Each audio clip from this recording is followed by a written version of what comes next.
Let's pray. Almighty God, who in your wisdom and goodness have appointed the offices of leaders,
elements for the welfare of society and the just government of the people,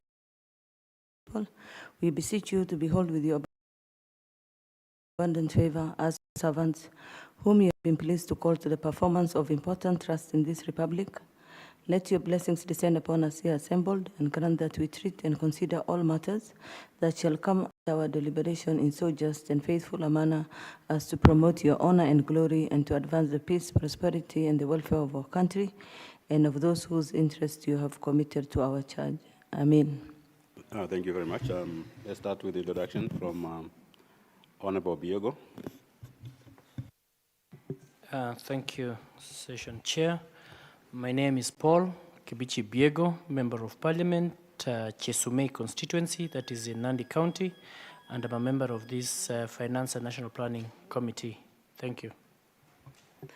Good morning. My name is Omo Kasim. I'm the county MP for Mandera and member of this committee.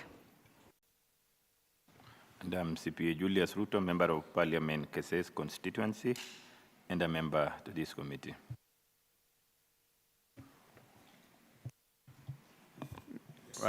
Joseph Oyula, Member of Parliament for Butula, and a member of this committee. Yeah, we have a very big group of staff, but I will request clerk of the committee and Director Legal to introduce themselves on behalf of the others. Thank you, Chair. My name is Benjamin Magut, the head of Secretariat. Thank you, Chair. Good morning. My name is Jennifer Ndeto, Deputy Director, Legal Services in the National Assembly. Yeah, since you have seen the members and the staff representatives, we are not going to do introduction for everybody now, but you introduce yourself as you take the floor so that we save the time, right? Although even if we do it, it's almost the same thing, but I tend to think it will take a bit long for some of people who came a bit early. So I don't know, we have boats.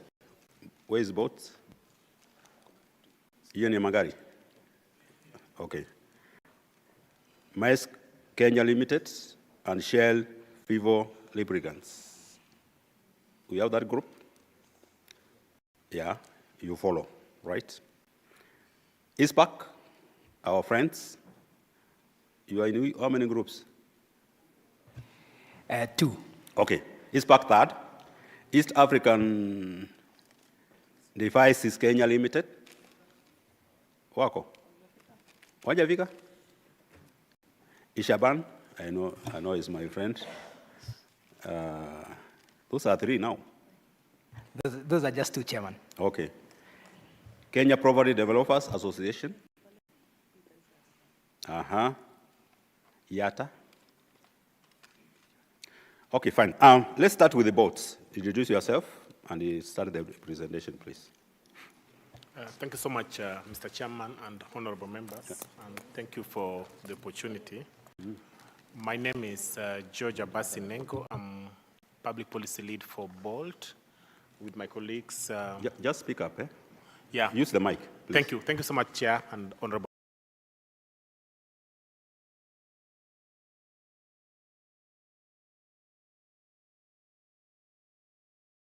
My name is George Abasi Nengo, the public policy lead for BOLT.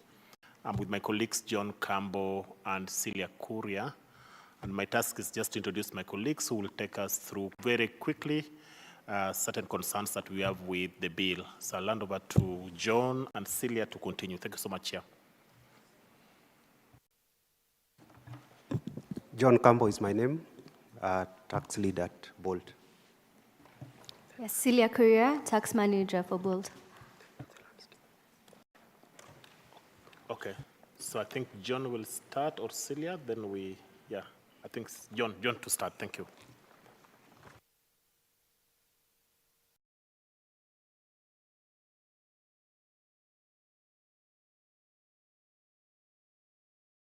Yeah, so I'm being asked to start, just introduce the company. As you know, BOLT is a ride-hailing company that operates in various countries in Africa. We're in about seven countries in Africa, and we are majorly in Europe. And so, Chair, as you know, that the ride-hailing sector is regulated by the National Transport and Safety Authority, and this industry, Chair, in the last several years has grown, and we provide employment to different cadre of Kenyans, majorly the youth, and our industry cast across cars, border borders, and tuk-tuks. And Chair, over 70% of drivers operating rent their cars from third-party players. So the demography that ride with us or that operate under our platform are between 18 to 35 people, 18 to 35 years, basically the youthful demography. So I'll just hand over to John to quickly just finish up, take the rest of the part, and then, Thanks, John.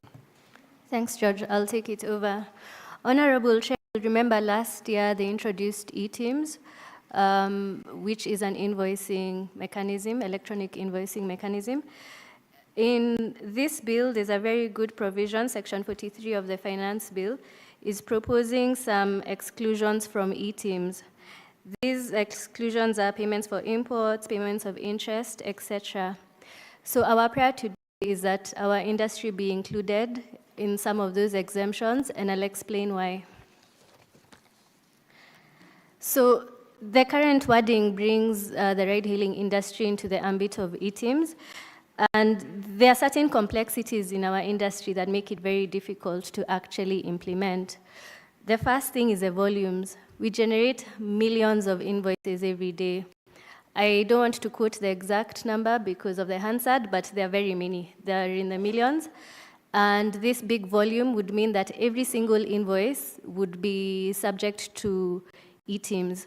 That creates an administrative challenge for us, as I'm sure you can understand. Passing millions of invoices every day through eTeams is creating a challenge for us. Secondly, how the industry is structured means that the drivers are the ones invoicing the passengers. So certain complexities of it being a third-party invoicing has posed a challenge for KRA, if I can speak plainly, Chair. KRA is still not ready with the infrastructure to help us invoice properly. So even though it was implemented in 2024, there's no mechanism for us to actually implement it practically. For these reasons I've quoted, we are requesting that both be included in the exclusion, and that is the ride-hailing sector as well as the food delivery industry.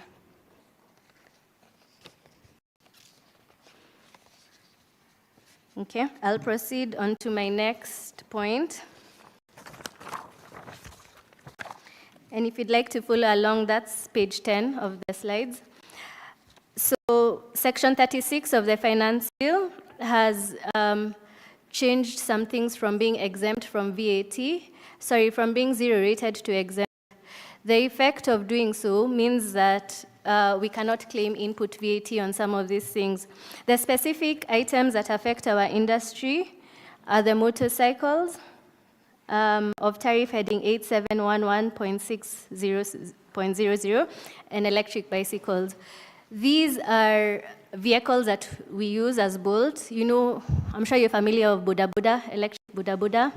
So by doing this change, it effectively makes them more expensive.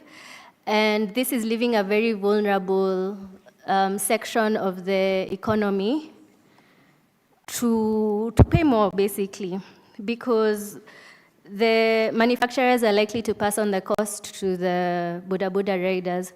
So our prayer here is that it be reconsidered, that we retain it as exempt, so that we're in quite a vulnerable position of the economy, an opportunity to create a livelihood for themselves. So I'll pause there on the 2 points, the first point being eTeams, the second point being VAT, to see if there are any reactions or questions. Yeah, no, just go on. Okay, thank you. And let me tell you, you are alive, Okay. But I'm not saying that you're tense. Sure. You are alive. Okay.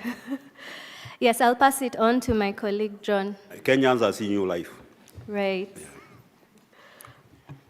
Thank you so much. I'll handle data protection, and that's more on personal data with respect to Section 52 of the Finance Bill.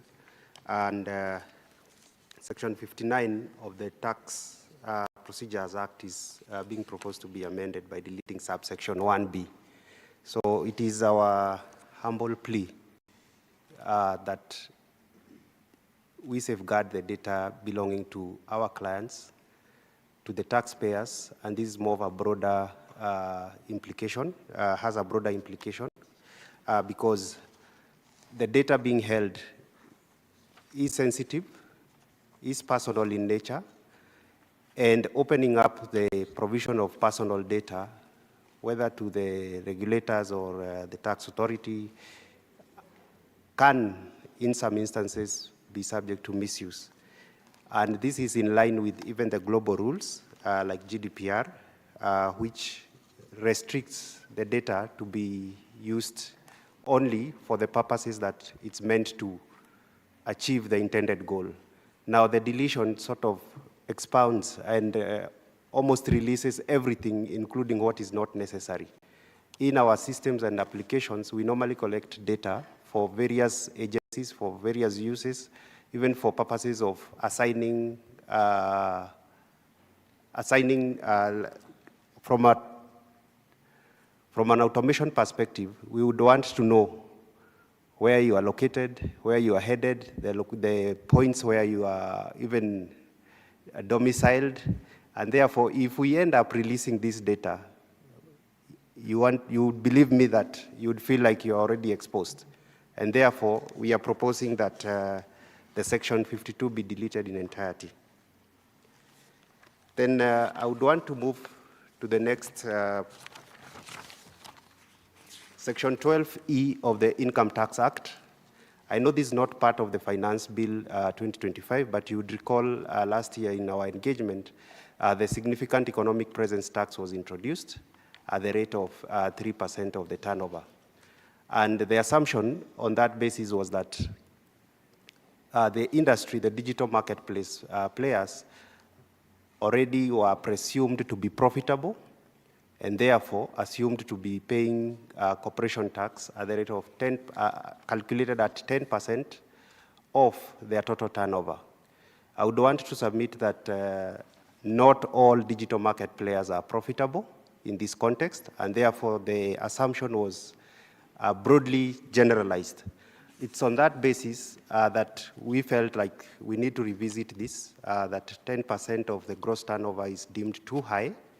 You would recall that initially we were operating under digital service tax, which was at 1.5% of the turnover.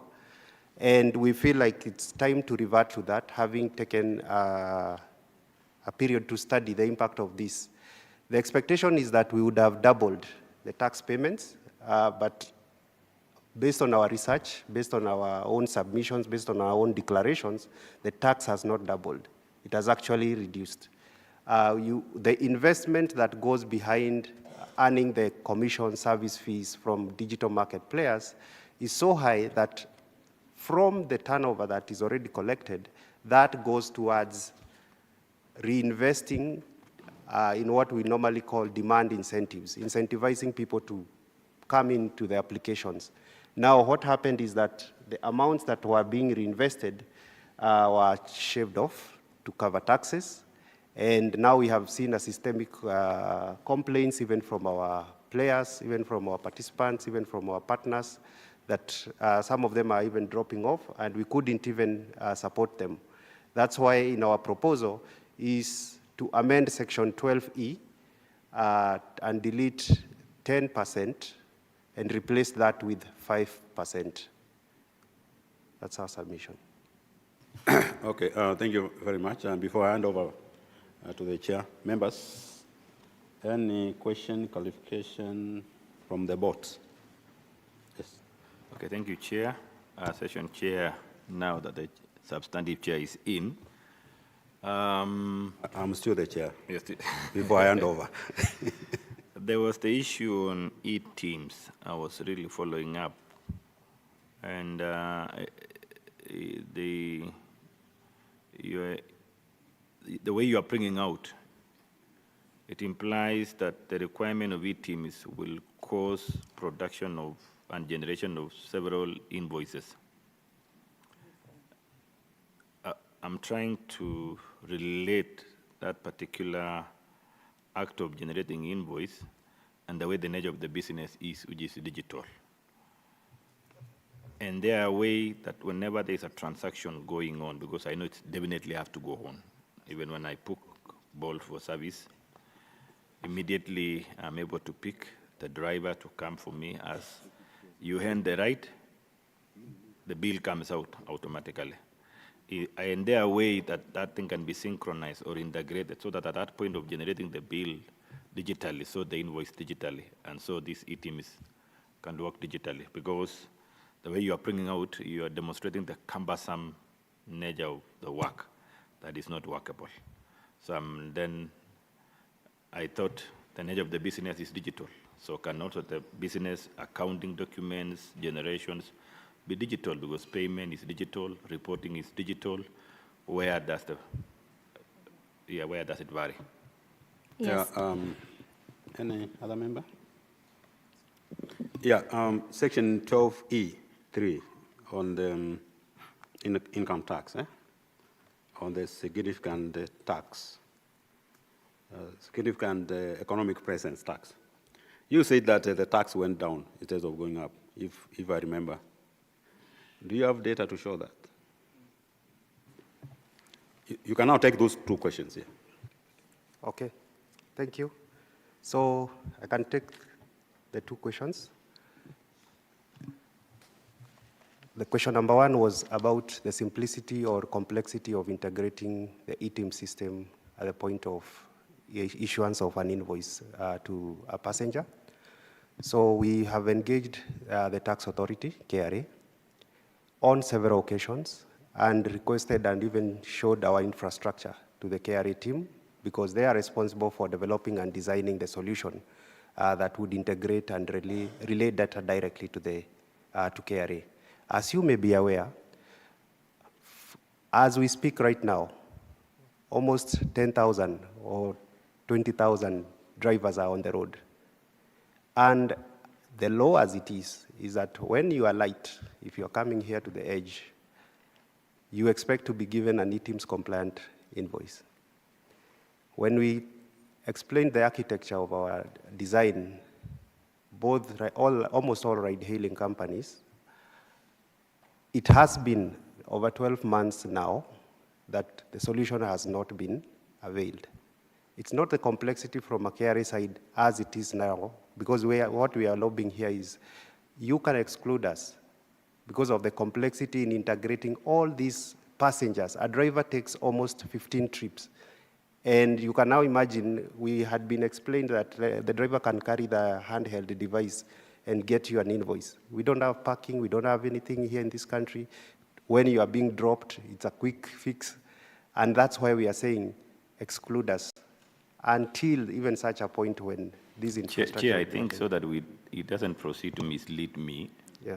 I feel you're misleading, because I'm asking from the point of view in the system integration. Do you have any problem to engage KRA and integrate that system you're using, that system that generates those bills?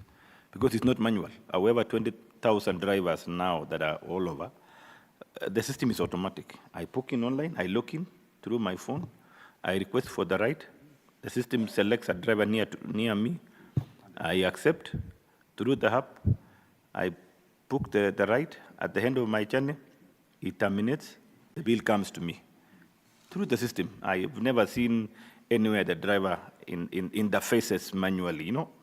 So I'm asking, do you have any problem in that system that is used worldwide, and especially the domain of Kenya, to be linked with KRA so that automatically that issue of eTIMS is sorted out? That's what the information I need to know from your hand. We don't have a problem. And maybe CPA even, just an example, the same way that you're able to take a taxi and it automatically deducts money from your account when you reach your destination, you just configure that system like that, so that in addition to the details it has of the customer, it has my PIN number. So that when now I disembark from where it is, that ETR receipt is automatically issued. It doesn't have to be more complicated than that. Or what are we missing? Yes, chairs, it's possible. But on the government side, which has to enable that connectivity, that's where there is a... Oh, so the challenge is KRA is not enabling that? Yes, and we've been engaging for quite some time, and right now we need a solution, and we believe that excluding us might be the solution. That's the quickest. Don't worry, excluding you is not a solution. We'll have KRA here tomorrow, and we'll ask them to engage you and have you integrated. So if the problem is their system, that's going to be fixed. Chair, I just wanted to ask. Yes, Honorable Paul. I wanted to ask them: have they been having engagements with the KRA on the same? Yes, on several occasions, and even up to now, no solution has been availed. And if you recall, the first time e-teams came into place was 1st of January 2024. So if you are if you are excluded, that means you are not going to be paying, you will not be paying taxes. No, the exclusion of, remember, the invoices we are referring here that are issued when you end the trip are not Bolt invoices. It's an invoice issued by that driver who is a small trader, if I may classify it in this context. And you remember that even in the previous bill that was there in 2024, there was exclusion. If I may remind you about avocado farmers who were there and the likes of that. So this is the kind of exclusion we are talking about. Bolt is an international company. It's not an integration avocado farmer. If the solution is, the only challenge, chairs, is that the law is there, but then you can't implement in isolation. So it would be a bad picture to say that we are non-compliant, yet we are willing to be compliant, but the enabling authority has not yet prepared that integration. And maybe, Chair, allow me to make some correction here. I think the law that was amended did not exclude avocado farmers, but rather it gave responsibility to the procuring entity to issue what we call reverse invoice, not exclusion. But at the point of supply, the buyer, the budget of that particular, in that merit, will issue what we call a reverse invoicing. I agree with you, but if I may explain in this context, the reverse invoicing is where you as a passenger is the one who was authorized by KRA or should be authorized by KRA to raise an invoice on behalf of that driver. Now we are a third party who issues invoices on behalf of others. So the reverse invoicing is working as far as I'm aware. But in our case, it's a third party issuing invoices on behalf of someone. That is where we don't have that solution. I think KRA are coming tomorrow. We will engage them on the same. Maybe probably you can also come. Yes, we engage on them. But being excluded, Bolt is not it's a big company. I mean, we cannot treat you like multinational. We cannot treat you like avocado farmers. So we have to treat you at the level which you are supposed to be treated at. Yeah, I think we are done with you. Are we through? Thanks, Chair. Sila, did you want to say something? Yeah. Thank you so much. We really appreciate your time. Thanks. Okay, thank you very much, Chair. Let me hand over to you. That is Bolt, big multinational company with over 20,000 drivers who are earning. Actually, you are doing a very good job. I may say that. But the issue of being excluded, that one is where I have a problem. Yeah. I may wish to clarify that by saying being excluded, it's not Bolt that is being excluded. It is the drivers who are using applications like Bolt. So you can now imagine Bolt drivers. You can even imagine a matatu carrying you as a single passenger and you request for an invoice. That, or even a boda for that matter. So we are now here representing the masses in this case, not the Bolt, the multinational company. Yes. Maybe, Chair, so that we don't deliberate on this so much, maybe in future, if there is need be, we can still engage the users of the system so that we can understand who owns the system.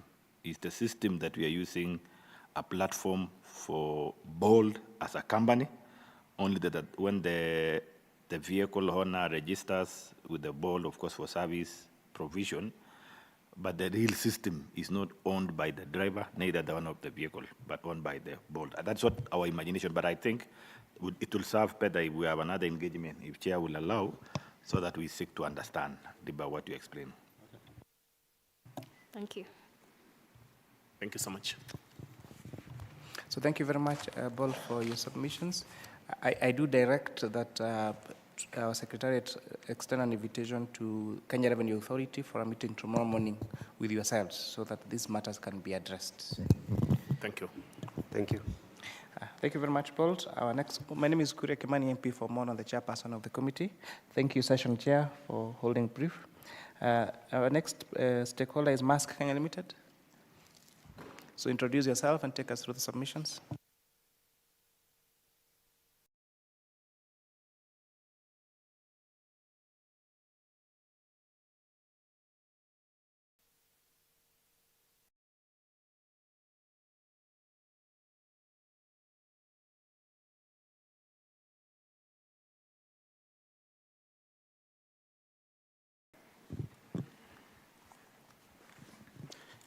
Good morning, Chair, honorable members. My name is Fred Kimotho, working with Deloitte East Africa. We are going to present two sets of submission, one for Maersk Kenya Limited, and the other one is for Shell and Vivo Lubricants. So if you allow us, Chair, we will start with Shell and Vivo Lubricants, and maybe I can first introduce the team.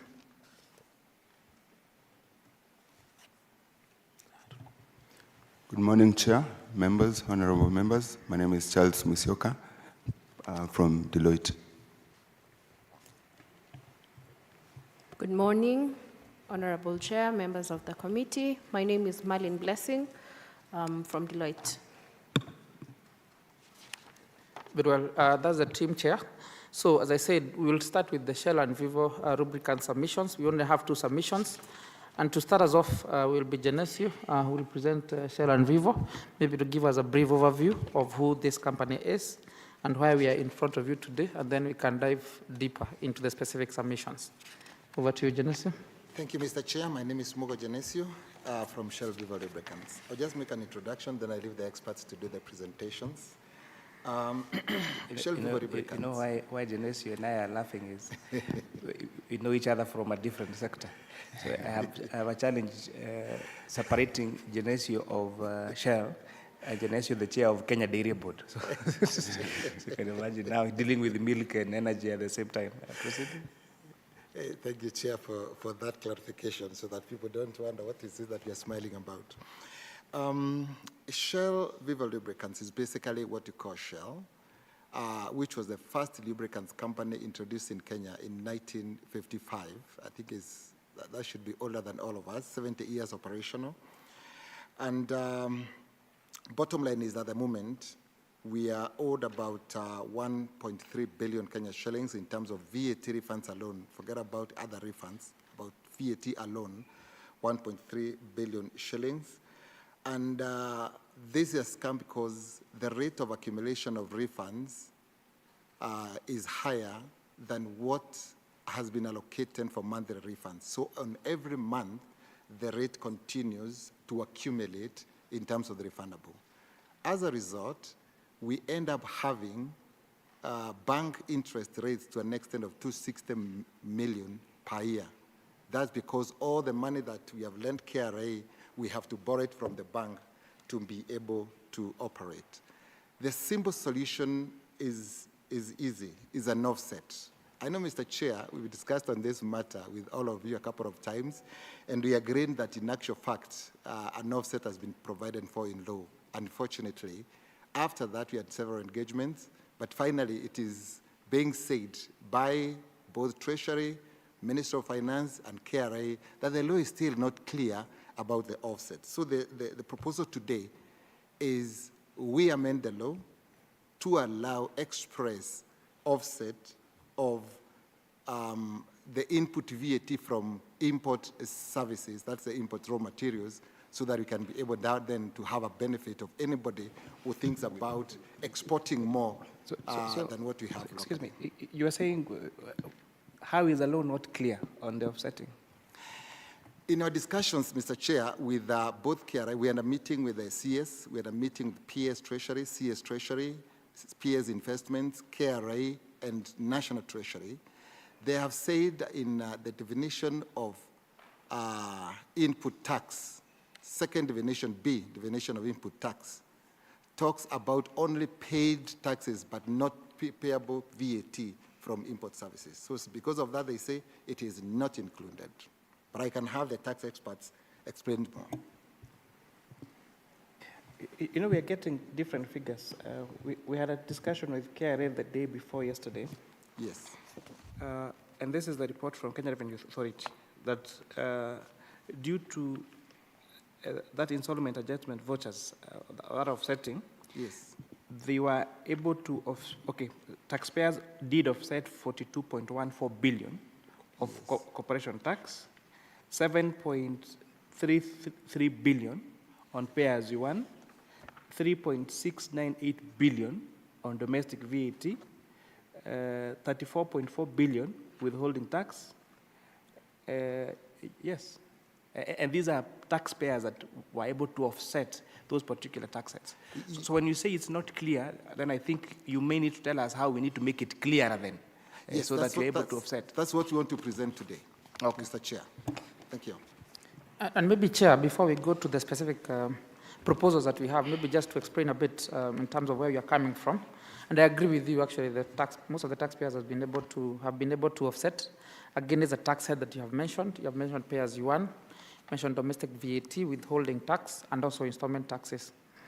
So the offset is enabled by Section 47(1)(a) of the Tax Procedures Act. And when you read it, and because we have had several engagements with the Revenue Authority, while they do agree that there is no ambiguity as far as those tax heads that I have mentioned are concerned, they are of the view that VAT that relates to imports, imported goods, is not covered under that particular provision. I want to imagine that the amendment that was done some time back to include input VAT was also expected to extend to VAT on imported goods. However, there is a technicality when you read what input VAT relates to under Section 2 of the VAT Act, and it basically only covers the domestic VAT. So, Chair, the reason then we are here in front of you today is to try and make this provision abundantly clear so that then Shell and Vivo and maybe other players in the sector are able to utilize the overpaid tax against VAT on imported goods. So with your permission, Chair, I will welcome Malin, maybe to take us through the first submission. Then my colleague Charles will take us through the second one. All right, thanks, Fred. So, as my colleagues have mentioned, what really is before us is the Finance Bill of 2025 seeks to amend Section 47(1)(a) of the Tax Procedures Act by essentially deleting the words input VAT from the provisions of the TPA. And our proposal is that that particular provision of the Finance Bill, Clause 50A, actually be deleted in its entirety. And the reason why we are proposing for that is, one, the Chair has actually also mentioned that, one, taxpayers are already able to offset. They are able to offset their tax liabilities, and a reading of Section 47(1) actually speaks to existing and future tax liabilities. So the existing provision of the law actually sufficiently covers taxpayers, and so far as we have actually had today, taxpayers have been enabled to offset corporate income tax, VAT, pay-as-you-earn, withholding tax. And in our view, the reason why specific reference to installment tax and input value-added tax is provided in law is so that we can avert any potential ambiguity that would be, to actually just make it clear that even this is provided for and taxpayers are able to offset against installment taxes and input VAT. Now, I believe we understand the spirit of the offset and why it was introduced. There are many refunds that were unpaid to taxpayers, and therefore this provision of the law was introduced to sort of ease that pressure on government, but also for businesses to be able to have a solution for taxes and refunds that remain unpaid. Now, deleting the specific reference to input value-added tax may be construed to be discriminatory in the sense that it may be construed to exclude input value-added tax from the taxes that are actually within the ambit of offset under the Tax Procedures Act. So the Tax Procedures Act, as I've said, mentions an ability for taxpayers to offset existing and future tax liabilities. Tax under the TPA is defined as a tax that is imposed under a tax law, and the tax law under the TPA at Section 3 is further defined to include taxes that are imposed under the Income Tax, Value-Added Tax, all those Miscellaneous Fees and Levies Act, all those pieces of legislation. So actually deleting this actually may be, in our view, a bit discriminatory, and I'd compare that with a company like Shell that has many imports for raw materials, means they have to suffer import VAT a lot because of the nature of business that they are in. In that sense, as it is now, it's not clear whether they should or are able to offset import VAT. Compare that with a company in the service industry whose costs are mainly employment costs. You see, the express provision, there's no express provision in Section 47 that speaks to pay as you earn, but they are able to offset because the law provides that you're able to offset against any future and existing tax liabilities. So that deletion of input VAT may actually be construed to exclude import VAT, and our view is that that should actually be reconsidered. It may be discriminatory in the sense of from industry to industry, service to service. Other taxpayers may have a benefit that other industries may not have. And as we all know in the room, taxes should be neutral. We should have that sense of neutrality in the application and administration of taxes. Yeah. I think that's a submission in the sense of we should recognize that the introduction of the reference to input VAT in the Tax Procedures Act was only to make it clear, and excluding it now will then cause, in our view, further confusion and may actually lead to a preclusion of the offset of input VAT, including tax paid on importation. I'll allow my colleague Charles to speak to our second proposal. Thank you. Thanks, Marlene. So, Chair, the second proposal, which forms the crux of the matter in this presentation, is for the law to expressly capture offset of overpaid tax under Section 47(1) of the Tax Procedures Act against import VAT.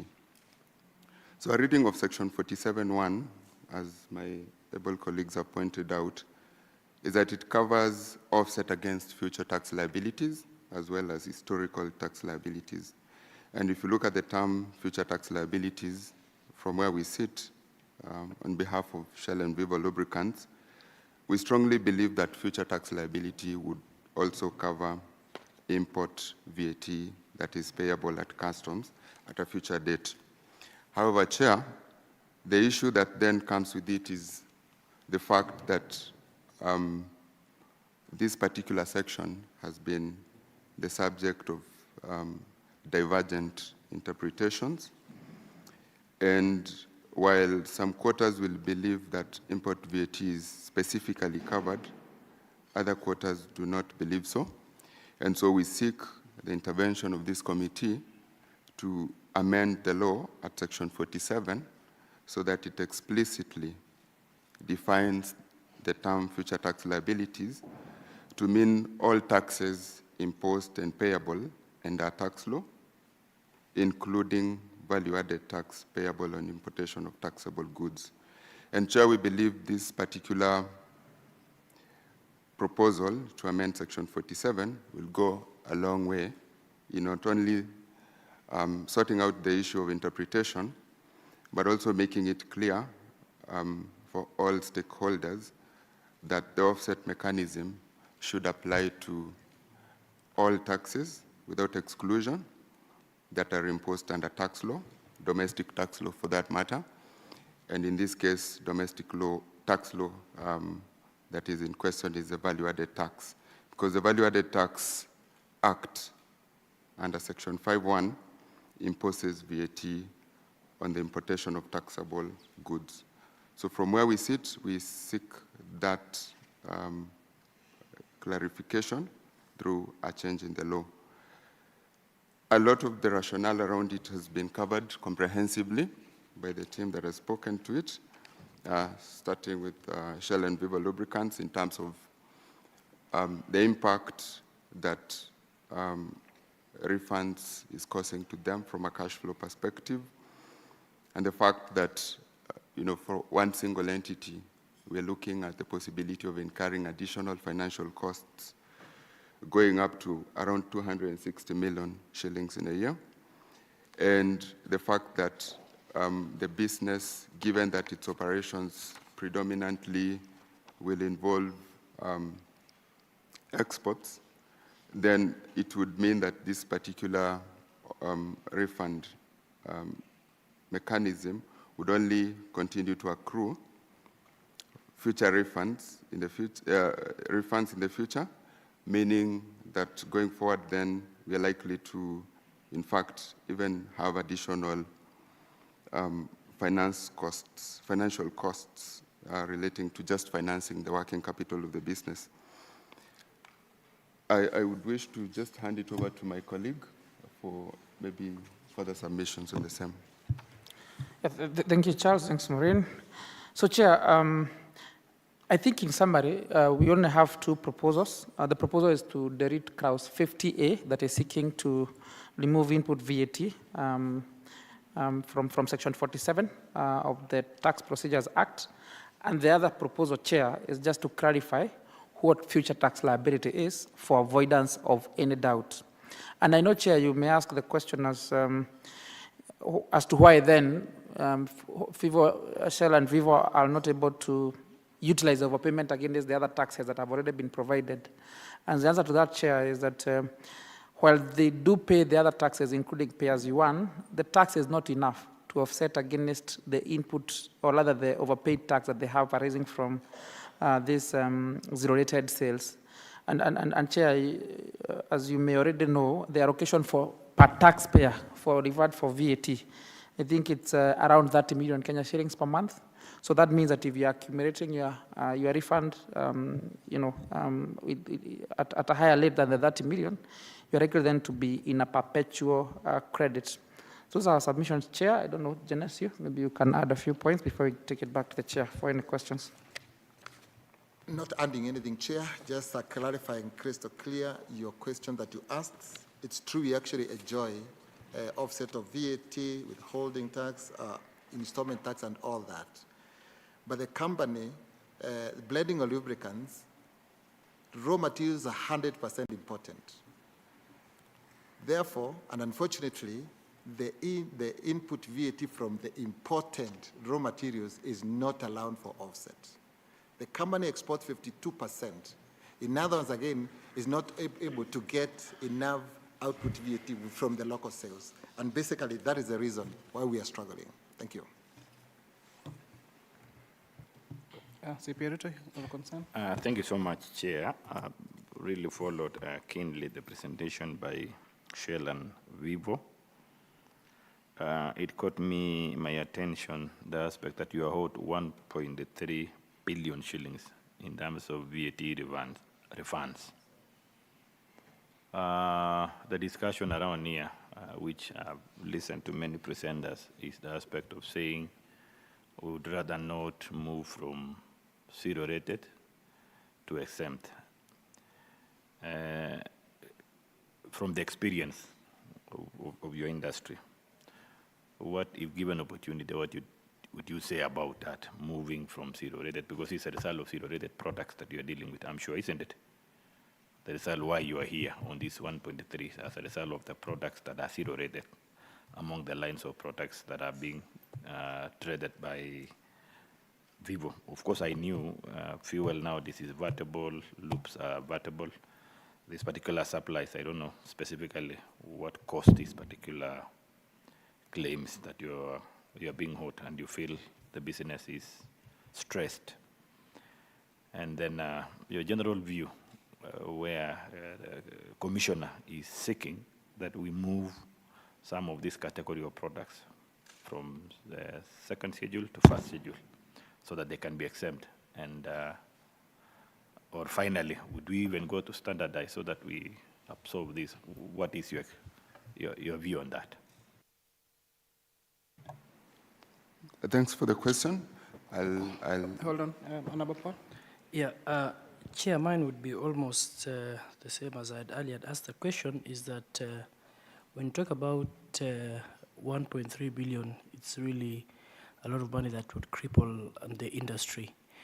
What I'm asking is that when you have engagements with the KRA, what do they exactly tell you? What agreement did you agree on?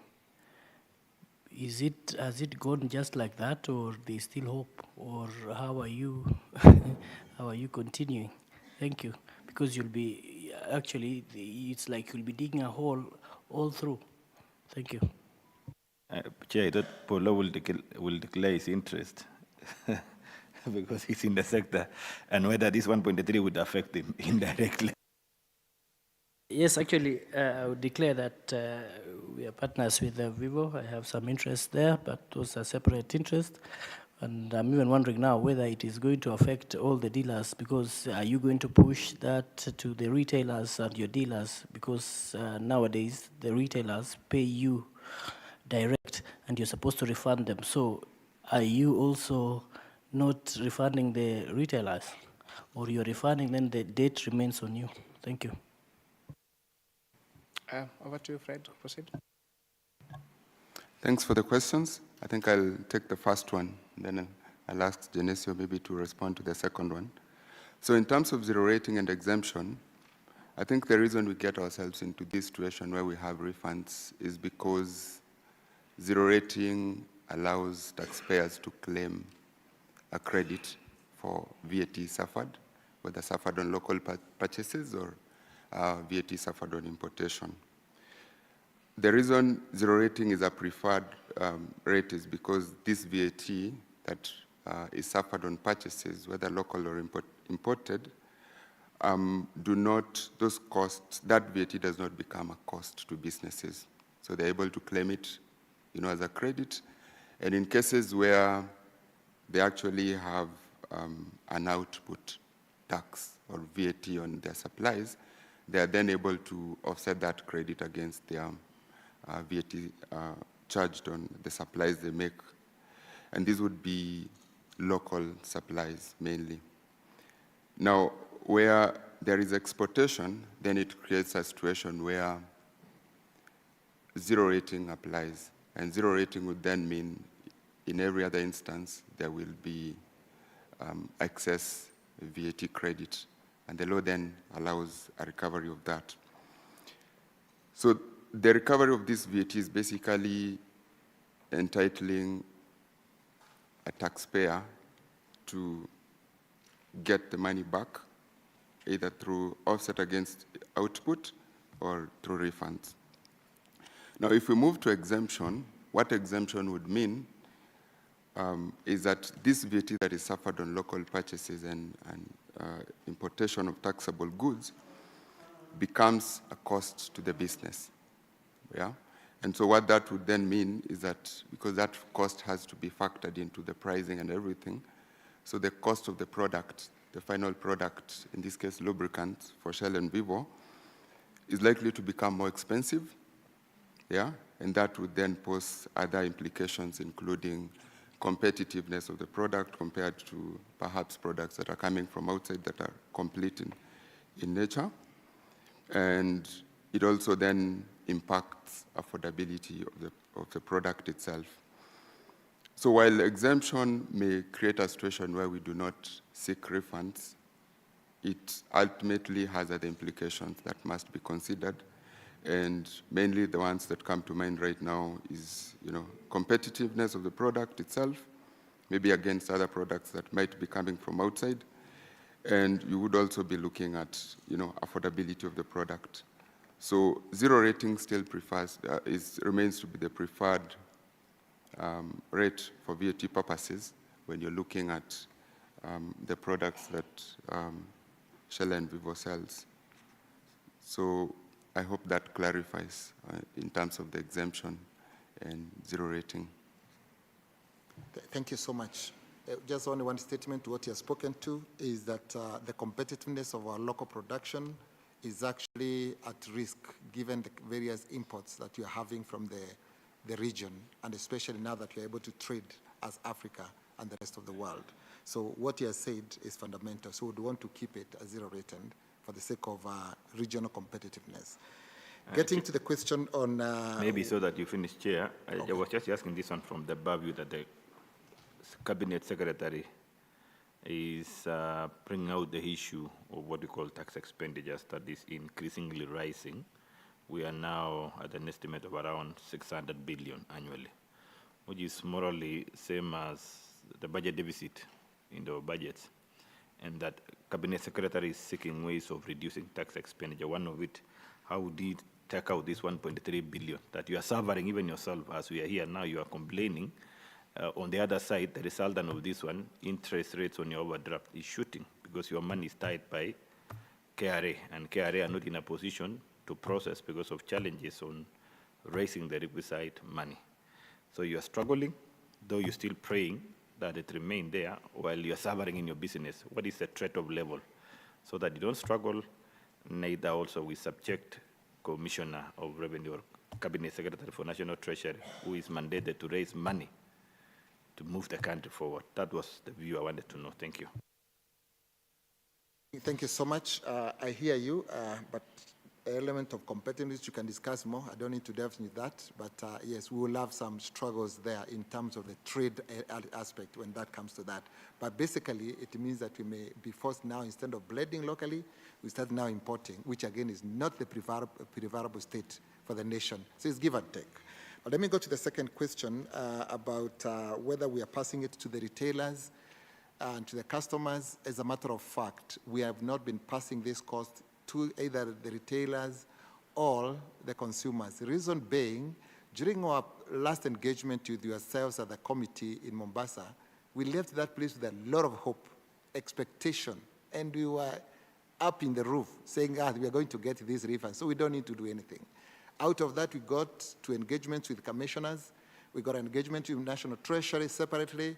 We got an engagement PS Treasury, CS Treasury, until we were told VAT on important raw materials does not qualify for offset, and therefore we cannot be.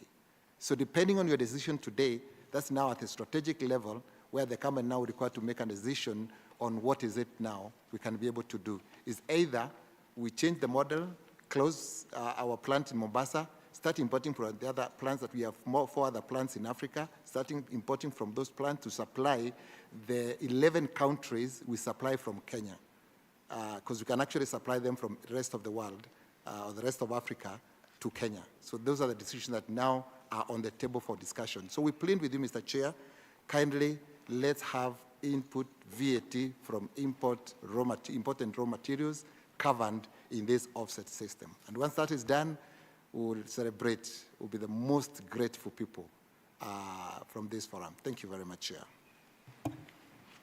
I conclude. Yeah, thank you, Chair. I think those are the submissions from my end. I hope we leave this meeting the way Genesio and the team left Mombasa. I think they were celebrating. I hope we can celebrate that you have had our submissions and you will consider them as we go along. Just 2 clarifications. So the kind of goods we are talking about here, the zero rating, we should take note that the zero rating is basically because of exportation, not zero rating of local products. So that one is very critical.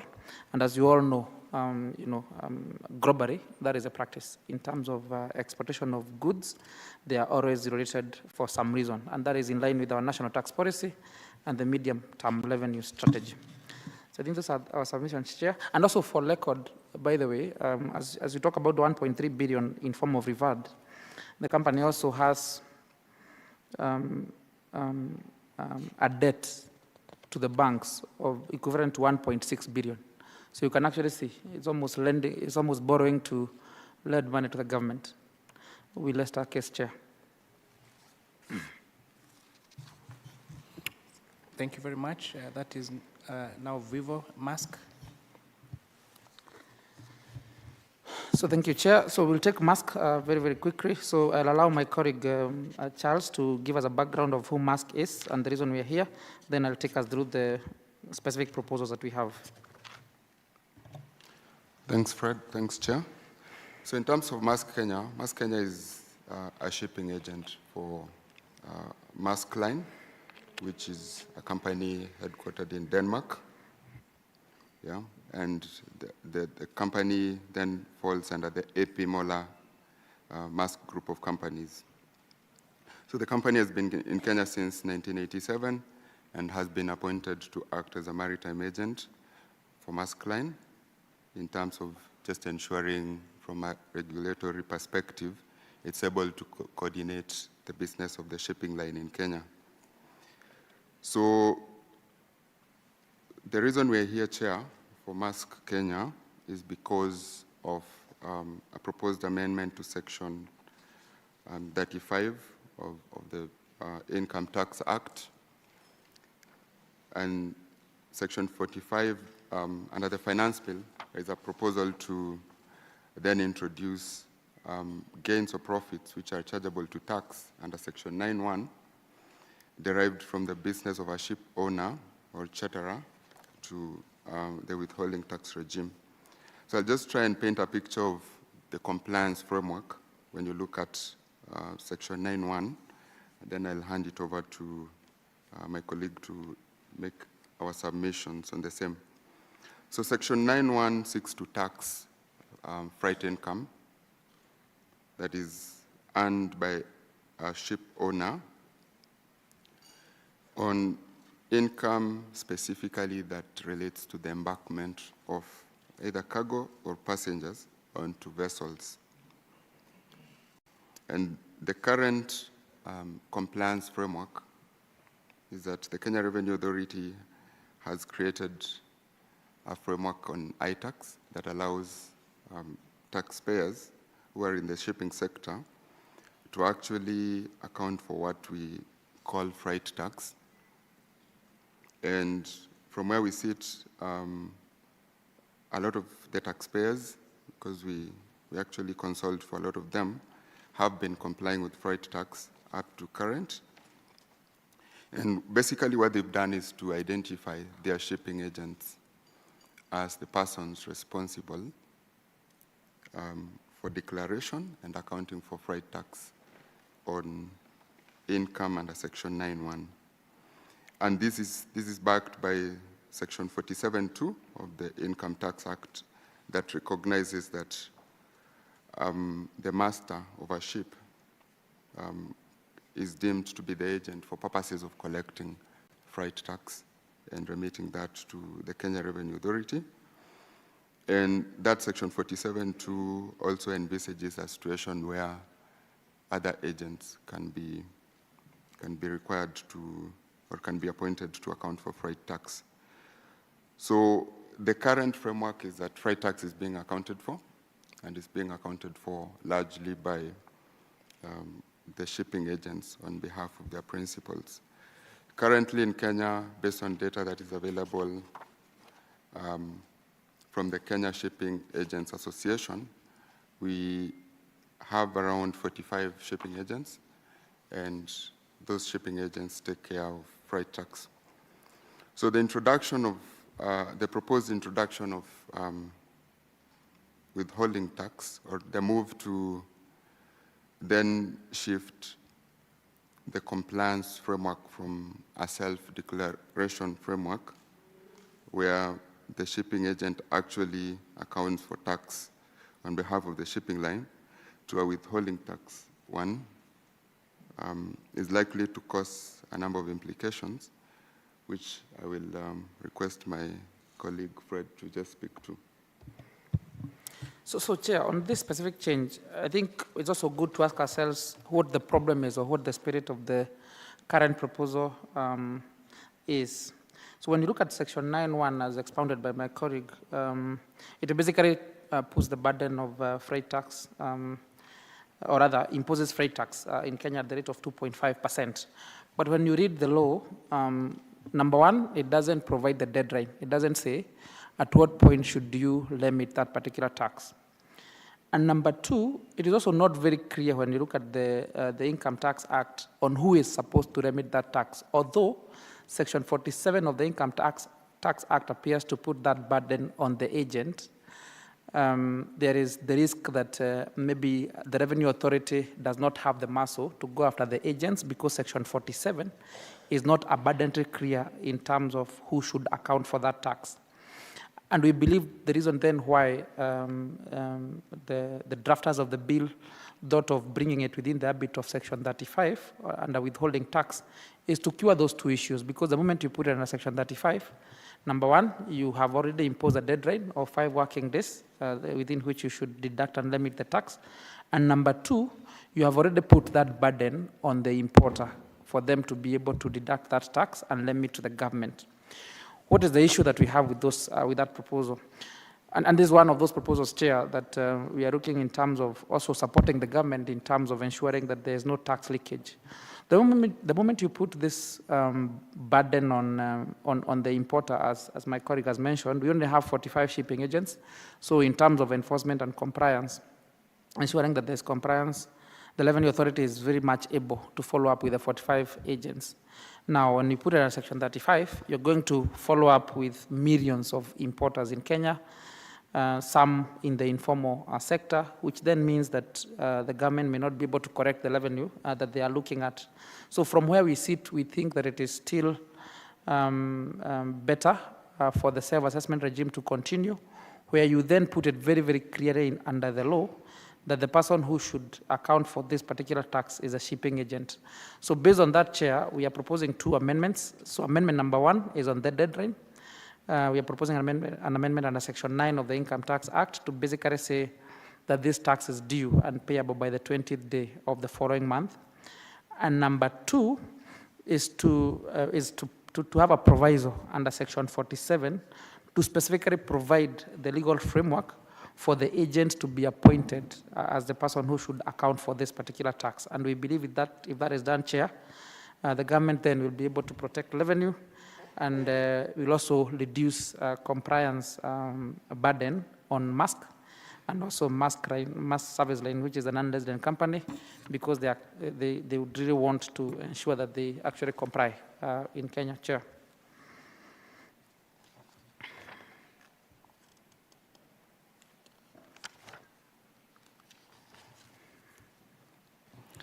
Thank you very much. Are there concerns from our members? Spirito.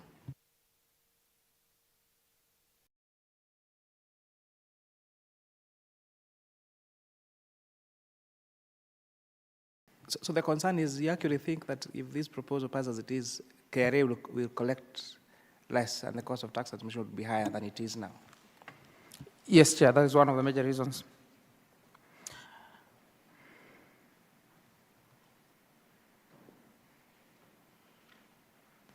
All right, because now the proposal is to shift the tax burden from the shipping entity to the importers and require them to withhold. Okay. Correct, yeah.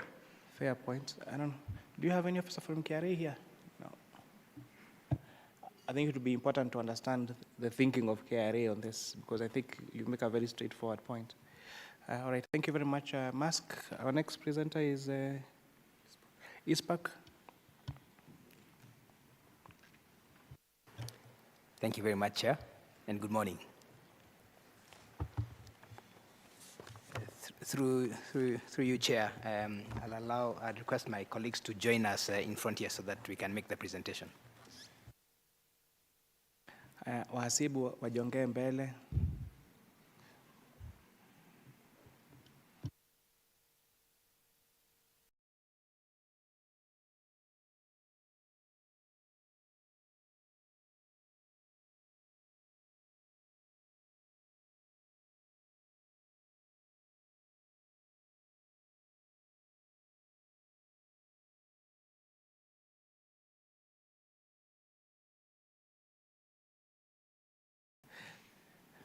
Introduce yourself and take us through submissions. Thank you very much, Chair, and good morning, members, honorable members. Once again, my name is FCPA Robert Wariro, and I'm with Ichiban Tax and Business Advisory, but in this instance, I am leading the ISPAC delegation as chairman of Public Finance Committee. And with me is my colleagues. Through you, Chair, we'll just have a quick introduction of the team so that you know who is before you today. Thank you. Thank you, Chair. I'm FCPA Erastus Kwaka Omolo, Managing and Tax Partner of Crow, Erastus and Company, but a member of the Public Finance Committee of ISPAC. Thank you. Happy to be here.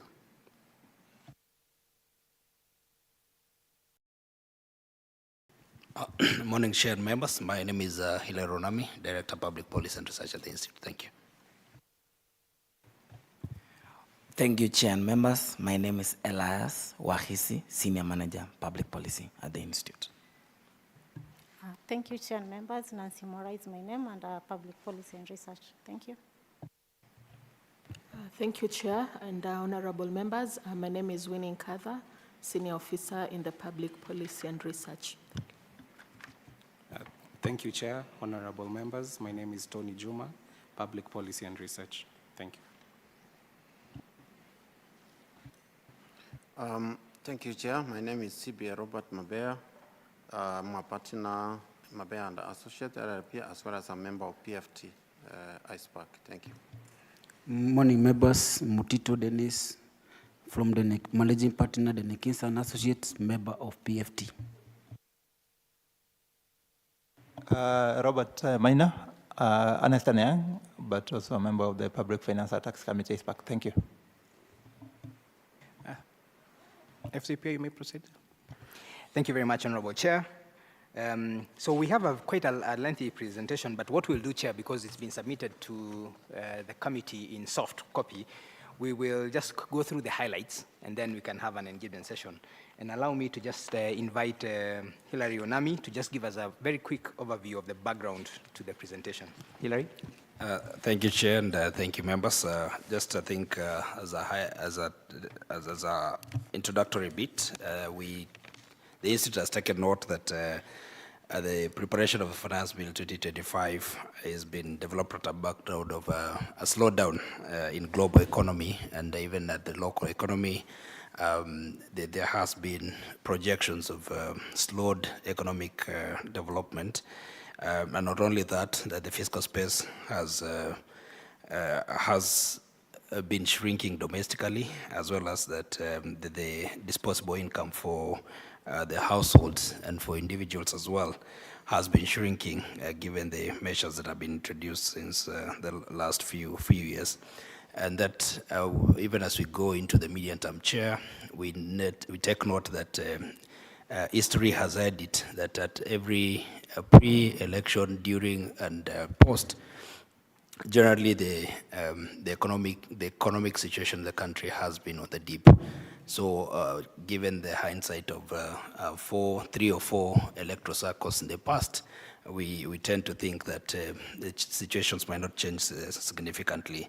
We're also looking at the tax to GDP ratio vis-a-vis the projections that we are yet to attain the requisite target that we've already been set, either in the medium-term revenue strategy or even to achieve the 2030 aspirations, that our tax to GDP ratio continues to, while it was leading across East Africa, but the challenge has been that we are unable to sustain that tax to GDP ratio due to quite a number of factors. Chair, looking at also the revenue performance vis-a-vis the projections that have been, that year in, year out, I think the projections that have been indicated over the years, sorry, I'm now at page 3, that looking at the projections that currently, overall from the past 4 years, the growth, rather the KRA performance or attainment has largely been, has not met the target as set in the budget. And we don't want to continuously keep repeating the same mistake because non-attainment of the revenue performance always calls for supplementary budgets and revision of estimates, and this has always caused us to go deep into public debt. And as you all are aware, that the situation currently is not quite favorable. So instead of legislating ourselves to trouble, we project that averagely, I think KRA has been doing an average of 10% year in growth. And maybe we could come down with that target to about 2.647 if you apply the 10% increase to the 2.4 that KRA met last year. As at last month, Chair and members, you aware that KRA only met 2.1 trillion, collected 2.1 trillion against the 2.7 target. That said, we also checked on the tax policy and the medium-term revenue strategy, and by and large, we take note that the objectives that were set under the MTRS has been there has some increase towards some tendency towards meeting the set targets under MTRS, but there are also quite a number of policy concerns that are still pending across all the tax heads, from VAT, income tax, and we had anticipated that maybe because the medium-term strategy was ending next year, we could see some traction towards, especially reviewing the tax rate, the VAT rate, as well as the corporate tax rate and the personal income tax band, just to mention but a few. Allow me to submit in the interest of time and invite, through your chair, to proceed. Thank you. Thank you very much, Hilary. And Chair and honorable members, if you go to page 7 of that document, really we are looking at the policy imperatives of the Finance Bill 2025.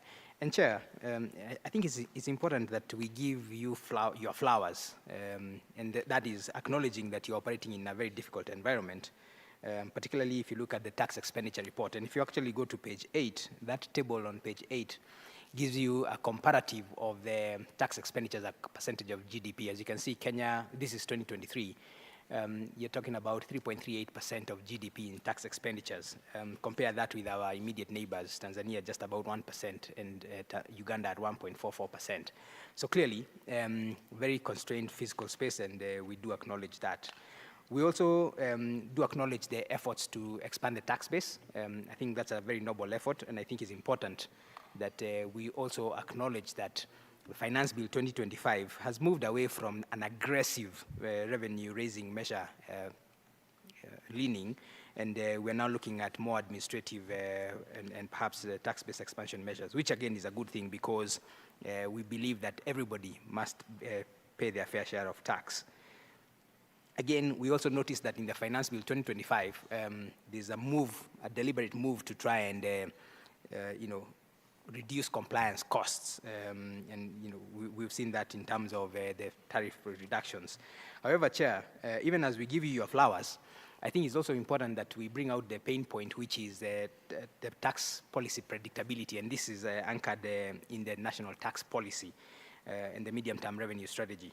And the example that we're citing there is that manufacture of locally manufactured mobile phones, they are currently zero-rated, and that was introduced in December 2024, but now there's a proposal to get them to the VAT-exempt status. And so the challenge here is that investors are unable to have a long-term view and planning horizon because of this unstable tax policy predictability. So, Chair, our request as an institute is that we look into that. And with that, Chair, allow us to now then move on to page 9, which are the substantive proposals that we want to share with the committee. And allow me to invite my colleague, CPA Mabea, to just walk us through very, very quickly those proposals, income tax. Thank you, Chair. I requested to go to page 9. And this is basically on the income tax. So the first item is on issues to do with the capping of the losses. That's carrying forward of the losses. The bill proposes to introduce 5-year cap on deductibility of tax losses. Currently, the law permits taxpayers to carry forward losses indefinitely. To be more practical, I will mention an industry like horticulture, whereby there's massive investment on the same. And then when you look at the lifespan of the greenhouses as such, like after every 5 years, there is a replacement of the same. We feel the 5-year proposal will not give a credit or a fair justice to the taxpayer who is in that business, for example. So as an institute, we are recommending that we have a proposal of 15 years with a provision that those losses arising from investment allowances are carried forward indefinitely. And then number 2, end losses carried forward as at 31st December 2024 will be considered as year 1. This is basically to assist the investor to utilize the investment allowance fully and to allow and not likely to be subjected to the 5 years proposal would be too short to recover the capital-intensive projects. Then we go to clause, item number 2, clause number 11, that section 18D of the Income Tax Act is amended in subsection 8 by deleting the word surrogate parent entity and substituting the words, therefore, the words to file a country-by-country report and notify the commissioner by the last day of reporting of financial year of that group in such a form as the commissioner may specify. The concern here is that the proposed amendment of section 18D, section 8, implies that the country-by-country reporting and notification shall be filed by the last day of the financial year of the group. This contradicts the provision of section 18D2, which requires filing of the country-by-country not later than the 12 months after the last day of reporting period. So our recommendation here is that to file a country-by-country report as prescribed in section 18D, subsection 2, and notify the commissioner by the last day of the reporting financial year that, of that group in such a form as the commissioner may specify. So we believe that there's need to align those sections just to ensure that give an opportunity to a taxpayer to harmonize the reporting on the same with respect to the group. Then page 10, clause 15, that's item 3, clause 15, change of the financial year. We welcome the proposal, and the proposal here is that currently the commissioner is required to respond to an application of change of the financial year ended within 6 months. The bill proposes that where the commissioner fails to give a decision within 6 months from the date of application, the change is automatically deemed to have been accepted by the commissioner. Our recommendation here is that where a valid application for change of the year end has been submitted by a taxpayer, the change shall be auto-approved on the tax system upon the lapse of the 6 months period. The challenge here could be that if this is not automated, there would be a possibility of extension of that 6 months, and even the filing by the taxpayer would be a big issue. Meaning, the same way the iTax system is automated on penalties and interest, we also propose that this be done by ensuring immediately after 6 months, automatically there is that change of the financial year.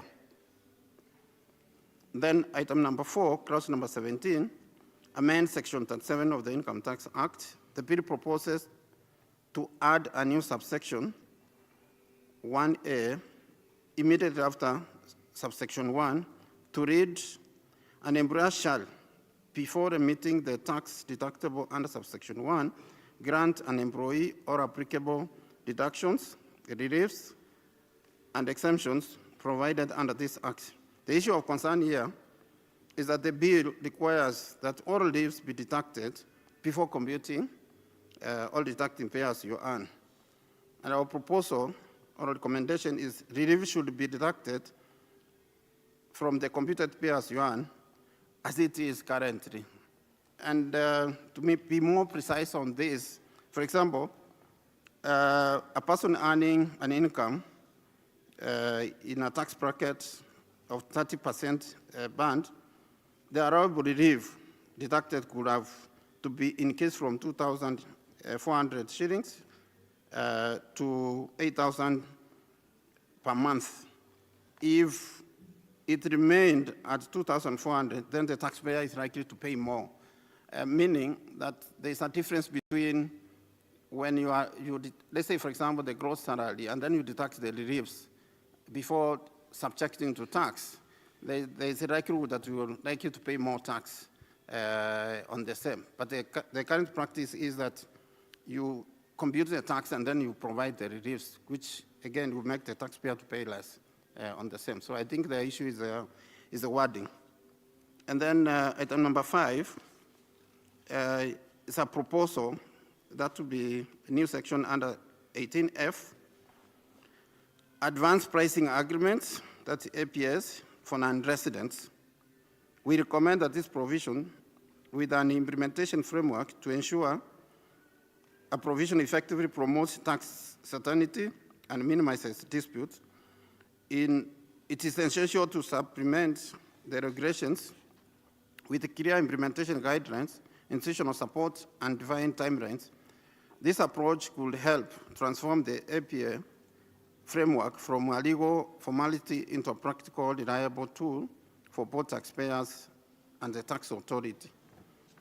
And our the likely impact is that it will align with the regional practices, promote tax certainty. If implemented, Kenya could join regional counterparts such as Tanzania, Uganda, and Rwanda, which already have provision for advanced pricing agreements in their tax laws. However, regional experience shows that only a limited number of APS have been finalized so far, largely due to administrative capacity constraints and unclear procedures and limited interest from the taxpayers on the same. So the purpose of APA is to address the issues or emerging tax issues from transfer price policies. And then that's why we are proposing there should be a framework introduced just to ensure that there is a realignment on the same. Item number 6, that's page 11. That's clause number 19, amend section 52B on the final return with self-assessment. The bill proposes a deletion of section 52B4 and replaces it with the new proposal to read, every company liable to tax under this act shall also include with the self-assessment and a return of the income, an assessment and a return of any dividend distributed out of the untaxed profits or gains, such due with respect to such tax year, and the tax so calculated shall be payable at the due date for self-assessment. This proposal lacks a time frame, and we are proposing that to encourage tax compliance and efficient administration of the withholding tax on dividends, provide a grace period, each, for example, 30 days after the self-assessment or filing of the return.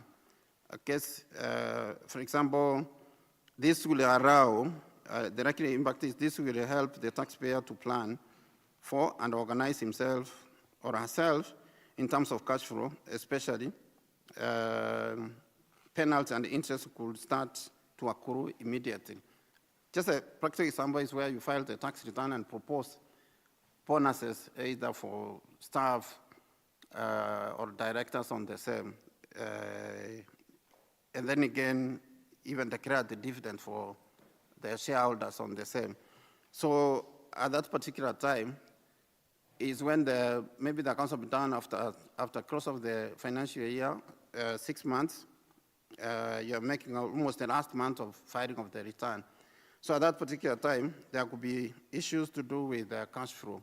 So we are proposing if you can give at least even 30 days to align the taxpayer for cash flow purposes and compliance. Item number 7, clause 26A, extension of approval period for income tax exemption application. Sorry, FCPA. Sorry, I hand over to my FCPA Kwaka to continue from there. Thank you, Chair. Thank you, Chair. Number 7 is regarding the time period that was agreed in, with this committee in Naivasha many years ago. And it was that tax exemption applications will be considered within 60 days. What the law did not envisage that time is that it will never happen. And of course, experience has shown, Chair, that KRA, in fact, does not honor the law with regard to the 60 days. So there is this provision and, of course, a suggestion to increase the days to 90, which is not bad, Chair. But we need to add a deeming provision, which then states that within those 60 days or 90 days, whatever your team will agree to, there needs to be a provision that covers the would-be taxpayer. One of them is to say that the validity of the previous exemption will remain, will be deemed to be still alive until the time. And if after 90 days it is not dealt with, then again there will be a continuation or a deeming that in fact the exemption has been granted. And Chair, the Institute proposes to provide a proposed wording to this particular clause by the close of business today, so that those sentiments can be taken on board, just to create certainty, Chair, and also not to create a vacuum in the law, which then will make people to start fighting for no reason, just to remove that kind of possible animosity. That is number 7. Then I go to number 8, Chair. Again, very fast, Mr. Chairman, regarding the taxation of real estate companies involved in the construction of residential houses. The provision here, the proposal here is to delete the provision that gave incentive to those engaged in the construction of houses. Our proposal, Chair, is that we retain it. And why do we say so, Chair? We say so because the bottom-up economic transformation agenda actually encourages the building of houses and, of course, the provision of housing. And once we remove the incentive, are we then going against beta? Are we going against the bottom-up economic transformation agenda? Number 2, Chair, retaining this incentive will in fact support the country's affordable housing agenda, which we are all looking for. And of course, Chair, I must add, this law has hardly taken root. And part of the things that we have been campaigning about is that we need to have a predictable tax environment. And by removing it after such a short time, what are we telling would-be investors? Although I understand the passion in which you're making your points, but if we go at this rate, we will spend the whole day. so we may want Thank you. Go, this is what I'm recommending, and this is my reason. And Thank you. So that we can make progress. Thank you, Chair. The next item, Chair, the first part just summarizes what the current personal taxation arrangement is in terms of PAYE tables. But when we go to the next page, Chair, immediately after that, our new proposal is straightforward.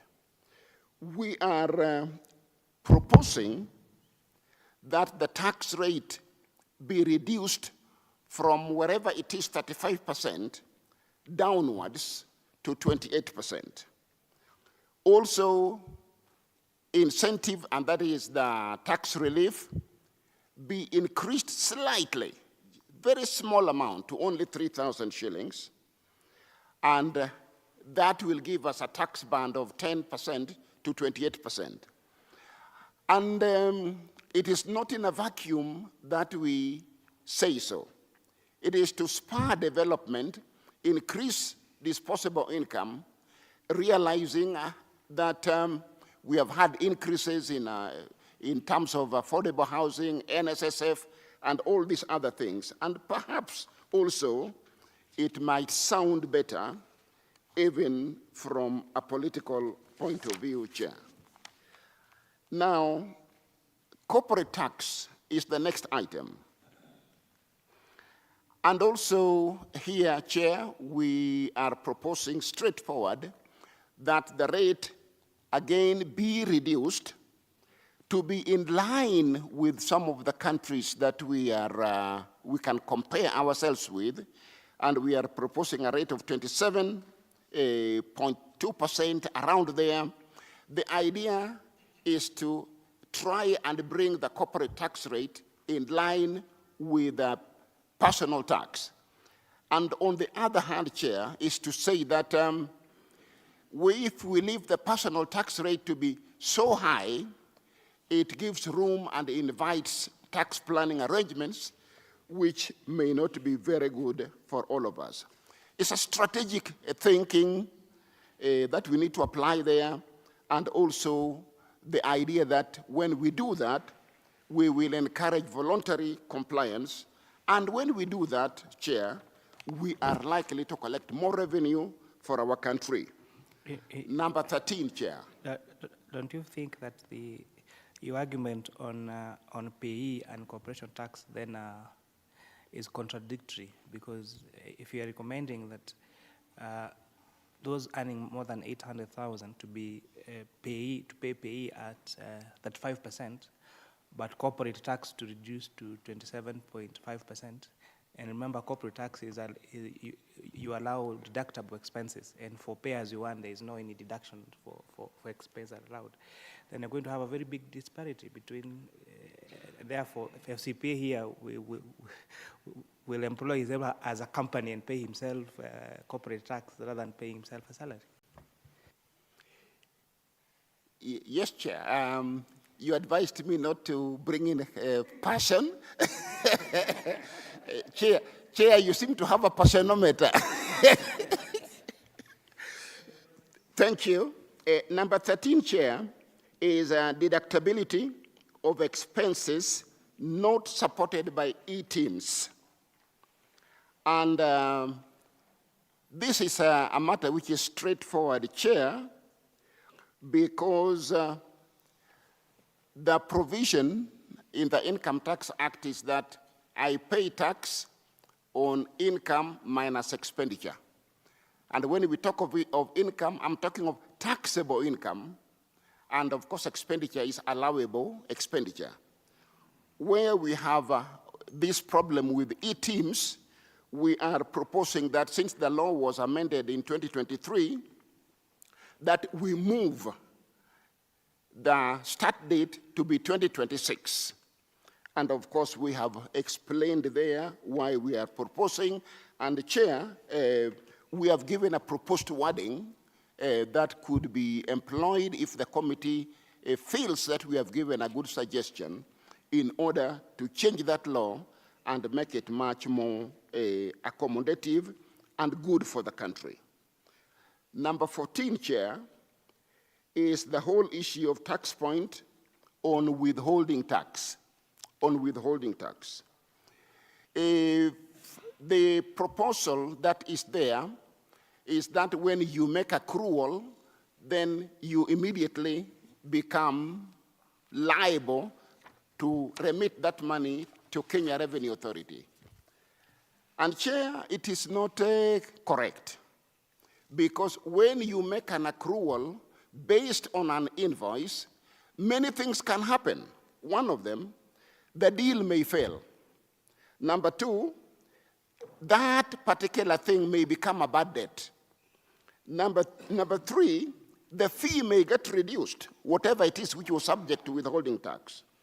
Number four or five, the invoice may not be paid this year, but be paid next year. And iTax is programmed in such a way that withholding tax is picked up in the year in which it is paid. What then will happen to the tax return of the individual concerned? Now, that allocation problem will also arise. And the truth is, I should pay withholding tax, of course, and do it promptly, but when I make the payment, not when it is an accrual in the books, which can suffer the fate of any of these things that I have already mentioned, Chair.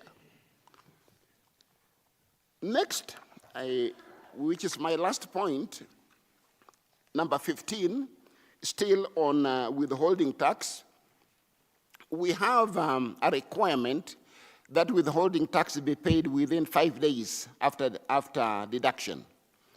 And Chair, from practice as an auditor, the answer has been very simple. When I don't have the money, or when I don't feel like paying withholding tax, I hold it. And I pay it when I have the money. So this idea of saying within 5 days, what it does is it makes people to hold invoices and only pay when they are able to pay. But when we have, if we can leave this rule under the old provisions, which says that by the 20th of the following month, the exchequer will be more sure of receiving money at that time, rather than allowing a field day for taxpayers to plan how and when they can pay. So this provision, Chair, needs to be cleaned up to go back to a fixed date for submission of withholding tax. Thank you, Chair. Back to my colleague. Michael. Yes, CP, you have an intervention. Thank you so much, Chair. First of all, I'm looking at the presentation. Morally, most of them are proposals outside the provision of this, of the bill before us, because I'm trying to trace the clauses you are referring, but I cannot. But meanwhile, the two things you've said, the issue of commencement date for Section 16. I'm trying to understand exactly what is the motivation or what is the justification other than the presumption that there could be some expenses that they are genuine, but they will be locked out. So you and I, we are accountants, and you know the principles of, the two principles, accrual concept and margin concept. I don't know how will this one differentiate from that, because at the year of income, which is already done, so the expenditure was incurred. And you understand even taxation will appreciate the rule of the accrual concept when you are determining the tax liability. Likewise also at the point of raising the income, so the expenditure are there. So I wanted to know this one. I'm trying to figure out, could there be any other reason over and above this one? Why am I saying that? there is something before us. You are aware the VAT amendment are before us that is seeking to vary the effective date of this particular tax expenditure from what tax amendment laws had given to January, and someone is requesting the effective date to be December 2024. It is still yet to be discussed. I'm trying to relate to this one. What could be further justification on this one? Because only on the issue of they could be genuine, I don't find it holding waters, because as an accountant, I want to believe the tax expert also, who happens, most of them being accountants, will appreciate that the issue of accrual has already been captured, so that anything that happened thereafter, it goes with its expenditure and the income of that period. Lastly is the issue of withholding tax payment. Finance Bill 2023 had sought that withholding be paid within 24 hours. Last year, during Finance Bill 2024 and tax amendment laws, we all agreed together with you stakeholders that 24 hours was not reasonable. You know, it was a bit stressing. We agreed 5 working days, not even weekends, including weekends. Now again, under your proposal, you are saying further again, no, let's go back to where we were. And we understand the problems that we found ourselves, that Commissioner found he or herself in, because of the traditional, the earlier days of the whole entire one man. So why are we shifting goals? When are we going to agree that even as a business community, we must also adjust ourselves and appreciate the fact that withholding tax is not your money, and there is no justification as to why you need to hold on the invoice when you are paying that invoice, when you're honoring that invoice, that particular payment, you are paying all sum, because that is an obligation to you. This is a supplier to you. You are processing the payment, you are paying all sum. It's all that the maths at the end of it is that you separate through checkoff. You release the net to the receiver, release the taxes to the receiver, that is Commissioner of Taxes. So I don't understand this one being justification of lacing or imprudently handling your, it's not also good for clients and it's not good for business. Thank you. Chair. Thank you, Chair. And Babapole, have to mention? Yes, Chair, maybe a rider on what CPA has just said. I'm not a CPA, so I may not use the right terminologies. But on this issue of withholding tax, the argument ideally was why even we agreed on 5 days was because of logistics. Otherwise, ideally, at the point of payment, there should be a departure of the money going on to taxation and your money. So by adding it to 5 days, I think it was reasonable enough, because it's actually supposed to be at the point of sale that departure should be. But another one, in clause 15, I just wanted also a better understanding on the issue of the change of financial year. When the commissioner does not respond, you said that where it does not respond, the taxpayer will be exempted from late tax filing. Is it that you want it to be exempted only for late filing, or do you want it to auto approve, so that I get it clear? And then lastly was on the issue, what I've also heard you say, based on this current law, most contributions are already deductible before calculating income, subject to payee. Are you now suggesting that we change the current treatment from deductions to tax relief? And as it stands, contributions such as SHIV, such as housing levy and post-retirement medical contributions, are already deductible.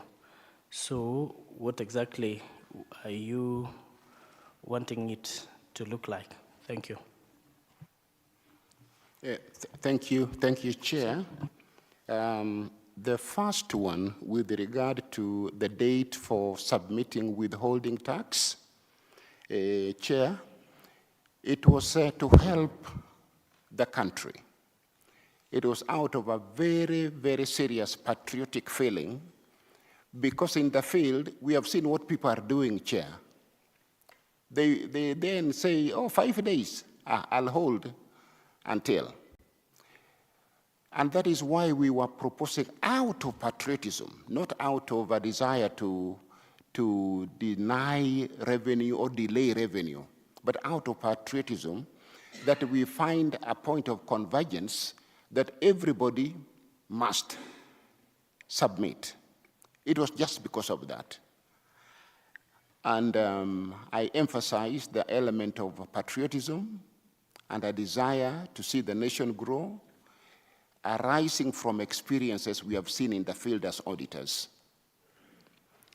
Number two, about accrual, Chair, it is that when I accrue an invoice from a supplier that would ordinarily be subject to withholding tax, that accrual does not mean I'm going to make the payment. It doesn't mean the other party will in fact agree or accept even any other deal around it, because the withholding tax is on me, the payer, the one paying the bill. So we are saying that if we do not have a way of controlling that, and one, that invoice gets canceled, what do I do? The deal fails and the matter is withdrawn. That invoice later on gets reduced through credit notes, or there is even a delay in paying that invoice to the following year. What does it mean?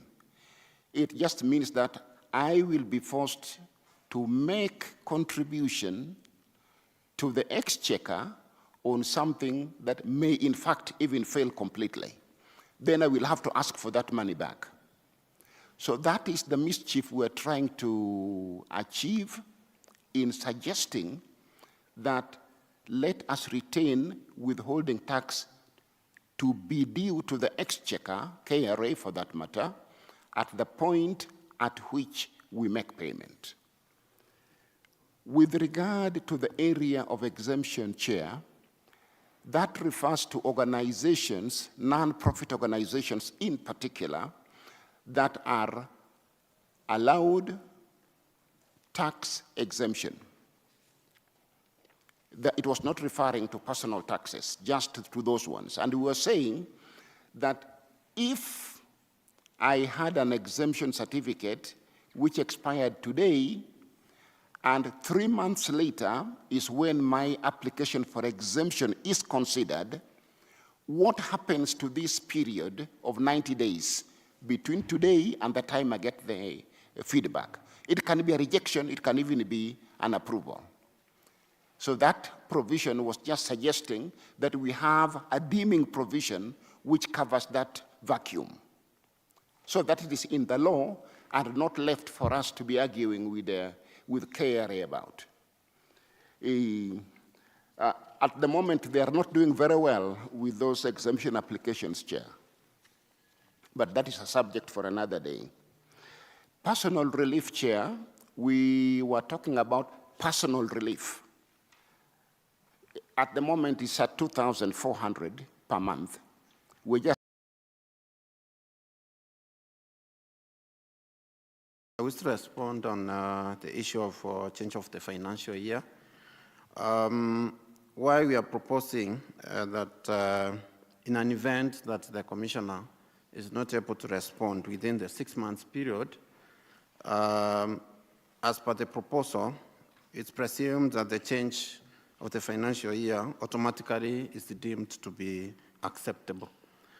This is an administrative issue that we are trying to address, in a sense that we have situations whereby, remember, the commissioner is in charge of the iTax system or the tax system, So the taxpayer is not in a position to automatically file the tax return. He has to go through an administrative approval to be given that access.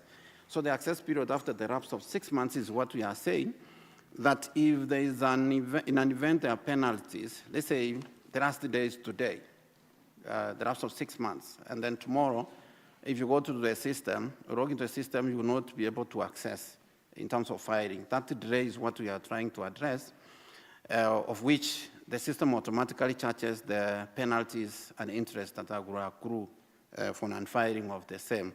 So we are saying that those penalties that will accrue from non-filing to be exempted on the same, as well as if the system can be enhanced the same way the iTax system is enhanced to charge penalties and interest for non-payment of taxes, automatically the system updates itself to change of that financial year. So the two recommendations that we are bringing on the same. Clause 17, on the issue of which the bill proposes to add a new subsection 1A, immediately after subsection 1, to read an employer shall, before remitting the tax deductible under subsection 1, grant an employee or applicable deduction, reliefs, and exemption provided under this act. The impact of this is that unlike the current formula of computing pay as you earn, whereby you compute pay as you earn and then you allow the reliefs, personal leaves, the housing, and the shift. On this case, the proposed bill proposes that you deduct the reliefs first before you calculate the pay as you earn. So the difference between the formulas used will amount to payment of more taxes if the same salary is subjected to tax. That's the difference, before and after. The current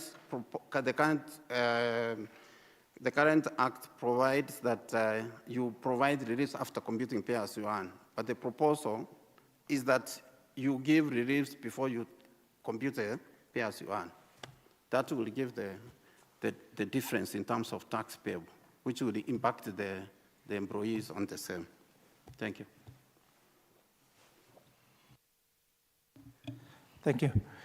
We will proceed to VAT, and now we will try to make it a bit faster. I take cognizance of the time. So our first proposal is in relation to a clause that you do have in the bill, clause 32A.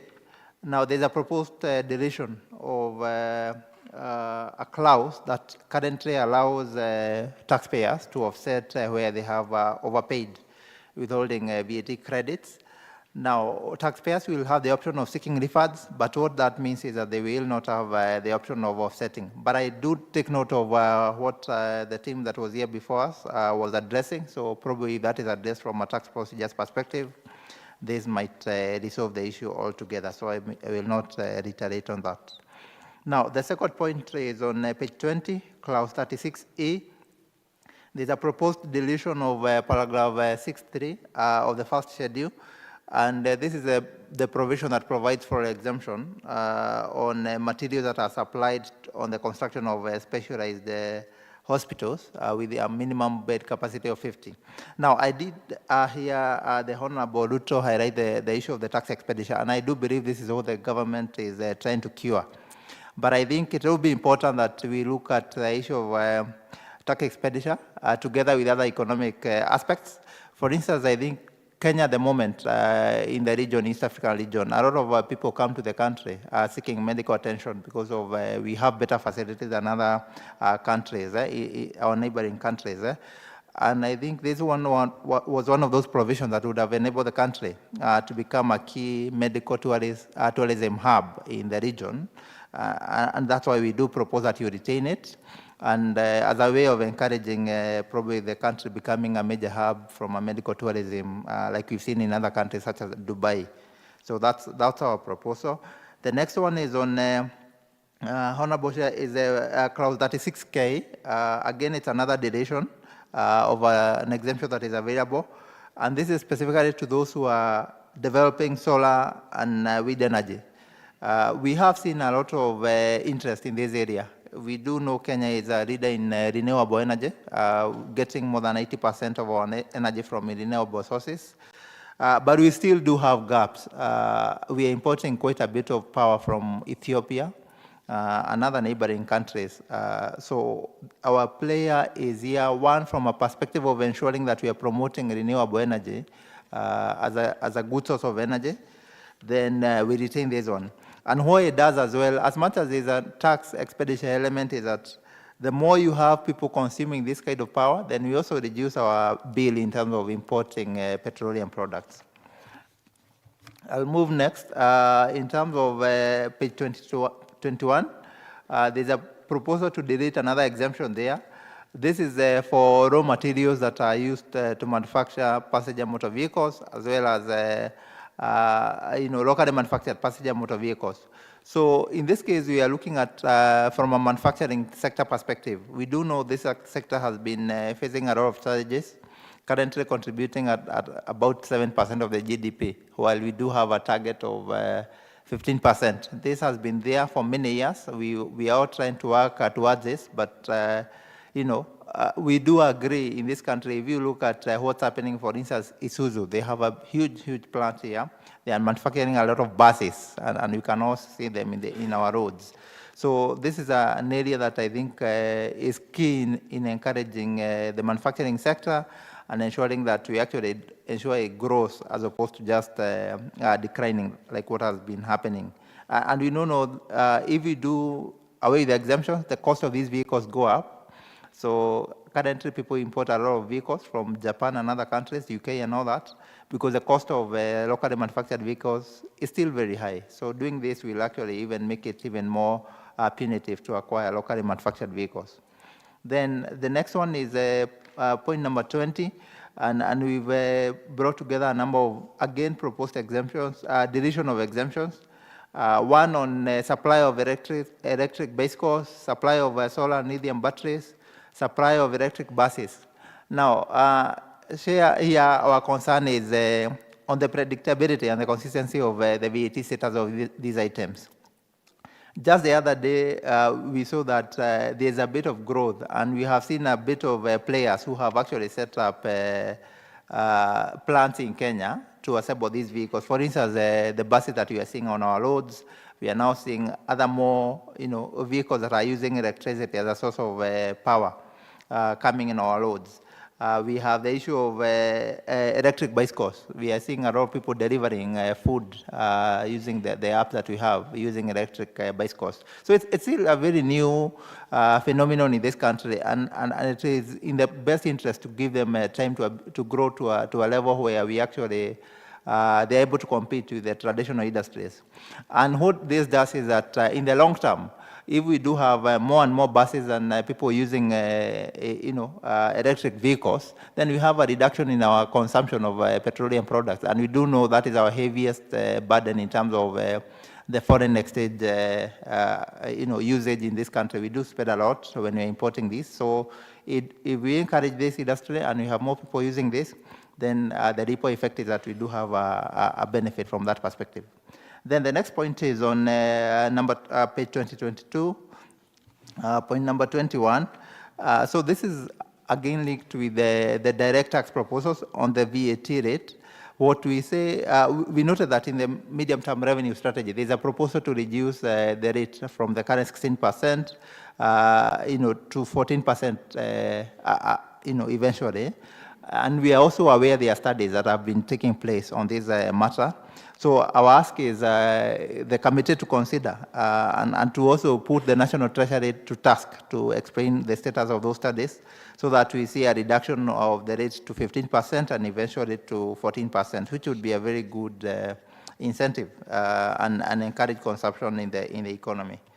Then the next point is on withholding VAT. Now, here, there are two ways we are looking at this.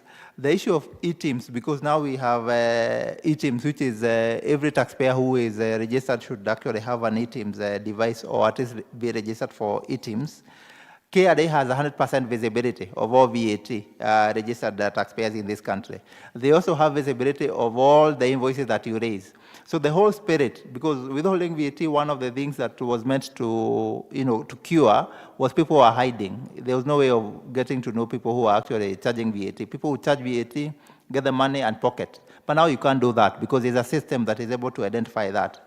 So the question first is, do we really need withholding VAT in the first place with the ATIMS system where KRA has 100% visibility? Maybe not. And that is our ask, number one, that you consider repealing the entire requirement of withholding VAT because it's just an additional burden, which is not necessary at the moment because of the visibility.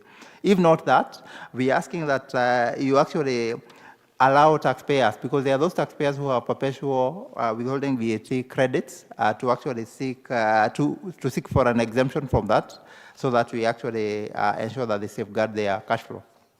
Then I'll move to the next point in the interest of time. Then there's a provision that is page 23, point number 23. This is on the general penalty that is available. What we have noted is at the moment we have a penalty of 1 million shillings, where there's no other penalty provided in the law. Now, this has been used a lot by KRA, and at times it's to the disadvantage of many taxpayers. So, for instance, if you think of the supermarkets, the quick restaurants that we have all over this town, what they do is that they'll just come and get a receipt from you.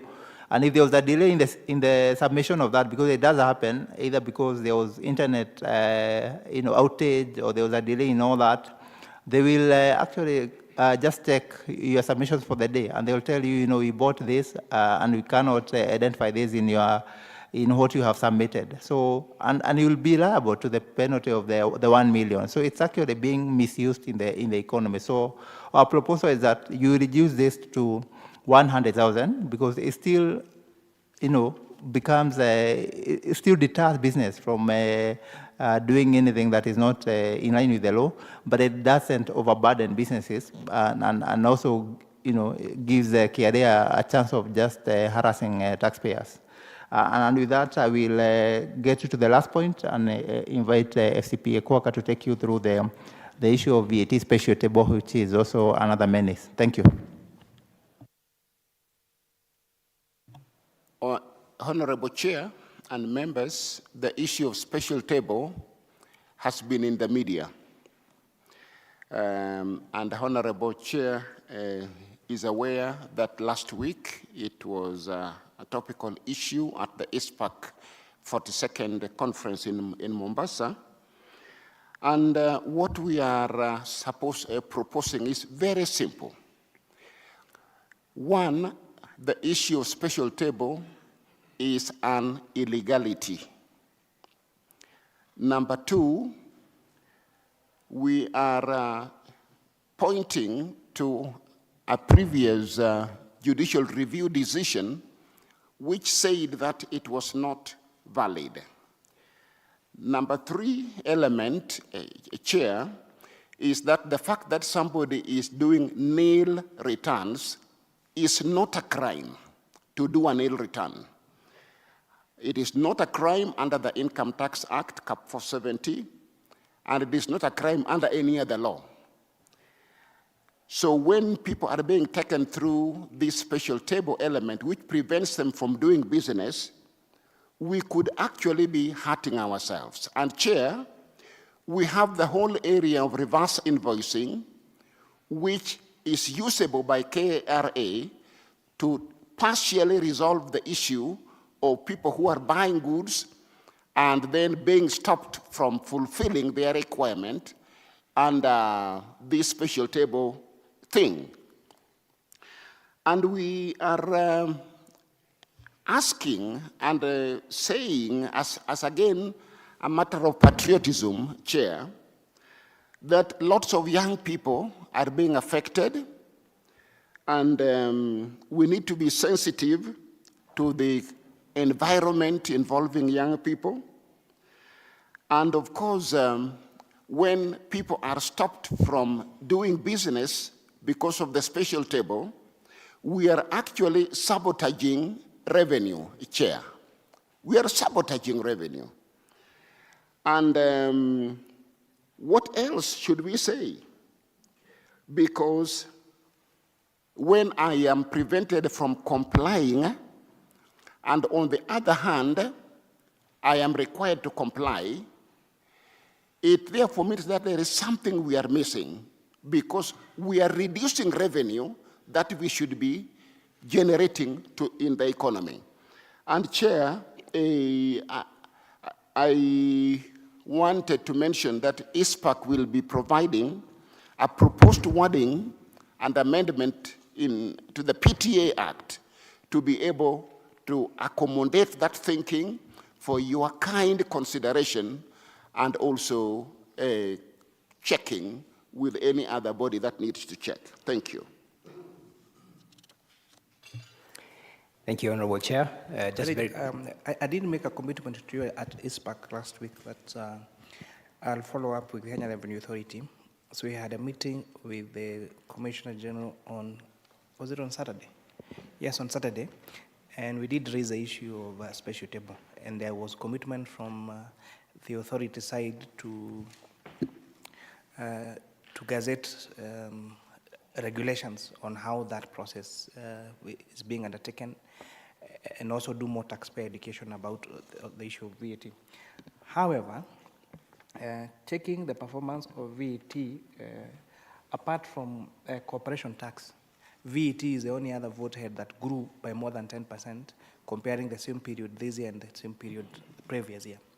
And so the challenge with this special table is that it is bringing unnecessary burden to some already compliant taxpayers.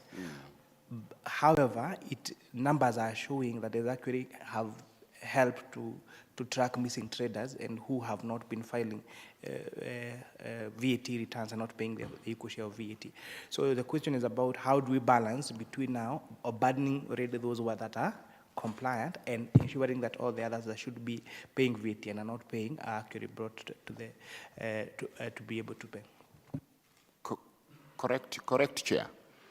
And also to try and mitigate the point that some people involved with the system have used special table for rent-seeking behavior. And that is something that we are bold enough to say.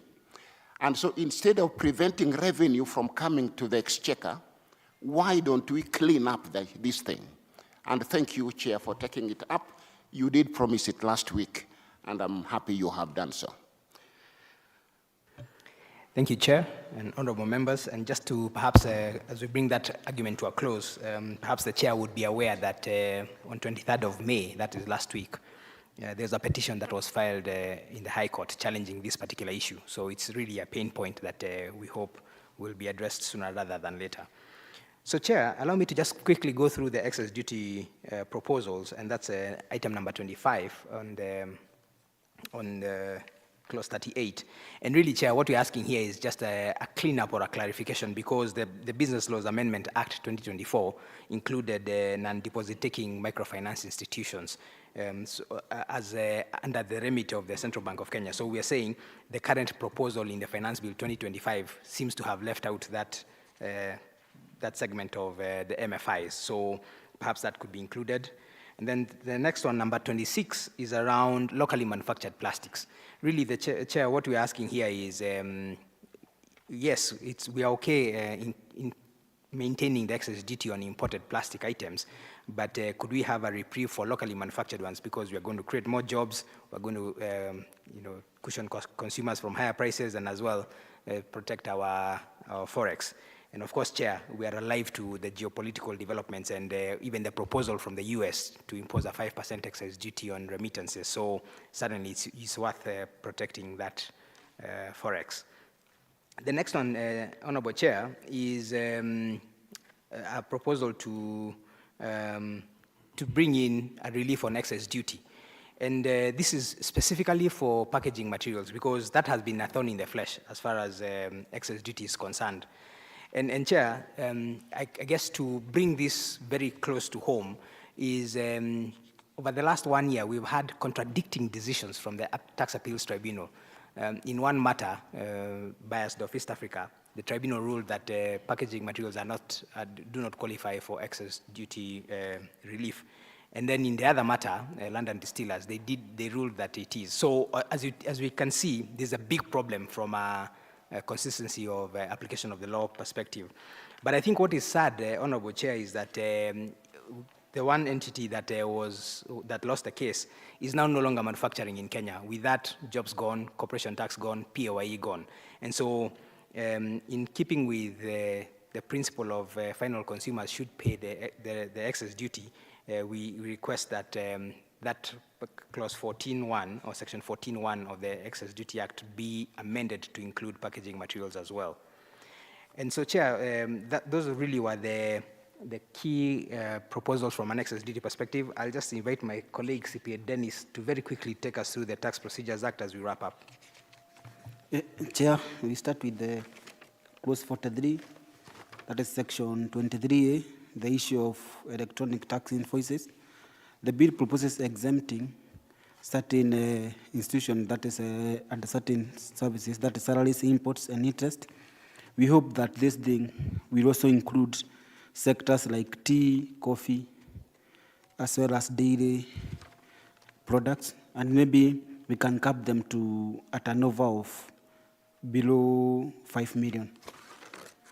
The next, my next proposal is on 30, the issue of section 31. On this one, this is a welcome move, and I think it reflects the needs and voices of the taxpayer. That the issue of the other law does not require the Commission to give reasons when issuing an amended assessment, but now he'll have to give a reason. So that's a welcome move. And we now go to clause 45, the issue of section 39 on penalty for failure to deduct or withhold tax. So on this one, it's also a welcome move in such that the tax might be paid somewhere else, and before the taxpayer was liable to pay the fine. The other one is on the issue of section 47B. The proposal is that the refund should be moved from the current 90 days to 120. We hope that to be retained, our proposal should be retained to the 90 days. I now invite my colleague, FCPA, to take us through section 59. Thank you, Chair. Chair, the Finance Bill 2025 has got a clause 47M4, which seeks to amend section 4214E of the Tax Procedures Act. And really, this is around agency notices. And Chair, the reason why this is a matter of concern for taxpayers is because over the last 4 years, we've had 2 attempts to bring in the rules of pay-to-play, meaning before you appeal, you have to pay something to Revenue Authority, which makes access to justice quite a challenge. And so section 4214E is the one that currently provides that until your time to appeal at a tribunal decision or a high court decision lapses, the commissioner cannot issue an agency notice. So by deleting that, it means that immediately I lose an appeal at the Tax Appeals Tribunal, then the commissioner can issue the agency notice, which is a big problem because then it essentially cripples the taxpayer's business, and also does not engender an environment where people can alternative dispute resolve their matters or ADR their matters, mediate.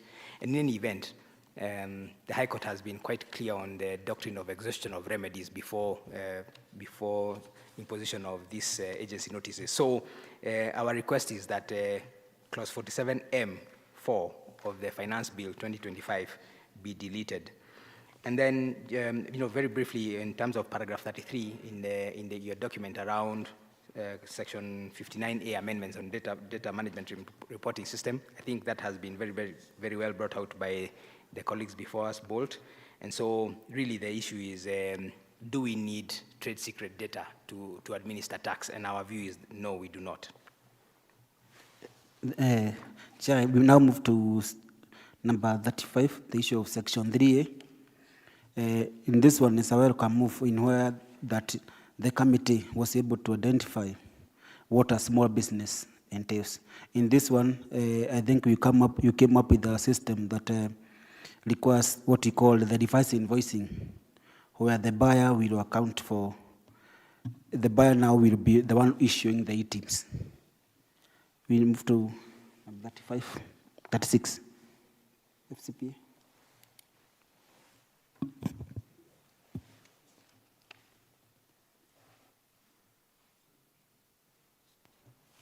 So, okay, thank you. So the whole issue here is what we are discussing earlier around reasonable cost for failure to comply, which will lead to ambiguity and enforcement in post. Let's go back to this deletion of E. Clause 47 M5. 4. Oh, sorry, 5. Yes. 5.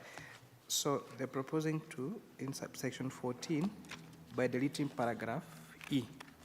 So section 42 of the Tax Procedures Act is the one that provides for power to collect tax from person owing money to a taxpayer.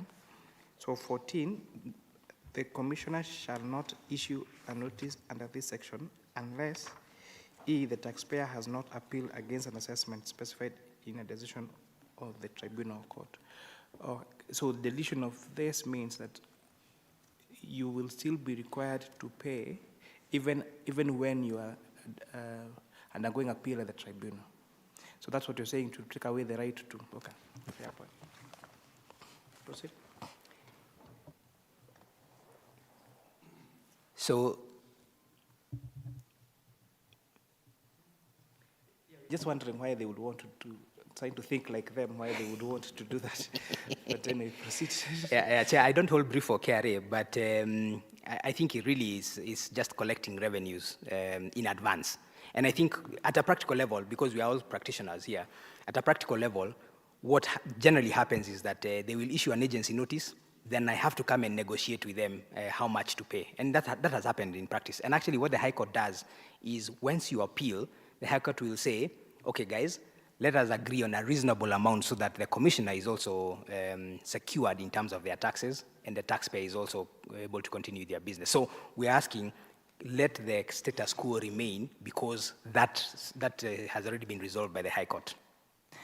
I'm reminded by our Director Legal that this provision comes every year. And we have made the same decision every year, so you don't have to be worried about the decision that will be made on this particular clause. Proceed. Thank you very much, Honorable Chair. So yeah, what we're just proposing here is, in terms of clause 36, is to clarify what reasonable cause is, so that then we reduce disputes around the penalties, especially for failing to withhold or remit the tax that has been withheld.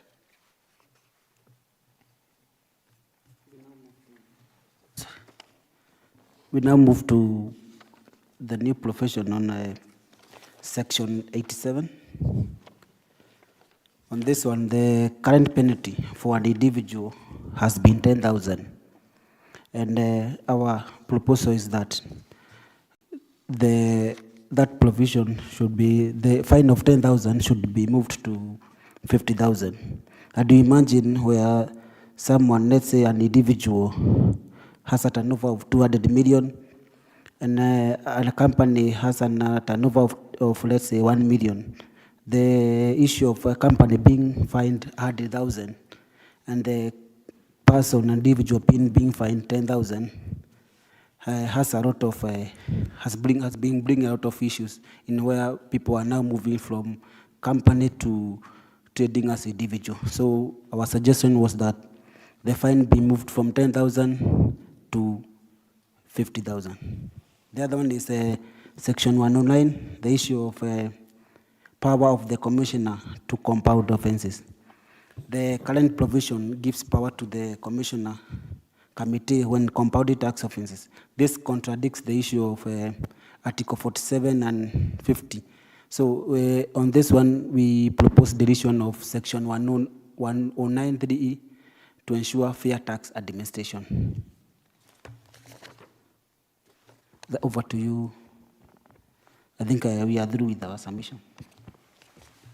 And finally, Chair, very, very final point is with regard to an element which is not in the Finance Bill 2025, but it is a proposal to increase revenue to the Exchequer. And this is with regard, Chair, to the unclaimed financial assets, which we know at the moment is over 8 billion shillings, which is invested. And our proposal is twofold. One, that Section 45 and 48 looked together of the UFAA Act. One, to provide that those who get claims later be given interest on the earnings out of the monies that UFA will have earned from whatever. And we are proposing that it be at the average interbank rate so that there is no ambiguity about it.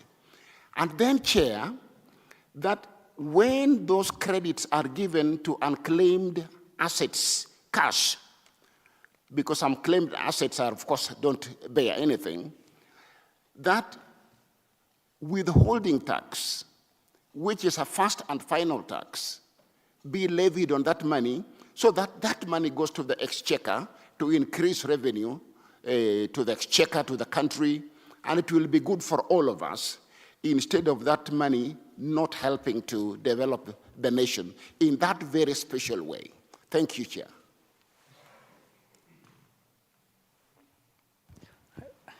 That's an interesting point. But then that means we'll have to amend the Unclaimed Financial Assets Act. But I'm wondering if the withholding tax can be amended. We can amend the Income Tax Act without necessarily having to amend the Unclaimed Financial Assets for that particular withholding tax. Chair, that is why I mentioned Section 45 of the Unclaimed Financial Assets Act and Section 48 read together, that will need to be amended. And since all these fall under Treasury, Chair, the beautiful thing is that the Minister for Finance has control over the two of them. So moving to amend the UFAA may not be too complicated, but let's get some revenue to develop the country, Chair, and increase our whatever trillion we need to collect each year. Thank you. The only challenge is there has been a ruling by the courts that you cannot amend a different statute if it was not in the bill in the first place. So the amendment of the Income Tax Act to provide for that withholding can be done, but then amending the Section 47 and 48 of the Unclaimed Financial Assets will have to do another bill, which is something that is easy we can do. Yeah. So thank you very much. Honorable Chiforomondo, introduce yourself. Thank you, Chair. My name is Chiforomondo Mangale, MP Lungalunga constituency, which is in Kwale County. I'm a member of this committee. Thank you. Thank you very much for your very good presentation. Of course, it's always interesting to listen to submissions by ISPAC, cross-cutting across all different subjects. So we thank you very much. Wish you the best at the Institute. Congratulations to the new council members and the substituted committees. We wish you all the best and ensure you of our support and commitment. Thank you. Our next stakeholder is East Africa Devices Kenya Limited.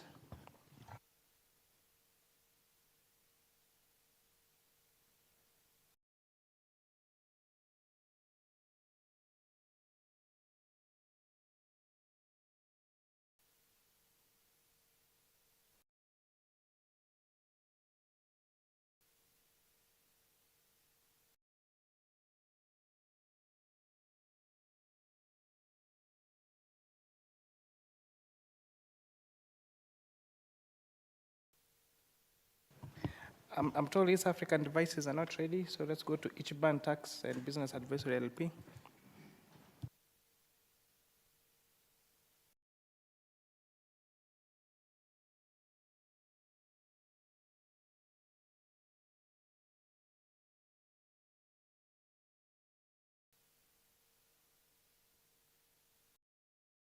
Introduce yourself and you too. Thank you. Thank you very much, Honorable Chair, and good morning. Well, no, I think it's afternoon now. Good afternoon now. Once again, my name is FCPA Robert Warero, and I'm joined by my colleagues from Ichiban Tax and Business Advisory, and I'll allow them to introduce themselves. Thank you, Chair. Good morning, Chair. Good morning, honorable members. My name is Christine Deritu, Tax and Legal Advisor at Ichiban Tax.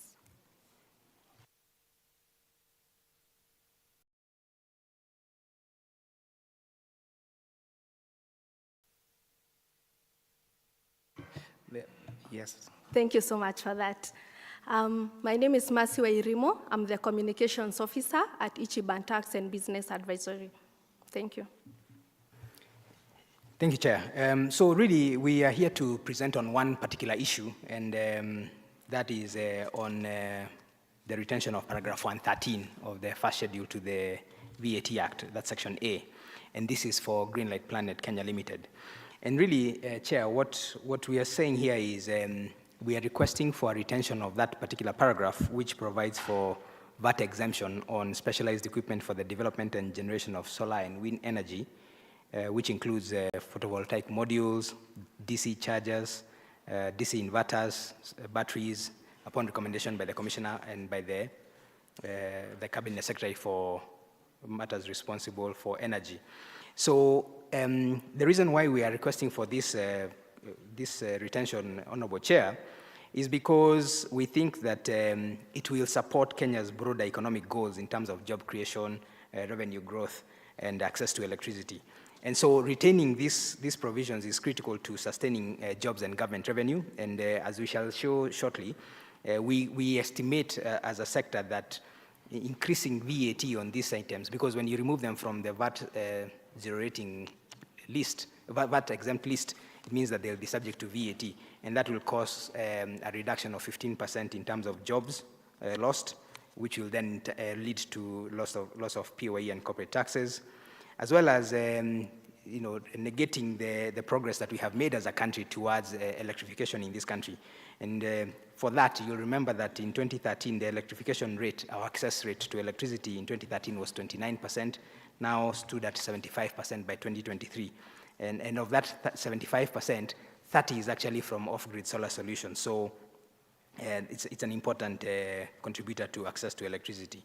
And then I do note that, Honorable Chair, a lot of your members are from the areas that are served by the Kenya Off-Grid Solar Access Project, KOSAP, which essentially is a World Bank funded project that tries to get access to electricity to these underserved and marginalized areas. And so we believe that that will also form part of the access to energy electricity. And so if you look at that table on page 1, what we are saying is that if we increase the VAT on these items, then immediately we will see a loss of 1,450 jobs. And these jobs are especially in the marginalized areas, where we have people walking around and selling these products, people walking around and collecting the payments that are due. And that Honorable Chair, does not even include the downstream impacts. If I don't have electricity access, I can't charge my phone. That means that I will not use my bundles. That means that I will not call. If I am a Mama Boga who is selling groceries at the stage, it means that immediately it gets dark, then I have to go home because I don't have access to electricity to solar to power my solar lantern.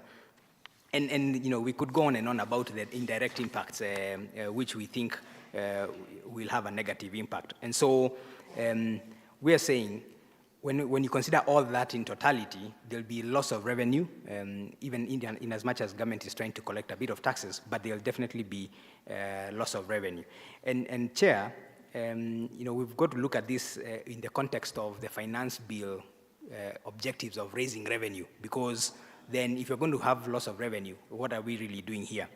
And one of the reasons why we are saying that, Chair, is because if you go to page 2, you will see that indeed in Finance Act 2020, that was section 13A3 of Finance Act 2020, it deleted paragraph 45 of the first schedule, which provided these exemptions.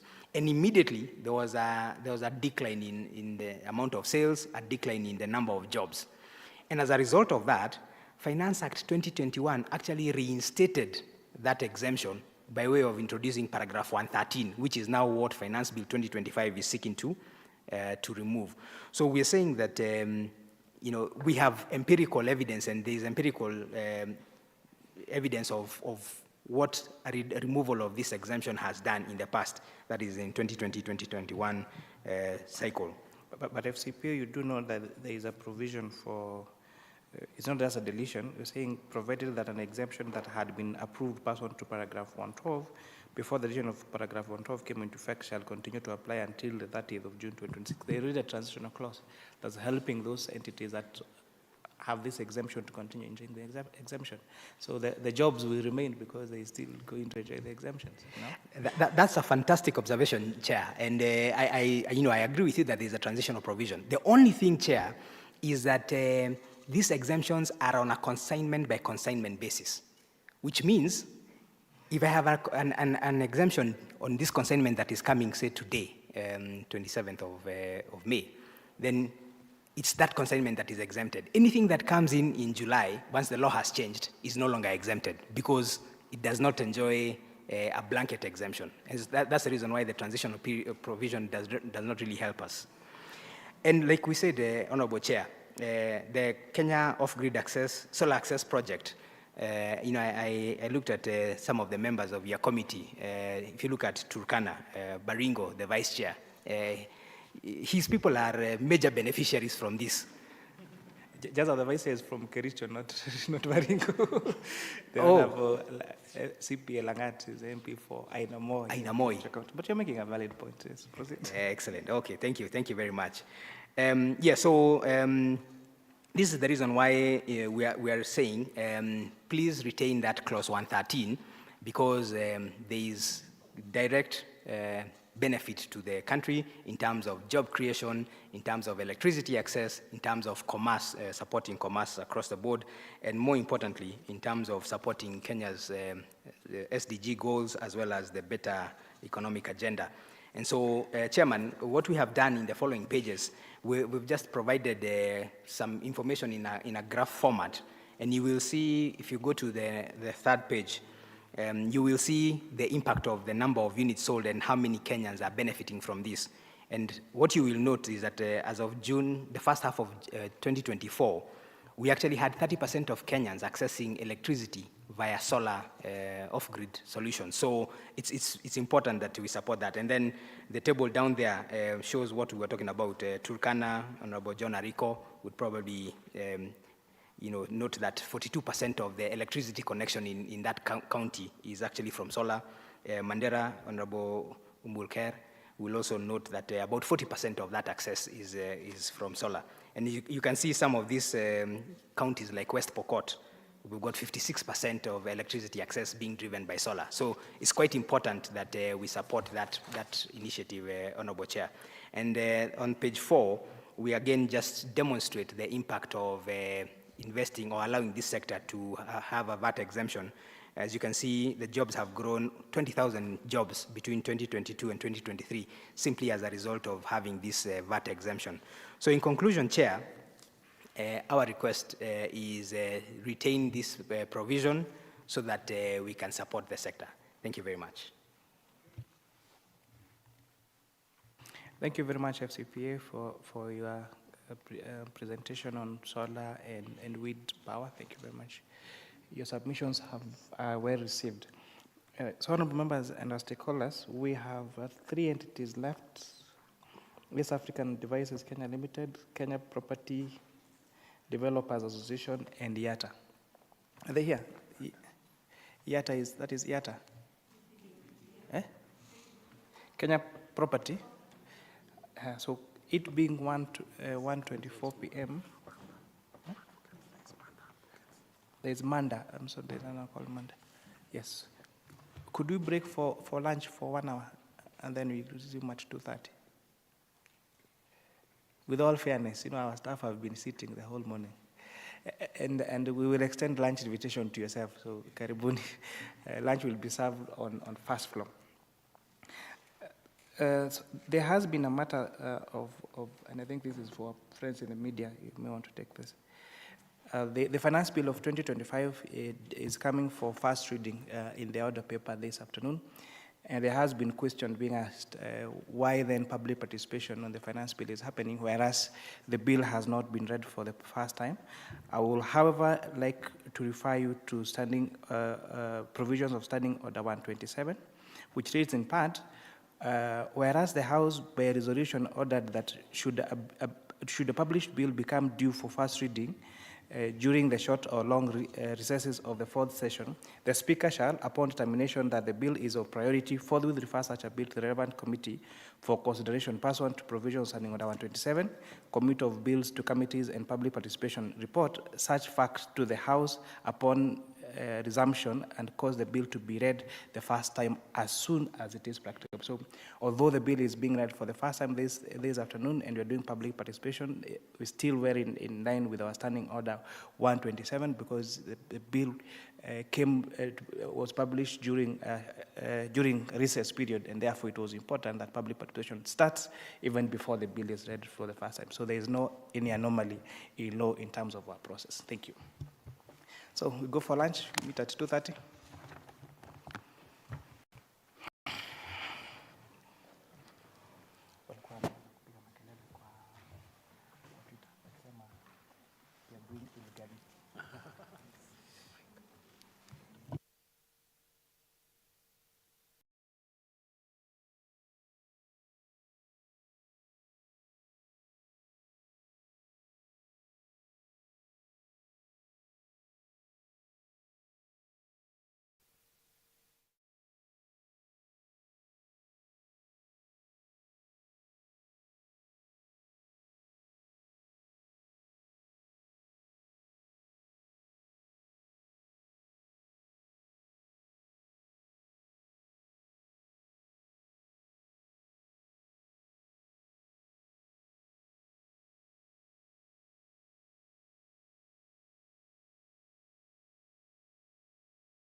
Okay, fine. Let's start with the boats. Introduce your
Thank you, Chair. Let us pray. Almighty God, who in your wisdom and goodness have appointed the offices of leaders and parliaments for the welfare of the society and the just government of the people, we beseech you to behold with your abundant favor us, your servants, whom you have been pleased to call to the performance of the important trust of this republic.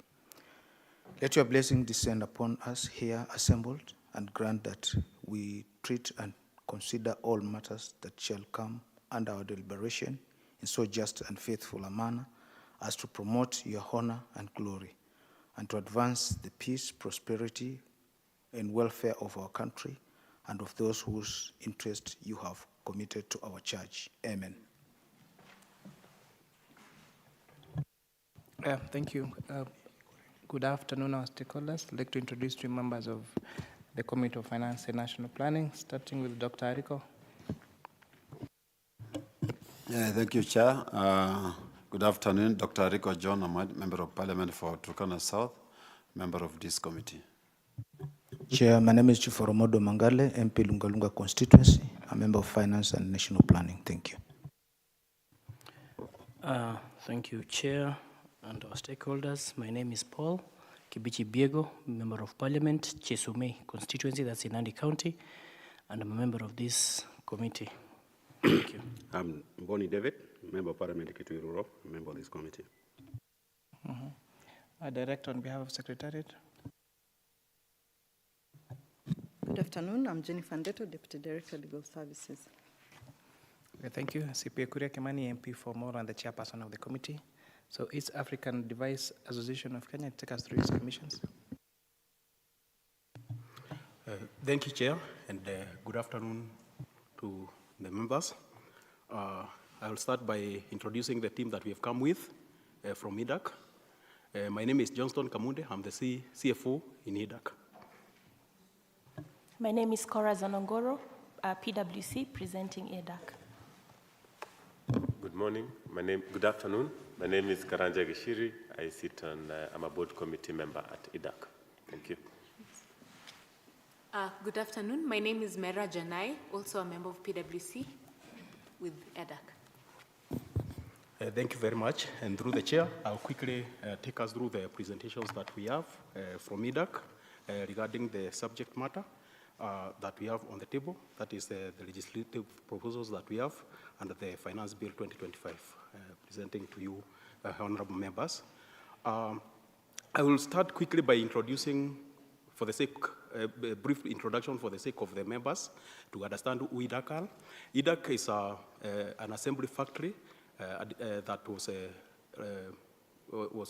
launched in 2023, October 2023, to assemble devices, that is smartphones or mobile phones and smart devices within the locality of Kenya. We are located in Athi River, Grade 5. We have a number of establishments there. We've invested over $5 million for us to get to where we are now. Basically, we have operated for 1.5 plus years since we incorporated, or since when the President of the Republic of Kenya launched the factory.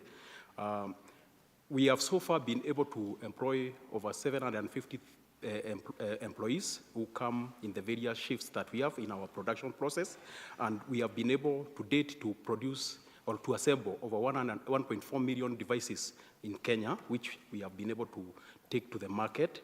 Of course, for those of us who have been able to pass through various outlets, particularly of carriers like Safaricom, anywhere you find a neon brand of phone, that neon brand is actually assembled in Kenya fully. There is no single neon brand that is coming from outside as we are talking. EDAC, being a young company, has achieved much, and one of our key achievements so far, first of all, in June last year, around June last year, when KRA was giving their annual awards, we were awarded top taxpayer on the non-fuel importers, which was a one-off. That shows that we are committed to the journey to partner with the government, both in compliance and meeting our obligations. We have also supported various government activities, including the CSP's program that the government was running in the Ministry of Health, and we are currently also supporting the SHA process by supplying the locally assembled tablets for purposes of enabling digital administration of the health sector.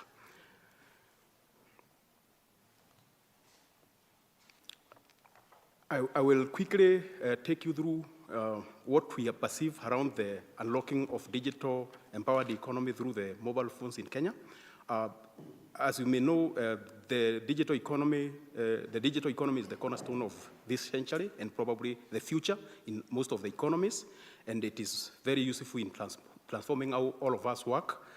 Today we were very impressed when we came with a box of printouts out there, and we were told that we don't need to come with them. So we actually said that this is the way to go, and we believe that this is what we are here as a company to support the whole of the economy to do, to ensure that they move digital and do their work with ease, and they become more connected, and they consume whatever they are consumed through the digital world. We believe that the digital world, the transformation is driven by increasing the penetration of internet and mobile devices and other smart devices and other digital innovations within the economy. And we strongly believe that a young economy like Kenya needs these innovations, both in the key sectors that particularly our government is focusing on. And that's why we are there to support this kind of initiatives. We believe we look at the whole of African continent, the sub-Saharan Africa. We noticed that the penetration so far has gone to 46%, and by 2024, of course, and smartphone adoption has reached 54%. This has been increasing due to the foreign cost of devices in the various locations in different countries, and this is a good thing. And most of this foreign of device cost is more influenced by the partnerships that we have with the various governments in supporting through incentives the local industries. We believe that this partnership is in line with our local of our country, particularly within the fourth medium-term strategy paper that highlights that increased access to smartphones and mobile broadband is essential for delivering digital government services and expanding e-commerce and enhancing financial inclusion, especially in underserved rural areas. And I am sure we have seen that as we continue to penetrate the rural areas, the economies of those areas are also improving. The income, the disposable incomes of those people are also improving as they start accessing more than what they used to access. And they are becoming more informed, even as they access government services and they know where to go, reaching those services from where they are without having to travel so far. We have kept the spirit since the first time when we came to this committee, and also since the first time when we applied for the government to give us incentives. We've kept our commitment. As EDAC, we are continuously innovating. As we are now, we are probably the only company that is able to produce an entry smartphone device of $51 as per what we committed. And as we are talking now, we are also in advanced stages of, through our research and development, we intend to produce another cloud phone, another 4G cloud phone that should be able to sell in the market at below $20. When we sit here, the message that we would say is that stability in tax policy for us is very key, because the tax incentives that we normally get from the government are the ones that enable us to keep investing and to keep innovating, so that then we can help in the technology gap reduction and the acceleration of the access of internet and mobile networks. For purposes of this meeting, we have two proposals for tax consideration, and we'll start with the first tax issue that we have picked, and I'll hand over to Corazon to take us through the tax issue, and then thereafter I will come in on the justifications of why we believe it is important for us. Thank you, Mr. Kamunde. Honorable Chair and committee members, the reason we are before you here today is because on the 1st of July 2023, through the Finance Bill of 2023, we got VAT zero rating on the supply of locally assembled mobile phones. On 30th of October that same year, 3 months later, EADAC was launched as a local assembler of phones. And the kinds of phones that the manufacturers have had are low-cost mobile phones that are helpful for, our citizens who cannot afford high-value phones, and that actually covers 70.9% of Nairobi's population based on a March 2025 report. So now the Finance Bill is proposing to exempt the supply of locally manufactured phones, which is okay. And I say it is okay because the zero rating has actually led to EADAC accumulating 1.8 billion shillings in VAT refunds, which is still sitting with the Revenue Authority. However, because it cannot be paid fast enough, then they are having to incur the cost of credit. But because we know that the phones still need to be affordable, and that was what government set out to do even in its medium-term plans, then we are here to say that we need to adjust the VAT treatment of the inputs. And so we are saying, please maintain the proposal to exempt the supply of locally assembled mobile phones. But in addition to that, we are requesting that you also exempt the VAT on inputs or raw materials that will be supplied to a local manufacturer of mobile phones. What does that do? If you look at the slide that's on page 7, when you have a scenario where the product is exempt but the inputs are not, then you end up with what you see in row number 2 there, where that VAT on column 2, which is 160, yeah? $1,000 is the cost of the phone, 160 is the VAT, the cost of the inputs, 160 is the cost, is the VAT cost on these inputs. And then if you have to apply a margin on all of your costs, the VAT is part of your cost because you cannot recover it. And so your customer ends up paying a bit more. So essentially, if we leave the proposal as is in the Finance Bill, there's going to be an impact to the price of the phone, and that is why we're requesting that the leg that has been left out, which is exemption of the inputs, also be included. Having touched on that, the second proposal is as a result of the realization, and I'll just go to the slide on page 15, please. So there's a realization that whilst the internet is an enabler for many things and we need to access the internet through phones, that is not enough. There are many other devices that are necessary to access the internet and all of the possibilities that it provides. And this could be laptops, it could be computers, it can be routers, it can be smart devices of various kinds, so that we are able to get the benefit that the internet provides. And so on this basis, we are requesting, Honorable Committee, that we also exempt the supply of locally assembled routers, locally assembled Know Your Client and point of sale devices, locally assembled smart and Internet of Things devices. These can be things like smart meters, CCTV cameras that are locally assembled, then also customer premise equipment devices, modems and MiFis, as well as laptops, desktops, and tablets. But similar to the phones, we are saying don't just exempt the sale of the finished good, please also exempt the input. Because if we don't do that, then we will still be carrying an inherent VAT cost which the consumer must bear. I will invite my colleague to then speak to the justifications for these proposals.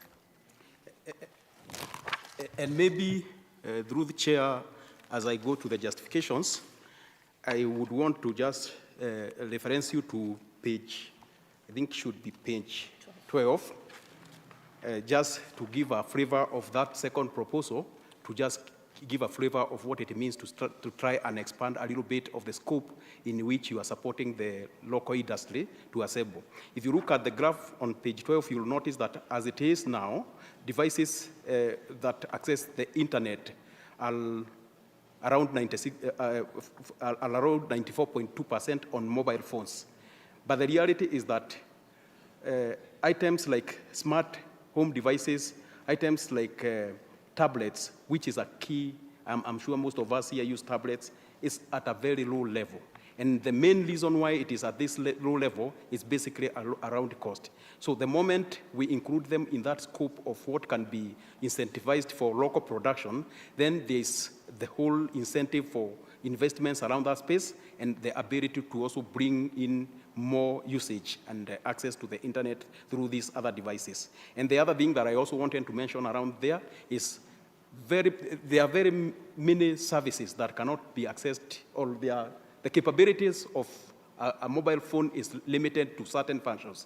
If, for example, as per the programs that we see now rolling out in the government, if we want to reach out to schools, the most effective way of reaching out to schools, for example, like we are doing now in health, is a tablet. So the moment you include that in this scheme, then you help us to provide to the market or to the economy on affordable devices of that nature, other than just mobile phones. So that was important for me to mention. So going back to the justifications, and I will also go very fast through the justifications.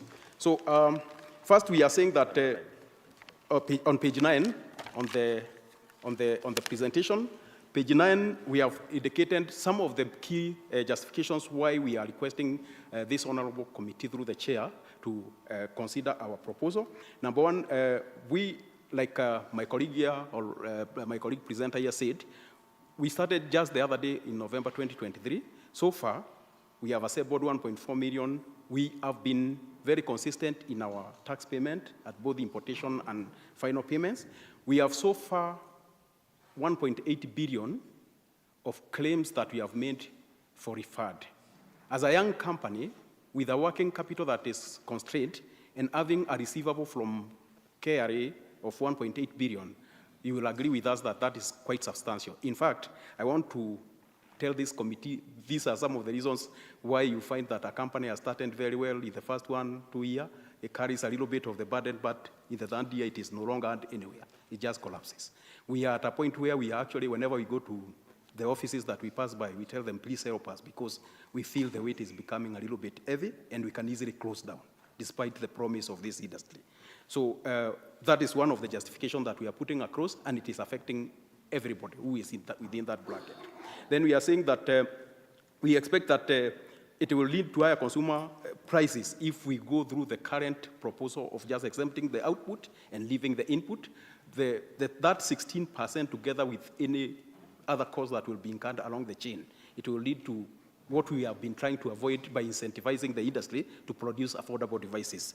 And this also will also affect a whole chain of employed people.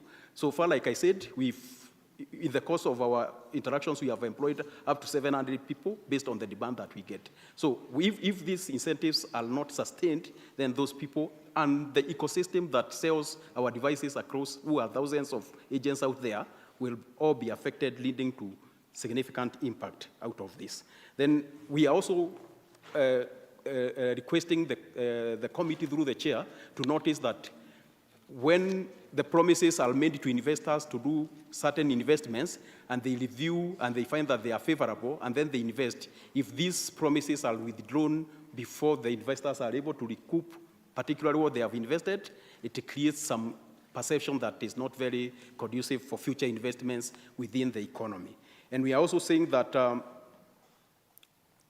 by causing these devices to, which have started going, the prices have started going down to go up again, then it also dampens the speed in which the acquisition of digital economy has been happening, and it also affects our blueprint as a government of Vision 30 and of 2030, and I think that would not have been the intention of the drafters of the current proposals.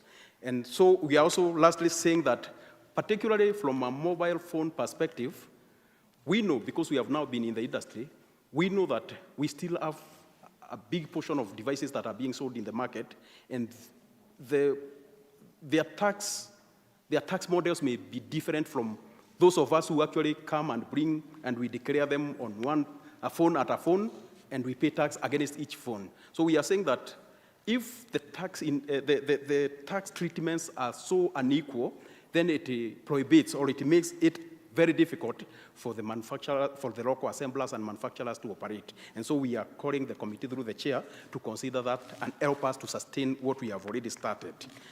I will quickly also go to what we had put down as the justifications for the VAT exemption on the additional items that my colleague has put across, which is in page 16.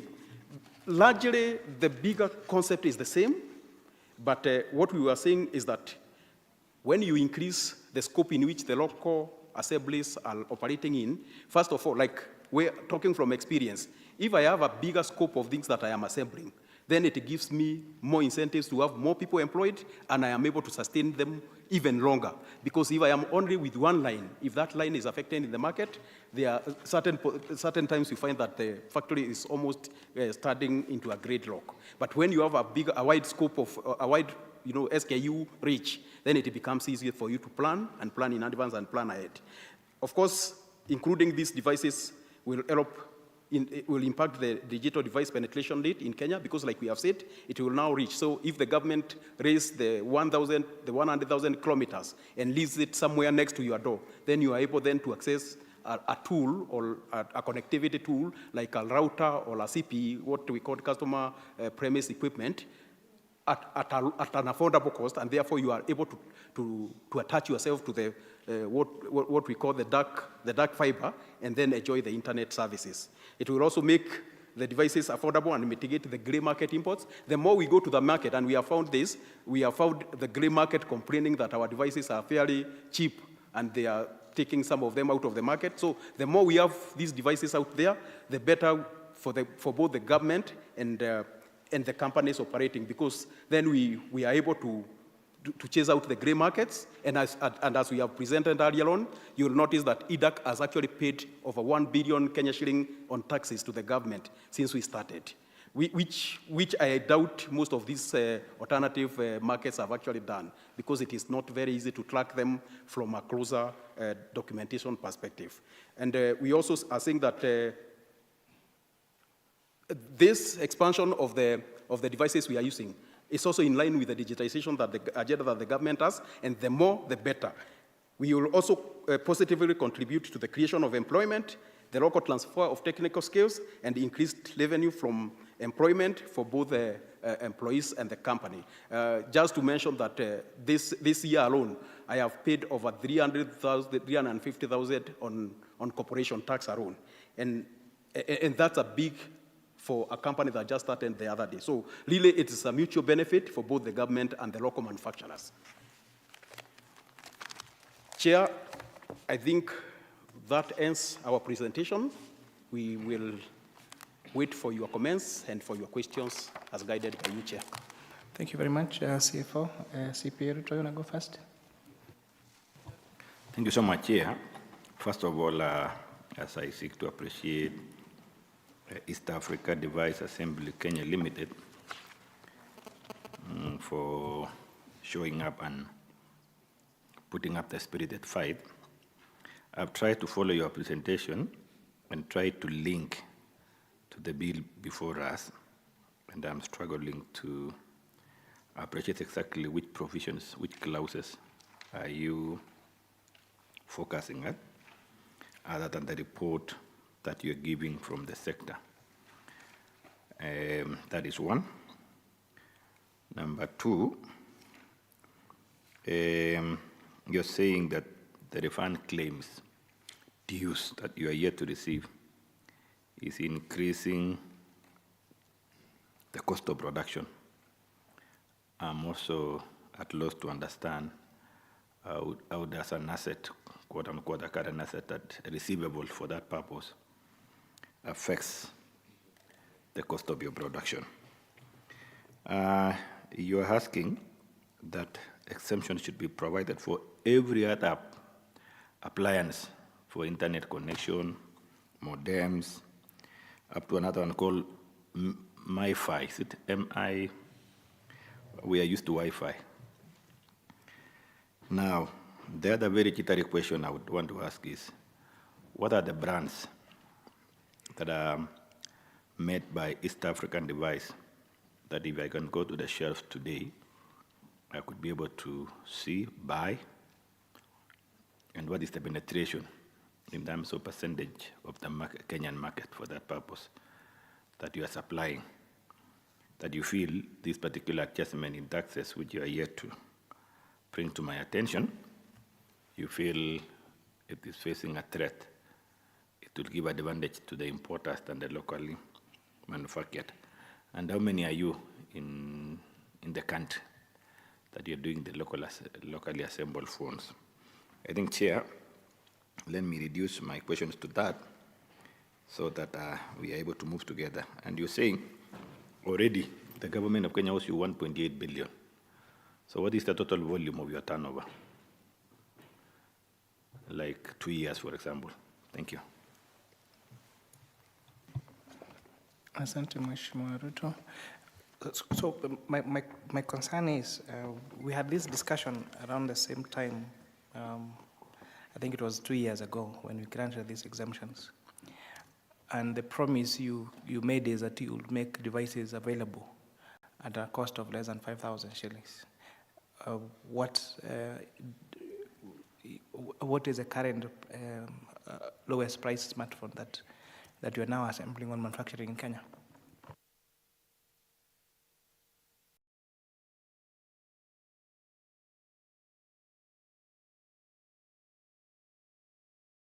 The provisions of the Act.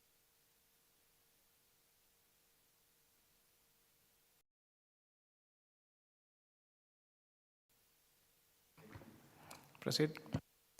All right.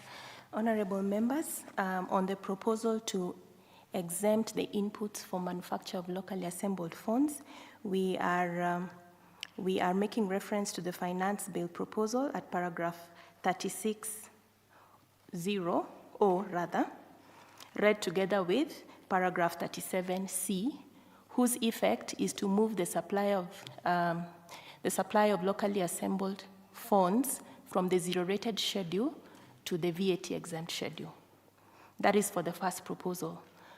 On the second proposal, where we request that additional items be exempted together with their inputs, this is not currently sitting on the finance bill.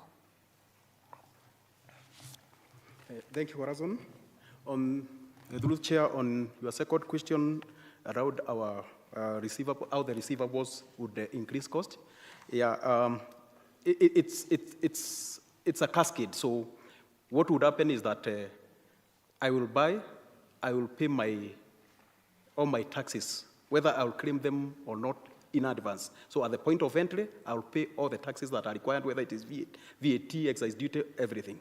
Then I will assemble my produce. Then I will sell out to the market. Now, once I have done that, I will claim to the government.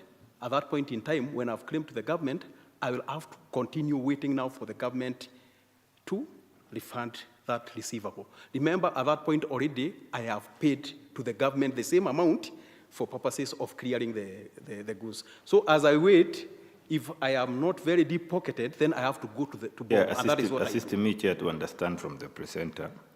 I'm sure you have a cost accountant. Can that tax form part of the cost? So what we are saying... Or I agree, during the purchase, you are spending. Yeah.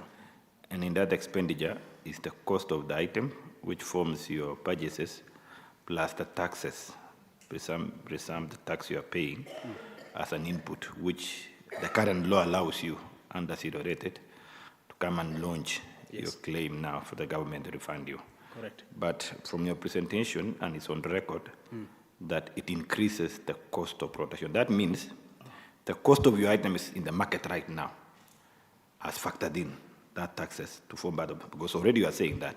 So whatever margin you are putting, it means already you have absorbed the cost. So you should not even be lamenting as to why it's going to exemption, because you're already exempting it from your presentation, unless I'm not getting you.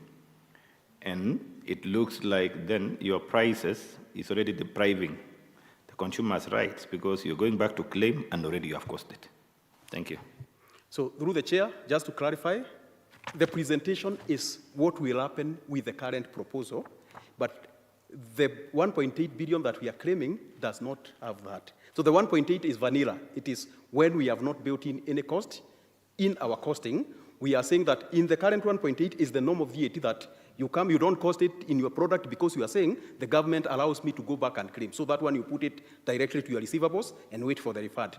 The second, the proposal that now is in front of you is where we are saying, at least we know that in the first one we were waiting for refund, so we could wait. The only thing that we have there is opportunity cost, so you can go to the bank and borrow and try to finance yourself to the best you can. But in this other case, we are saying, because we know that if it goes the way it is, then we will not be able to claim that, then automatically that will now flow through to the cost of the product. That's the different, sir.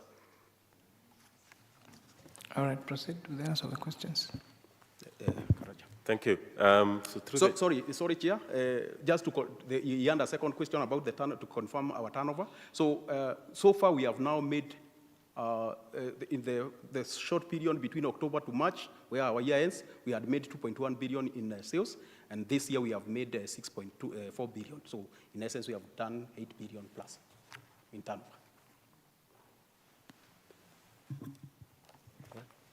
Through the chair, thank you very much for the opportunity. I'll speak about the questions touching on the brand, penetration, and threats faced. I'll also talk about the current pricing of these products in the market. So these phones, and I've carried a sample with me here, this is the Neon Ultra phone. The phones sold in the market are largely sold under the Neon brand, which is proprietary, owned by Safaricom, and EDAC does manufacture on behalf of Safaricom.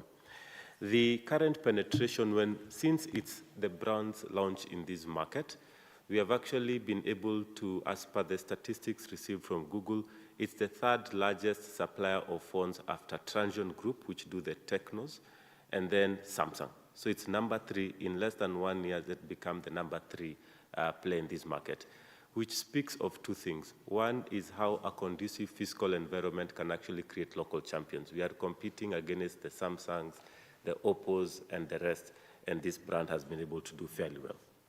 The second question is what is the price and whether the benefits that this committee has accorded EDAC or other local assemblers have been passed on. I can confirm and attest to the fact that before, because I sat before this honorable committee, the Smarter was actually retailing for around 11,000 shillings. When we got the exemptions, we were actually able to move it to around 7,500 shillings. And today, due to improved efficiencies and other benefits, it's currently retailing for 5,499 shillings, which speaks to the kind of that we are actually passing on the benefit to the consumer. This phone that I'm carrying with me here looks pretty much like the iPhones. It's actually retailing in the market for 9,000 shillings. The closest competitor you'll find will be going for around 15,000 shillings. And it is as good as any other international brand that you'd have. I carry it with pride knowing that this committee facilitated us to get the right relevant exemptions that were able to then produce such a world-class product that is globally competitive. In terms of the number of phones, in terms of the number, the other benefit about this particular, it's off, unfortunately. Yeah. But one of the other key things I'd want to emphasize on is the continued R&D. The phone that is circulating here, we were able to actually conceptualize it here in Nairobi, design a phone, and be able to circulate it in the marketplace. We are very much focused on ensuring that we even enhance this type of R&D and ensure that we're able to produce quality devices. Our philosophy is that a Kenyan should be able to have a quality device at an affordable price, right? Not compromising on quality. So we have been able to produce at the moment 1.4 million. That was the other question. What is the number of these devices in the market? 1.4 million is what we have locally produced. And our aspiration is that this year alone, we should produce over 2 million of these devices in the coming 12 months. I'd like to conclude my submission, unless there are any other emergent questions. Yeah, Chair, the other question was how many we are a minute, Chair. Yes. I wish before they wind up, if you could provide specs of this particular phone, okay, so that we're able to align the 9,000 shillings in the market and its specs. It's unfortunate it's not on, so we could not see the visible features of the phone, other than feeling the texture. No, thank you. Through the Chair, And Chair, we also want to know if themselves they use it. Because there is a petrol station owner in my county who sells petrol to us, but himself he doesn't use it. He does not fuel his vehicles in his petrol station. So we start doubting if that petrol station is authentic. I am confirming I have mine. So through the Chair. And Chair, if they have some which we can buy here, thank you. All right. Thank you, honourable members, for the questions. It's heartwarming to see the positive reaction coming. So the specifications of that phone, the Ultra 2, it's a 4+4. That is the ROM and a memory of 64. So it's 4+4, 64. So effectively, it's an 8 GB ROM and 64 GB RAM. In terms of the width, it's a 6.75-inch phone, which makes it actually bigger than your typical iPhone Pro Max. It's bigger than your typical iPhone Pro Max. Battery life, it's a 5,000 amp. The battery is 5,000 amps, which implies that it can actually go for up to 2 days, up to 2 days without charge. So, and we thought of this because we were contextualizing it, that if this phone is going into the village, there's probably, your charging opportunities once every 2 to 3 days. So this phone is actually designed taking into account the local conditions and lifestyles that we have. Where can you buy it? These phones are available across the country in any Safaricom shop, dealers countrywide. Online, you can buy it from masoko.com, and it will be gladly delivered in this very location. So right now at masoko.com, you'll find it, or on any Safaricom dealer or shop countrywide. Our mission or our vision is to actually expand this. So when my colleagues presented around why do we want to expand these benefits, one of our key focus areas is schools, because we realize that studies have shown that it costs about 13,000 shillings per parent per year on textbooks. If we can replace that with an affordable tablet, if you've seen the kind of quality we are giving, an affordable tablet, which you can even now give in installment plans, it means that then you're able to enhance education and alleviate the burden our citizens face when it comes to purchase of textbooks. So the proposals here are really to help us. The second proposal on expanding the range, which was a question that was asked, our commitment is that these benefits will be passed directly to the consumer, in this case to our brothers and sisters across the country. Thank you very much, Chair. Thank you very much. So I'd raise a question on the 5,000 shillings. Yeah. We had a discussion with some stakeholders. There were some consultants who are presenting this on your behalf. I think yesterday and asked them. When the exchange rate of Kenya shillings to the dollar was around 160, the phone was still 5,500. Even when we've done a huge saving in terms of our exchange rate going all the way to 130, the phone still remains 5,500. So is there really a commitment from your end to reduce the price of these smartphones? Because one of the things you're seeing a lot of this cleanup proposal, or this cleanup by National Treasury on our tax expenditures, is because studies have actually shown that when you extend these incentives to yourself, you don't necessarily transfer those incentives to the end consumer. And therefore, your business expands, but really the intention of having the price of those particular products go down, doesn't go down with the same percentage. Correct. I thank you, Chair, and the observations you've made are consistent across the industries. But I would like to highlight our commitment, because Safaricom is one of the shareholders of IDAC, our commitment to ensuring that these benefits are passed on. Before the assembly was put in place, these phones would cost for almost 11,000 shillings. As soon as the president launched IDAC, the prices reduced to 7,500. When the dollar, right now, if you are to go online or to any of our shops, that phone that was going for 7,500 is currently retailing for around 5,500 or 5,499 to be precise, or 5,400, which reflects the following. One is that the savings and the benefits that we're getting from Forex, the tax benefits are being passed on directly to the consumer. Our policy within Safaricom is that this is an enabler, right, to helping ensure that we connect Kenyans and transform lives. So for us, you can rest assured that given our ethos, given our commitment, that any benefits that are received through either Forex exchange gains or, more importantly, through this committee, that they're actually reflecting on Kenyans' consumers and in the pocket. And that's one of the reasons why our penetration and growth has become quite high over a very short period of time. If we grant this exemption that you seek, how will that translate to the price of these funds now that they're 500? Do you see them going lower than that? We see the following benefits that would come when you especially provide the input part of it. Number one is that we will be able to be in a position that will really address the cash flow issues that are facing the company right now, because it's getting to a point, as the CFO highlighted, it will be burdensome.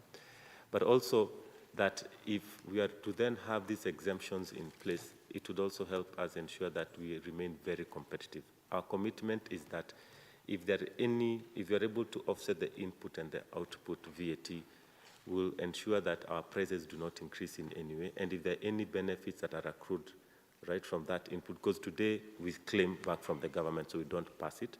So the benefits is really going to ensure that we continue ensuring that these benefits you're passing to the consumer are sustainable.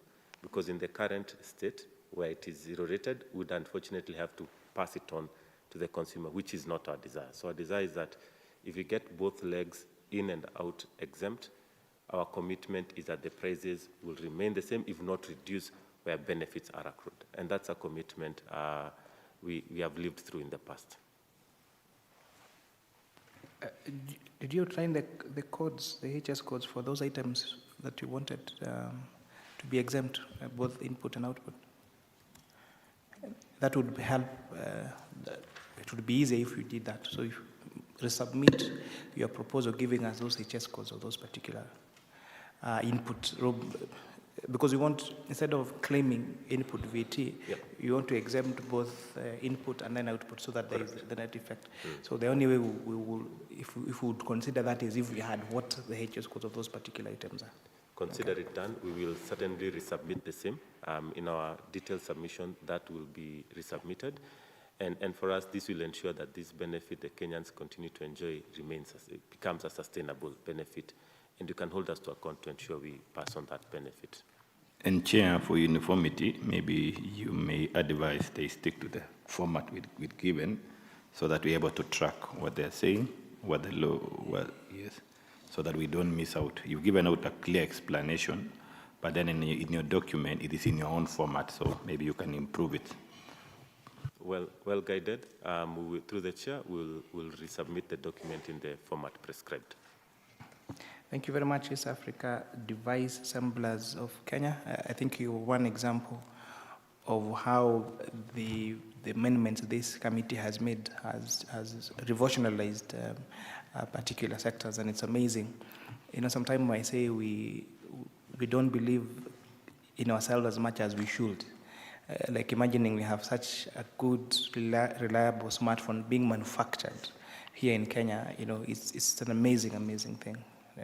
And these tax incentives are the fact that they are able to drive such growth, as in something like looks as simple as change of a tax policy or change of a particular taxation, and that leads to an industry that is employing 750 people, selling 1.4 million devices, growing to a turnover of, you said you're targeting 3 billion this year.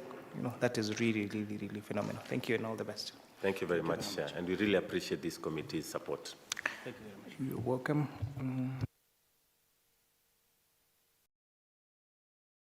So Kenya, next to call is Kenya Property Developers Association. Thank and you. then followed by IATA and Manda. Today we'll finish early, honorable members. Okay, thank you, Chair, honorable members.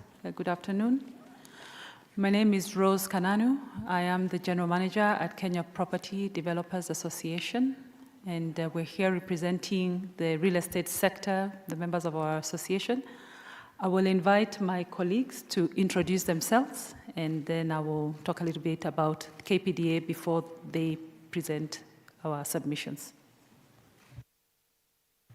Thank you, GM. Honorable members, good afternoon. My name is Wangoi Karuga, a tax partner at MK and Partners Advocates. Today I come before you wearing the hat of the National Government Committee member within KPDA. Good afternoon, Honorable Chair and members. My name is Marjorie Kivuva. I'm a real estate lawyer and partner at Tara Agility Africa. I sit in the National Government and Public Policy Committee at KPDA. Thank you. Good afternoon, Chair and honorable members. My name is Benjamin Sule. I am a developer with Acorn Holdings Limited, and I am also part of the National Government Working Group at KPDA. Thank you very much. Thank you, Chair. With your permission, allow me to briefly give a background about our association and the impact that the proposed changes in the current bill will have, which we want to acknowledge the work the committee did in terms of coming up with the tax incentives, particularly for the affordable housing program. And the current move to take back those incentives will jeopardize not only our members who have been working towards increasing the number of units that are being built under the affordable housing, but it will also impact the infrastructure that the government plans. So KPDA is an association of the private developers, mostly in the real estate asset class. We have 140 members, and we have been working very closely with the State Department of Housing, particularly to embrace these tax incentives that were introduced to essentially boost the affordable housing program, which is a key tenet in the government better manifesto, but also for the development of our country.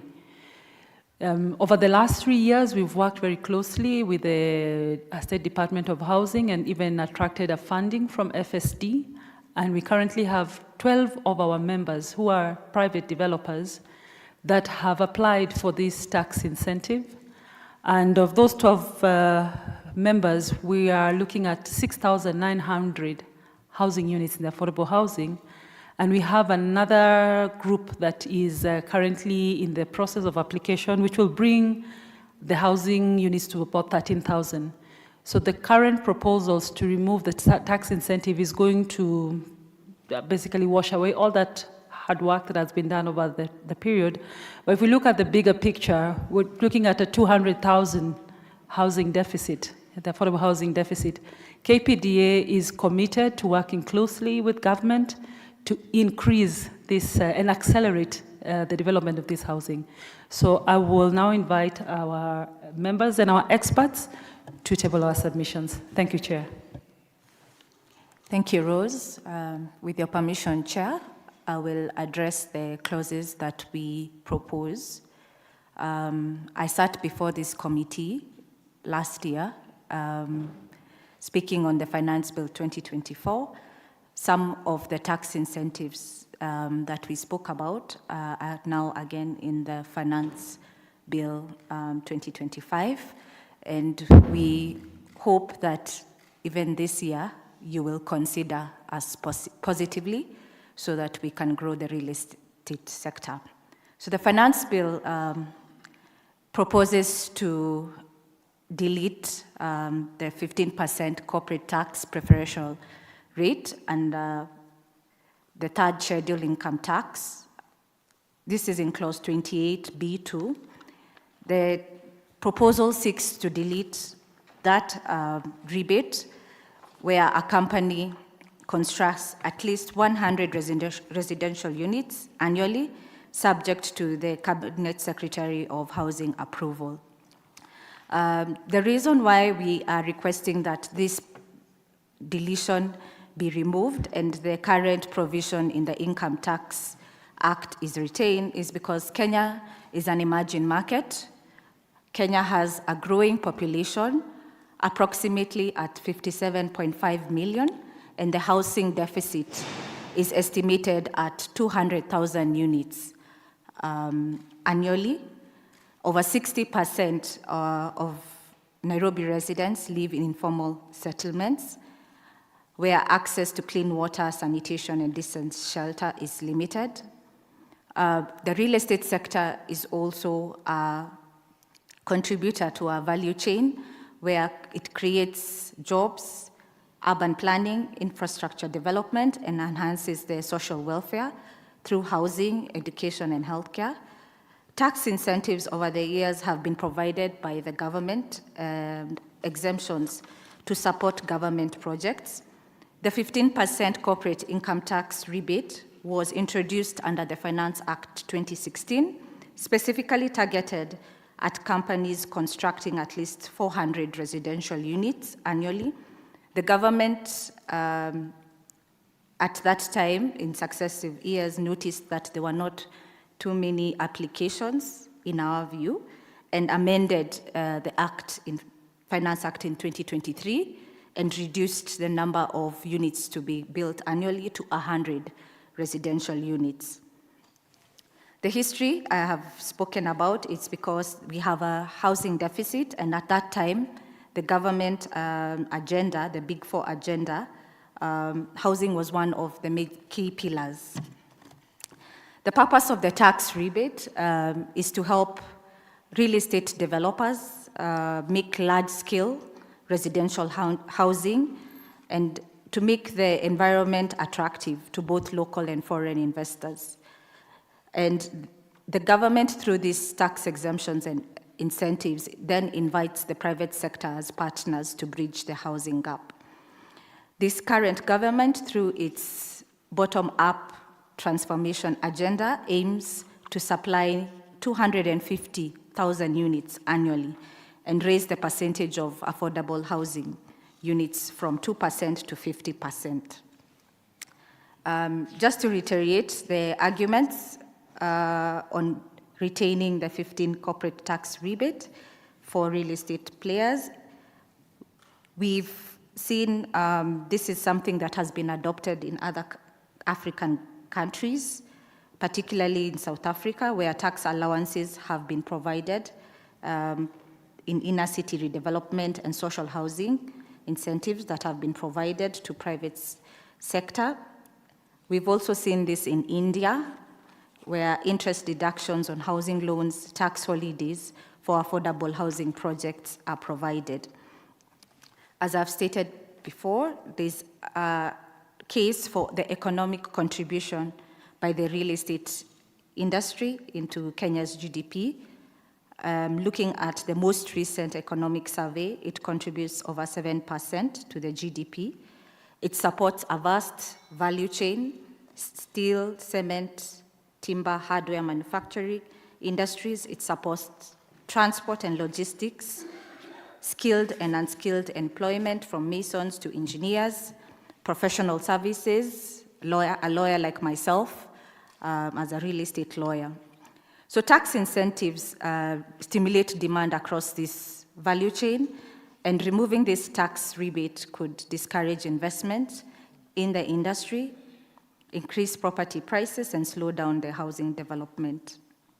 So our proposal and our kind request is that the National Assembly considers to retain these incentives or introduce a scale tax relief based on the project sizes.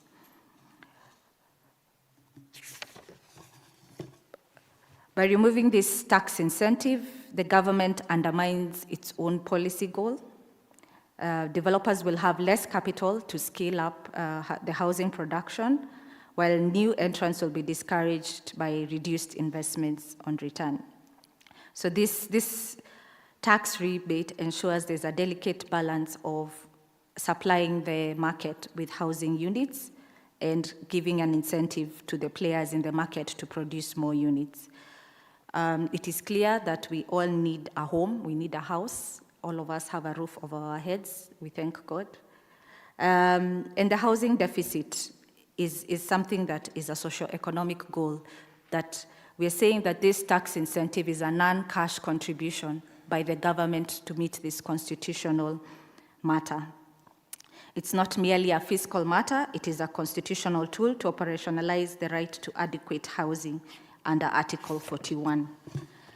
On my last point, what we have seen as KPDA and as a lawyer myself in this practice trying to help clients access these tax benefits, we see that it's premature to remove the tax rebate at this point when we've just had 2 years to access it. Most developers now are able at least to build 100 units annually. So how the development cycle works for real estate players, they estimate at about 3 to 5 years before they can get their return on investment. So tax planning is something that we help the private sector with as tax lawyers and as real estate lawyers at the inception of the project development. So an uncertain environment surrounding this tax incentive disincentivizes the developers from participating in partnering with the government to close this gap. We believe that the tax rebate is critical. It enhances public-private partnerships necessary to deliver large-scale housing, and the proposal to remove the tax rebate will adversely affect potential investments by both local and international players. Just hold on a sec. Yata, please get in touch with our clerks there, the format in which you uploaded the document, so that they help you with so that it's a way that it is visible for us from our sides. Okay? I proceed. So to summarize, the real estate development is capital intensive. And as I've said, they project these projects 5 to 7 years. So when you start a project and you calculate your computation of tax at the commencement of the project, and in between the tax incentive is clawed back, this kind of destabilizes the investment by the real estate players. So far, I am aware that with the data we have from Ministry of Housing, 9 developers have accessed this corporate tax rebate, and the total number of units that they've placed into the market is 4,000. I'll go to the next clause, clause 36H of the Finance Bill 2025, which seeks to delete the current provision in the value-added tax, which provides a tax incentive, a VAT tax incentive or exemption for goods imported or purchased locally for the direct and exclusive use in the construction of houses and an affordable housing scheme by the Cabinet Secretary, that's for in relation to National Treasury, under the recommendation of the Cabinet Secretary responsible for housing. We propose that this deletion be struck out and we retain the current provision as it is For the same reasons that I have given on number one, there's a housing deficit in this country, and number two, the private sector is willing to assist the government bridge the housing gap, and through this VAT incentive, they are able to reduce their cost of construction, they are able to put in more houses into the market and allocate their savings to the next project. The impact of retaining the VAT will support affordable housing, which is a crucial agenda for this current government, and it will align with government initiatives as now we have the 1.5% levy on gross income under the Affordable Housing Act. So they will be able to have more housing units into the market. The retaining of the VAT will also encourage private sector participation and incentivize the private developers in affordable housing projects. The economic and social impact of housing is very clear to everyone. It will lead to better housing for the citizens, contribute to job creation and economic growth. Removing the VAT exemption could slow down these developments and negatively impact the broader economy. I'm aware that about 26 developers have applied for the VAT exemption. It's a very rigorous process, and one of our recommendations actually would be to decentralize and remove National Treasury from the process and mirror the corporate tax rebate process where it requires only the Ministry of Housing approval and they work together with KRA. So the VAT one has been more difficult to access. Private developers have taken about 12 to 16 months to get the VAT exemption. By the time they get the exemption, they are not able to recoup the objective of the exemption in their books. With that, I will ask my colleague to present the next proposals. Kongwe. Thank you, Marjorie. Through the chair, we have two additional proposals that we wanted to make. Number one is on clause 27 of the finance bill that seeks to amend paragraph 1A and 1B of the second schedule of the Income Tax Act.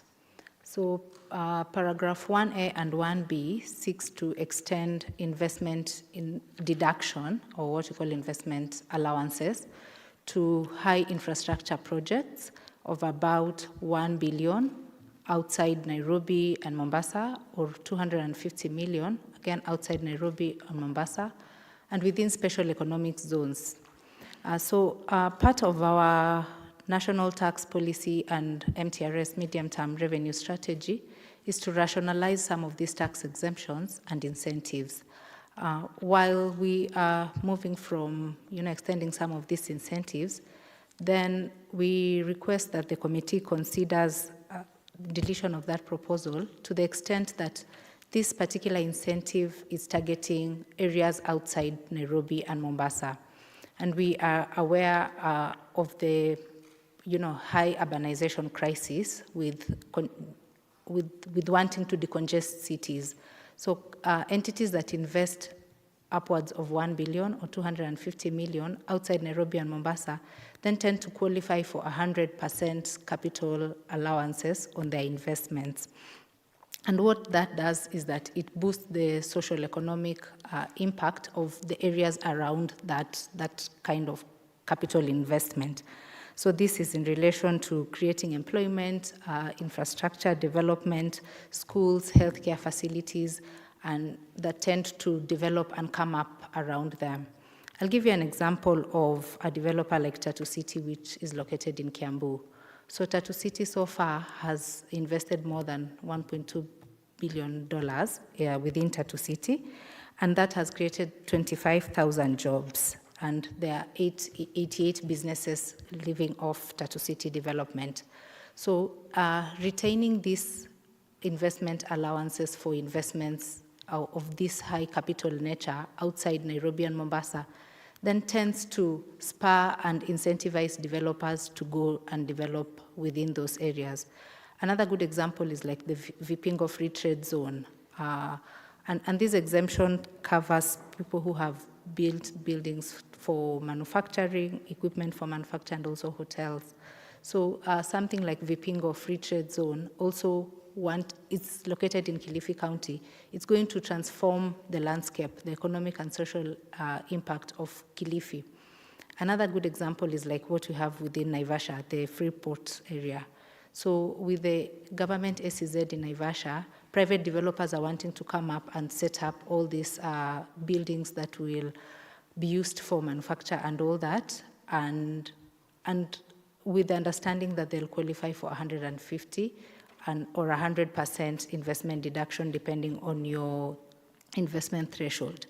So then the deletion of that proposal with a particular interest, say in the special economic zones, is that the second schedule and the bill have not provided an alternate rate for capital investments within special economic zones, which are very high real estate sector developments. So then in the absence of a proposed rate for special economic zones, then does it mean that capital investments within special economic zones will not qualify for investment deduction because they have not been listed in any other paragraph within the second schedule except that paragraph 1A and 1B, which the bill is seeking to delete. So we urge the committee to consider to retain that incentive, especially for the special incentives around sectors outside Nairobi and Mombasa. Another proposal is around the carried forward of losses. So the bill proposes within clause, let me just get to that page, within clause 8C of the bill to amend section 15 of the Income Tax Act by limiting the carried forward of losses to an indefinite position and to restrict that to 5 years. So how this will affect the real estate sector is that, as we've seen, most of these developers are doing very high capital intensive projects. And if you are going to invest at least even 1 billion, what the Act envisaged within paragraph 1A and 1B of the second schedule that qualified you for an investment deduction, is that you're going to qualify for 100% or 150% capital deduction. Realistically speaking, if you've put an investment of 1 billion or even 250 million on the lower band, you will not be able to recover to a profitable level within 5 years. So the bill capping the loss carried forward provisions to only 5 years then sort of punishes our huge capital investors who are putting up these investments with the trickle-down effect of creation of employment and all the other additional taxes that will come from that kind of development. So then limiting the capital losses, limiting the carried forward of tax losses to 5 years, then restricts them from enjoying the benefits of their capital investment through actualizing these capital deductions, which would translate to the capital loss. We also note that the bill does not have a provision around the existing tax losses carried forward. So for a business that has 7 years probably to recover their tax losses, if then, say 1st July, the bill is in force and it's an act and this provision comes into effect from 1st July, what happens to my 7 years if then my year one becomes 2025? Does it mean in 5 years, the 2 additional years which I was carrying tax losses are going to expire? We have not seen a proposal towards that. And of importance to note is just a regional comparison. Within EAC, East Africa and Tanzania, our neighbors apply an indefinite carried forward provision.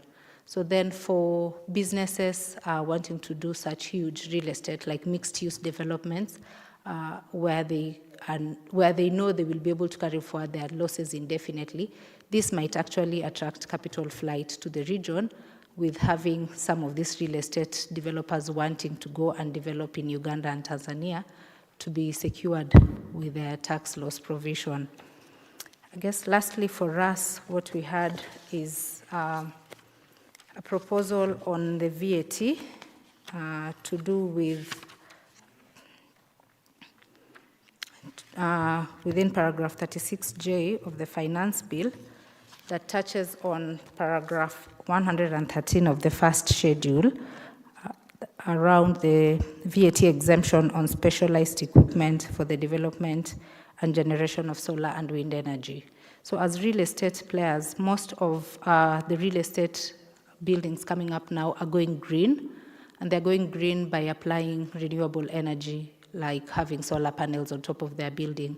And for our members within the association who do very high capital intense projects, most of them also seek finance from non-residents who require certain sustainability and certifications from organizations like EDGE that employ solar and renewable energy. So then with moving these items from exempt to the standard rate position, then it increases the cost of renewable energy and the cost of having to do, things around solar panels and this type of batteries which store solar power within some of these developments. And while, of course, the cost will be passed to the consumer, the other detrimental effect is the fact of having to complement electricity from the national grid with renewable energy. So then we request the committee to consider, and that was highlighted in detail by FCPA Robert under the Green Light Planet umbrella. So we request the committee to consider retaining paragraph 113 to have this solar apparatus and wind energy specialized equipment as exempt from VAT.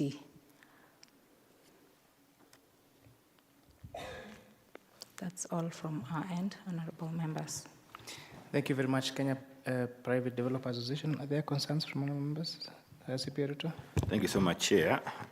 Listening to the passionate presentation on clause 28, which took almost 30 minutes by itself. And then it shows this particular clause is very interesting and probably is going to till the sector. I just wanted to know now from the layman point of view, KBDA and probably the property developers, since this particular provision in the Act, Cap 470, had provided for exemptions, what is the behavior in terms of market price of houses now? We are aware government is doing theirs under affordable housing, private developers are doing theirs. What is the till? How has this influenced the prices for housing in the market? So that we get to appreciate just from what is happening. Thank you so much. Honorable Mboni? Yeah. You have, Honorable Mboni, are you officially a member of this association? I know you. Chair, I want to borrow for my own use, not for sale. Yeah, but I think the presentation is very good, and although I have a few questions too. One, I've just been wondering how within 12 months a developer can develop around 100 units. I don't know if really is one who can do that, considering the stages of putting houses, because there are some stages you cannot really jump. But I was expecting to see you bring out the issue of clause 59A and B and C.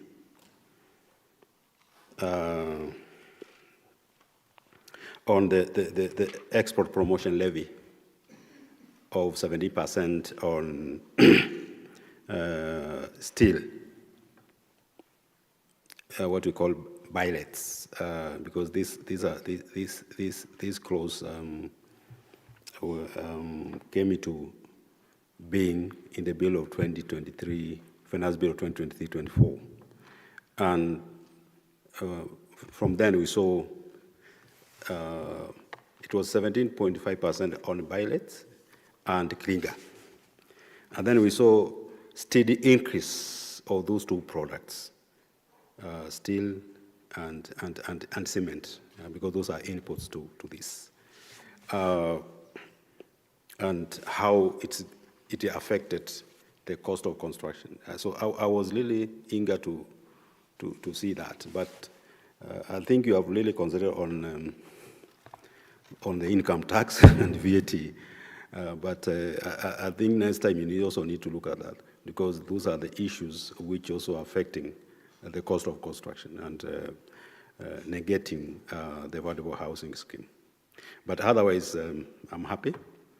You have done very well. I think you are complimenting the government on affordable housing. Although yours are not very affordable, but at least because of the government is also producing many, yours have to come down because the market forces of demand and supply has to apply.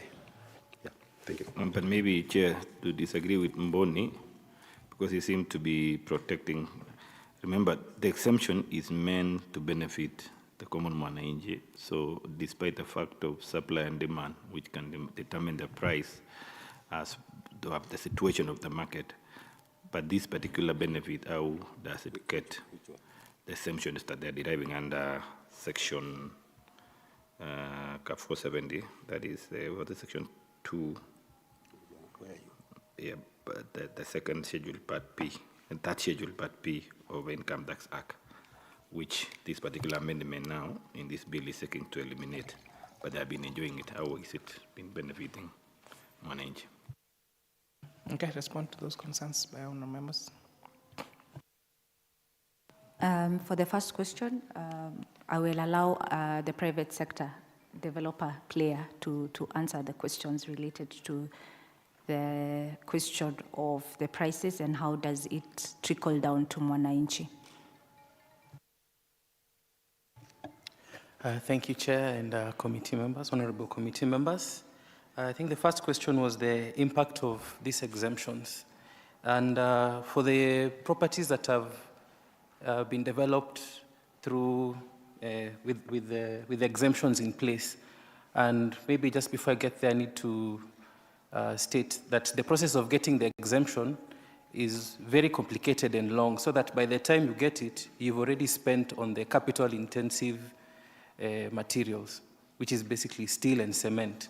The process takes about a year and a half from registering as a strategic partner to the affordable housing to getting your very first exemption. The construction process, the formwork is about 2 years. So if you're spending a year and a half chasing the exemption, and you need to build in a year and a half, you see you'll have already spent a lot without the exemption. Be that as it may, you will realize that for privately developed affordable houses, the cost of that house is very close to what the government is selling on Boma Yangu. So you will see that a three-bedroom house on Boma Yangu will be around 4 million, which will be the same or near what is constructed by the private developer. But keep in mind, the government does not incur land acquisition costs, but the private developer has to. The government does not have to raise that revenue because we are paying it through the affordable housing levy. Yes. So despite that, the cost at the market level is still the same. So in terms of the impact of the exemption,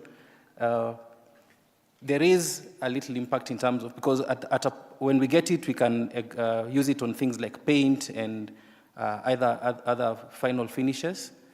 But also, in the process of getting the exemption, to ensure that we adhere to what to affordable housing, to the tenants of affordable housing, we get into an agreement with the State Department for Housing, VAT adherence agreement, in which you agree with the State Department that if given this exemption, and when I utilize it, my unit will be sold at this rate.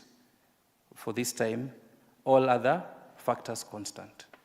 So we do have that agreement with the State Department, which when we get the exemption from Treasury, we have to maintain, because otherwise we'll have to. Issues that will affect developers, and we sort of left this one for the manufacturers who are manufacturing it locally, because they're the ones who, if you know. But it is still affecting you. Yes, it does affect. Yes, it does. It does. Yeah. So you cannot say you are left it to manufacturer. Anything which is affecting you should be part and you should be concerned.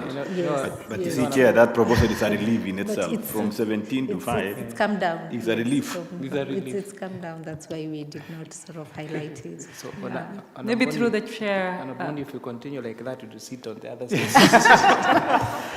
you know, Chair, why I'm saying this, because you see, this one affects the small people like me and the chairman and others who are trying to get their footing in real estate. But you see, for the big players, they are concerned with other big things like corporate tax. Me, I will not even claim corporate tax. But if I see the cement going down, the steel going down, I'm comfortable. Through the chair, if I could add, construction and manufacturing go together. So it's not like we left it to manufacturing because it doesn't affect us. We are in collaboration with them. But maybe to add on to a question that was asked, how is this incentive being passed down to the consumer? We look at a situation where these incentives are actually creating a favorable environment to increase not just not only the stock of real estate that is being produced, but it's going to create huge employment, because manufacturing and construction, real estate are the two sectors that create high employment. And of course, that has a direct socioeconomic impact. But also, when we created an environment that is favorable for investors, we're going to start attracting construction technology-driven companies, which will bring our construction durations, it'll shorten them. You know, we even have local manufacturers such as Space and Style that have construction technology that can speed up the construction. We will be able to attract other international players that can help us, Honorable, to build those 100,000 units within a short period, because we are not using the traditional brick and mortar kind of construction, but we'll be able to attract rapid construction technology into the market. So this incentive is in early stages, and I would urge that we work in collaboration and really just safeguard it. Let's extend it so that we can open up the space, build more houses, attract investors, and at the end of the day, it is the common wananchi that will benefit in the long run with the affordable housing programs.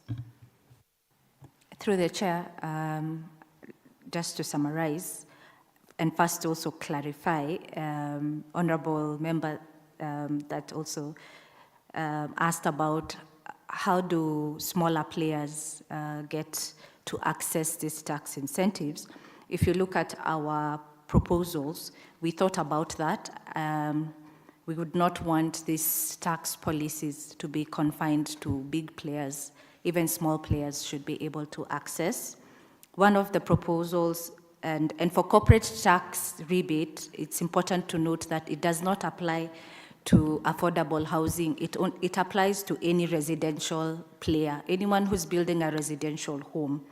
So the qualifying units that are awarded right now in the Act is 100 units. We are proposing that you can consider reducing this to 50 units so that other players can access this. Yes, honorable member.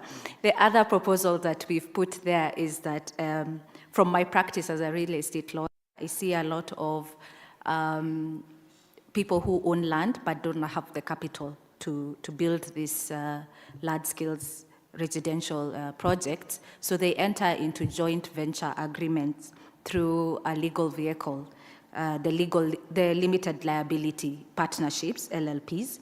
From the wording of the income tax, only companies are the only legal entity that are recognized as the legal entity that can access this corporate tax rebate. So our proposal is that you consider to make it accessible to LLPs so that JVs can be materialized where there's a landowner who might want to partner with a company or a foreign investor who has the funds to build more than 100 units or 50 units if you consider to reduce this. And we'd be very glad to see that in the Finance Act 2025. For the VAT, the exemption, we've proposed that the National Treasury is removed from the process so that we can have more accessibility for everyone, including the small players. It's very difficult for a private developer, a small private developer, to keep going to National Treasury to be able to meet, and there's a lot of red tape involved in that. So we would be appreciative if you consider our humble proposals and we partner together to build the real estate sector. Thank you. Maybe I was looking at the annual economic survey, and I think table 2.2 on the domestic economy. The sector, the consolidated sector, has gone down by negative 0.7%. Could you be having reasons why it has gone down? Considering all these incentives you have got, why is the sector not performing? Thank you. Through the chair again. I think it's very important that we make it clear that the incentives seem to be more available. It's like on paper they exist properly, but in order to finally access them is very difficult. Like I said, it takes about 1.5 years to get your first exemption, VAT exemption, time during which you've already done the capital-intensive work. So, I mean, if you're... What is the challenge? So that because we are here also... Yes, absolutely. I am glad you asked because I have it here. The challenge that we have is the application is done to the State Department for Housing. The State Department for Housing then writes to Treasury saying that this developer has written to me to request this exemption. Then Treasury writes to the Kenya Revenue Authority, and then Kenya Revenue Authority approves, writes back to Treasury, which then writes back to State Department for Housing to write to the developer saying you have finally passed this stage. So the bureaucracy in that process is long, which it takes a whooping 18 months to finish that. Imagine that. Yes, it does. Yes, one letter that can be delivered in the morning, can be acted upon by midday, by evening, it is at the receiver. And so by next week should have been completed. Okay. Of course, the application happens in 2 stages. The first stage is for you to become what the housing department called strategic partner to the affordable housing program. So your company, you register it. So the process, registration process takes about 6 to 8 months to become a strategic partner. It involves, submitting your documents, your tax records, your plans, and all those things, and then they give you a certificate. Thereafter, you submit your bill of quantities for the materials for which you're seeking exemption. These materials will then be analyzed by the quantity surveyors at State Department for Housing, and then they write to the Treasury Department to look at it and to allow that exemption. Then Treasury writes to KRA, and then now that process again takes another 6 to 8 months. I think what you need to do is that you need to sit down and do analysis of the challenges. Because what you are saying is one challenge. There are many challenges, even with the inputs, right? All those approvals from is it city council or whatever? Those approvals, they also take too long. So there are so many challenges to the sector. I'm a small player, so you're conflicted. I'm not conflicted. I think if you can sit down. Even the land registry. Even yes. Even yes. the land registry. Yes. Yeah. Yes. For example, you may want to have a joint venture. Now, if you to get that transfer alone, yes, I'm saying that because I'm being affected. If you to get that one alone, it's a big problem. So there are so many challenges in the sector that really the government need to do something about it. If really we are going to move. We would be happy if you help us. We sit in the National Government Committee at the Kenya Property Developers Association, and also the county government working group, and these are the things we are trying to address. So we will maybe be helpful. I got some concern. In the meantime, while you are seeking for this approval for 18 months, what are you doing as a developer? Are you on the side doing your own work as usual? And what is the end product? And how are you going to treat that end product after that 18 months when you eventually you receive the approval? There are costs to, once you hand over the site to the contractor who's doing the work, you start accumulating what you call your prelims. There's already cost to that. So you cannot delay the construction process. In fact, delays may even cost more than the exemption that you're seeking. So as a developer, we are compelled to continue with the development as we seek this exemption. So sometimes we are lucky to I think I've got it. But finally, when you finish construction, yes, what informs the market price of that particular? Do you now sell at a market price disregarding this one, or do you influence it with the exemption? I think the critical question here CP is trying to seek, what guarantee can you give this committee that if that exemption is granted to yourselves, it won't lead to more profitability for developers, but will go towards reduction in the final price of that particular product? Thank you. We had actually written in as one of the proposals that we have for that. I think the fear that probably Treasury has, and the reason why they're seeking to take this exemption, firstly is because there's been a claim that this exemption is probably used by unscrupulous developers for their own private gains, and that you were given this exemption but you don't use it for the intended purpose. And the proposal is this: because there are already too many players in that bureaucracy. If we can have either State Department for Housing, because I will tell you for free, there is minimal oversight on this.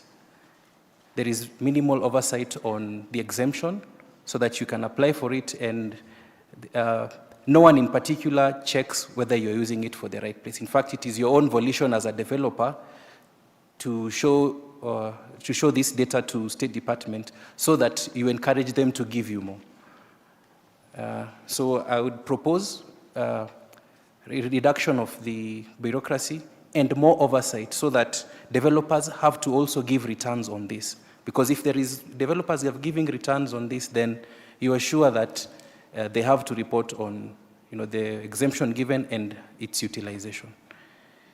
Chair, this is an association of real estate developers, right? Actually, your work is now to look at those challenges and see how you can sort them out.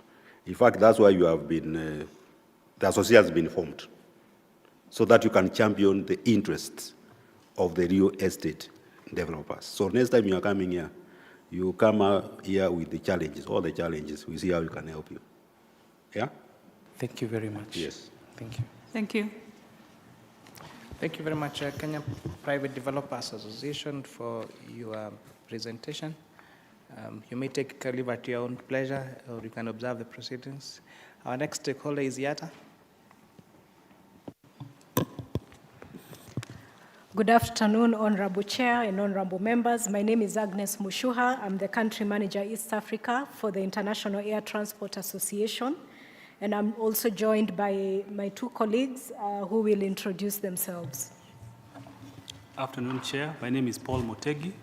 I'm Managing Partner at Tara Agility Africa and supporting IATA in this effort. Honorable Chair and the committee, my name is CP. Okay.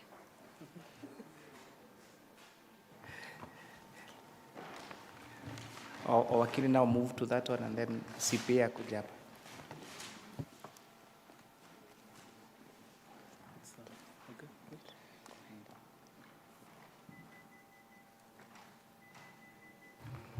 Thank you, Chair. Honorable Chair and honorable members, my name is CPA Beatrice, a partner at Tara Agility, supporting IATA.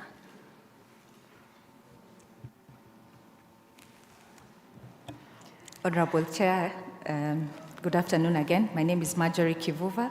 I'm a legal partner at Tara Agility, supporting IATA. Honorable Chair, the International Air Transport Association is a trade body that represents the world's airlines. We currently represent over 300 airlines globally, and we are present in over 183 markets.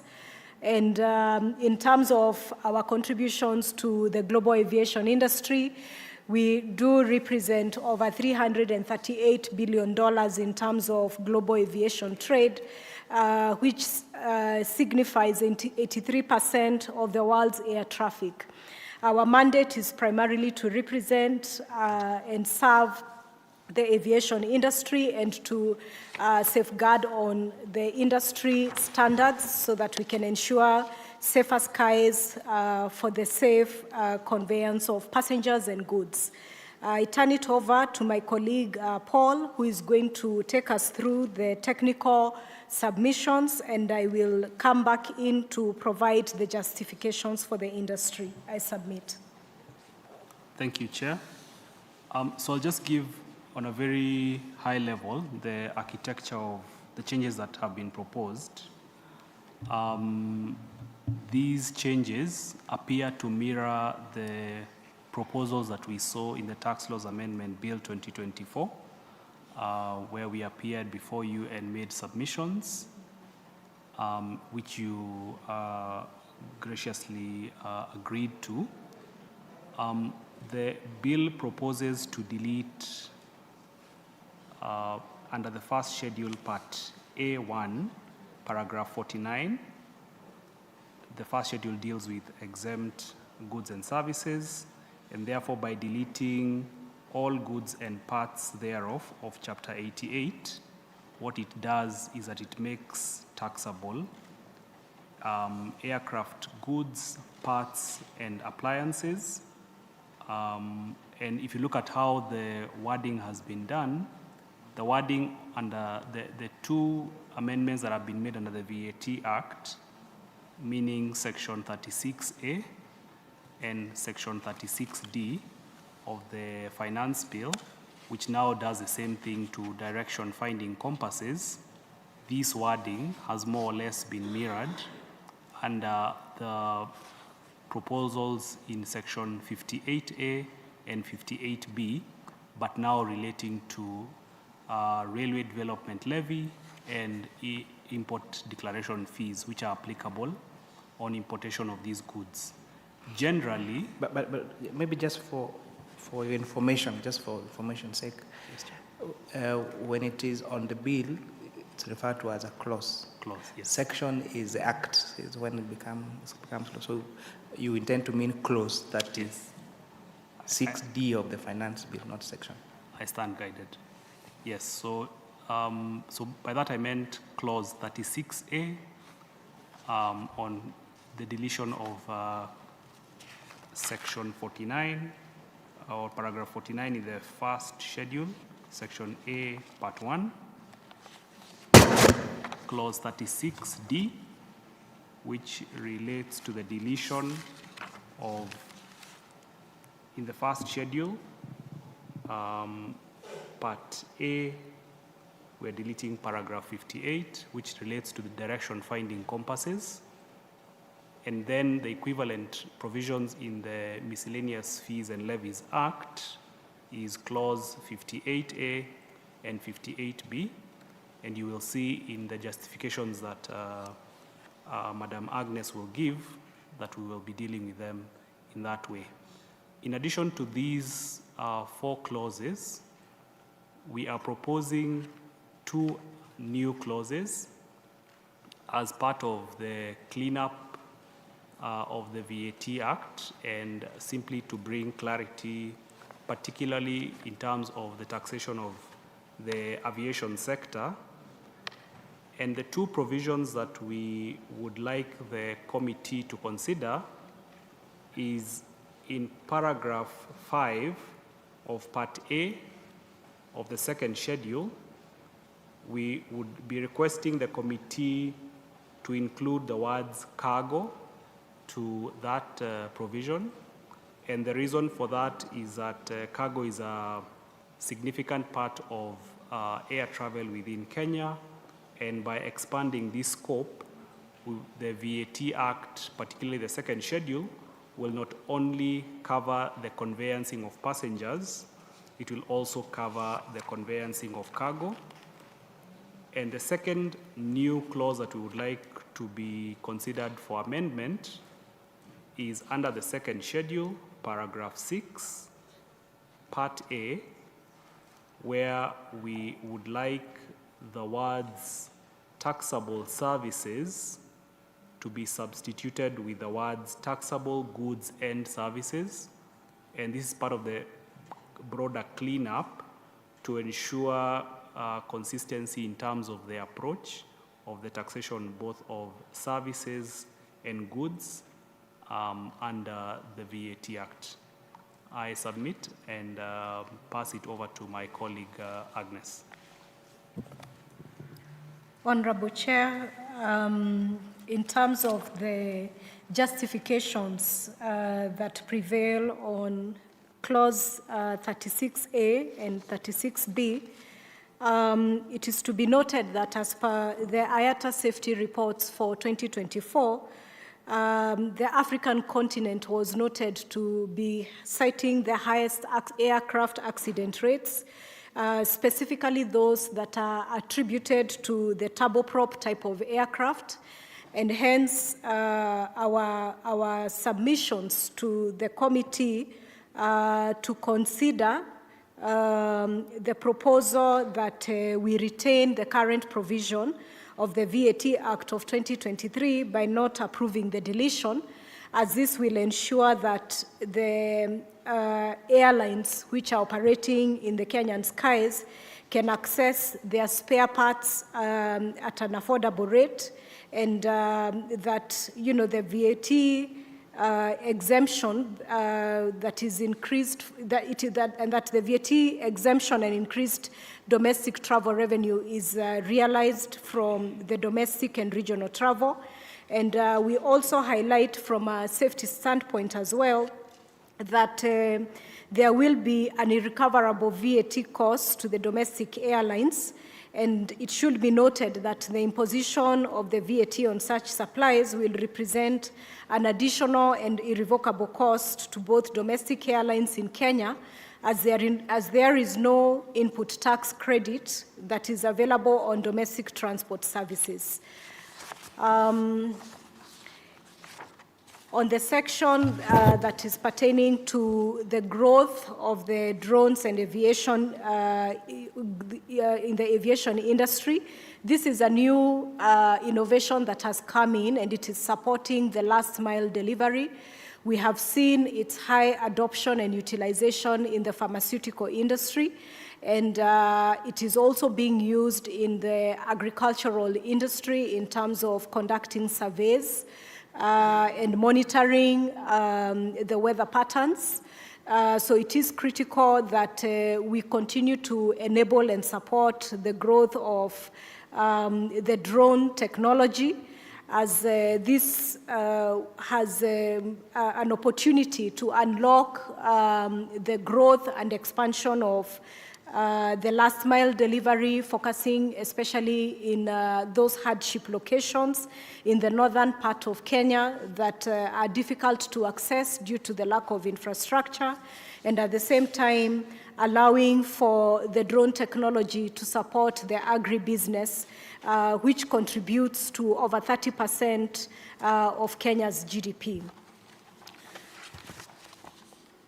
Under the clause 36D, we need to also take note that according to the IATA security report of 2024, it was noted that there has been a significant increase in the interference and the misleading of the aircraft navigation systems due to the interference on the global navigation satellite systems. This poses a direct risk to the civil aviation industry. We have noted that this disruption of the air navigation systems has increased at a rate of 175% as of 2024, and hence it is very critical for this committee to retain the current provision of the VAT Act of 2013 by not approving its deletion, as the airlines rely 100% on the direction-finding compasses and instruments for purposes of safeguarding on the aviation industry safety and security measures that ensure that both passengers and goods arrive at their destination safely. Under the Part A of paragraph 5, the reason as to why we are submitting to this committee the inclusion of the words cargo immediately after the words transportation of passengers is the recognition that, according to the Kenya Airports Authority audited accounts of 2023, the sector generated 377,000 tonnage of cargo uplift from Kenya. And we noted that as per the IATA economics report, the cargo industry in Kenya ranks 94 out of 189 global trade markets.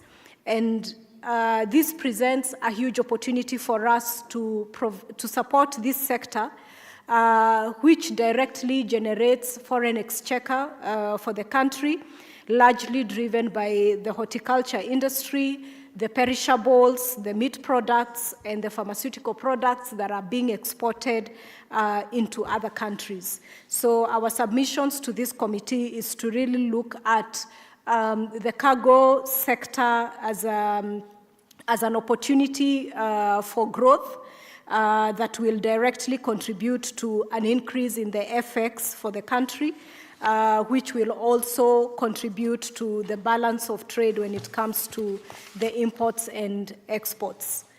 Under the clause 58B of the finance bill, we are looking at the request that we need to retain the current provision of the Miscellaneous Fees and Levies Act.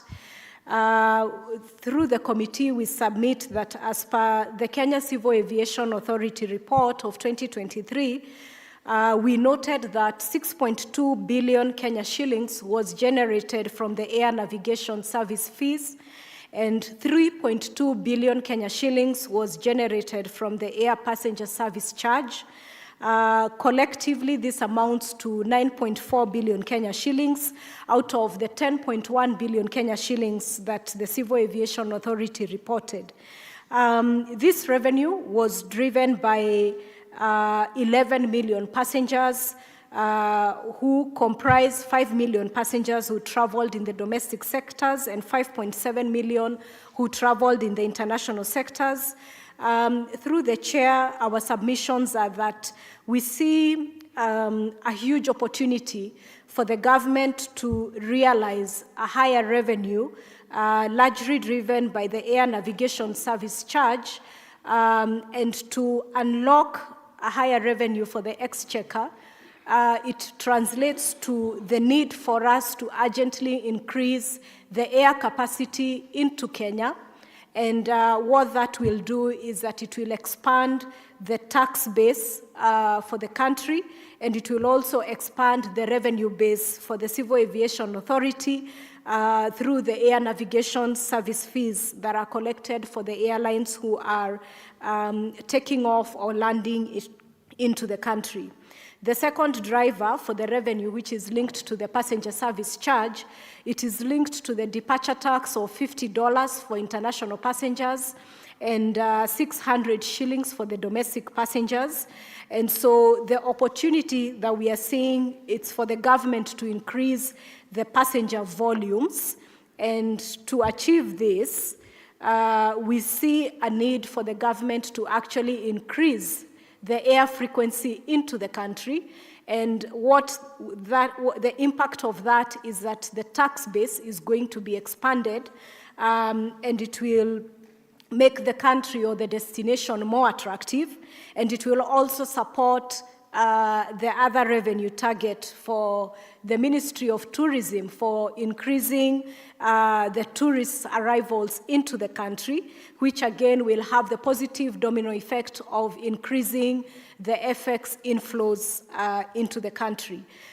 So with that, we submit that there is a need for us to really focus on ensuring that the higher costs on spare parts are discouraged, and that we safeguard any measure that will enhance the aviation safety and security.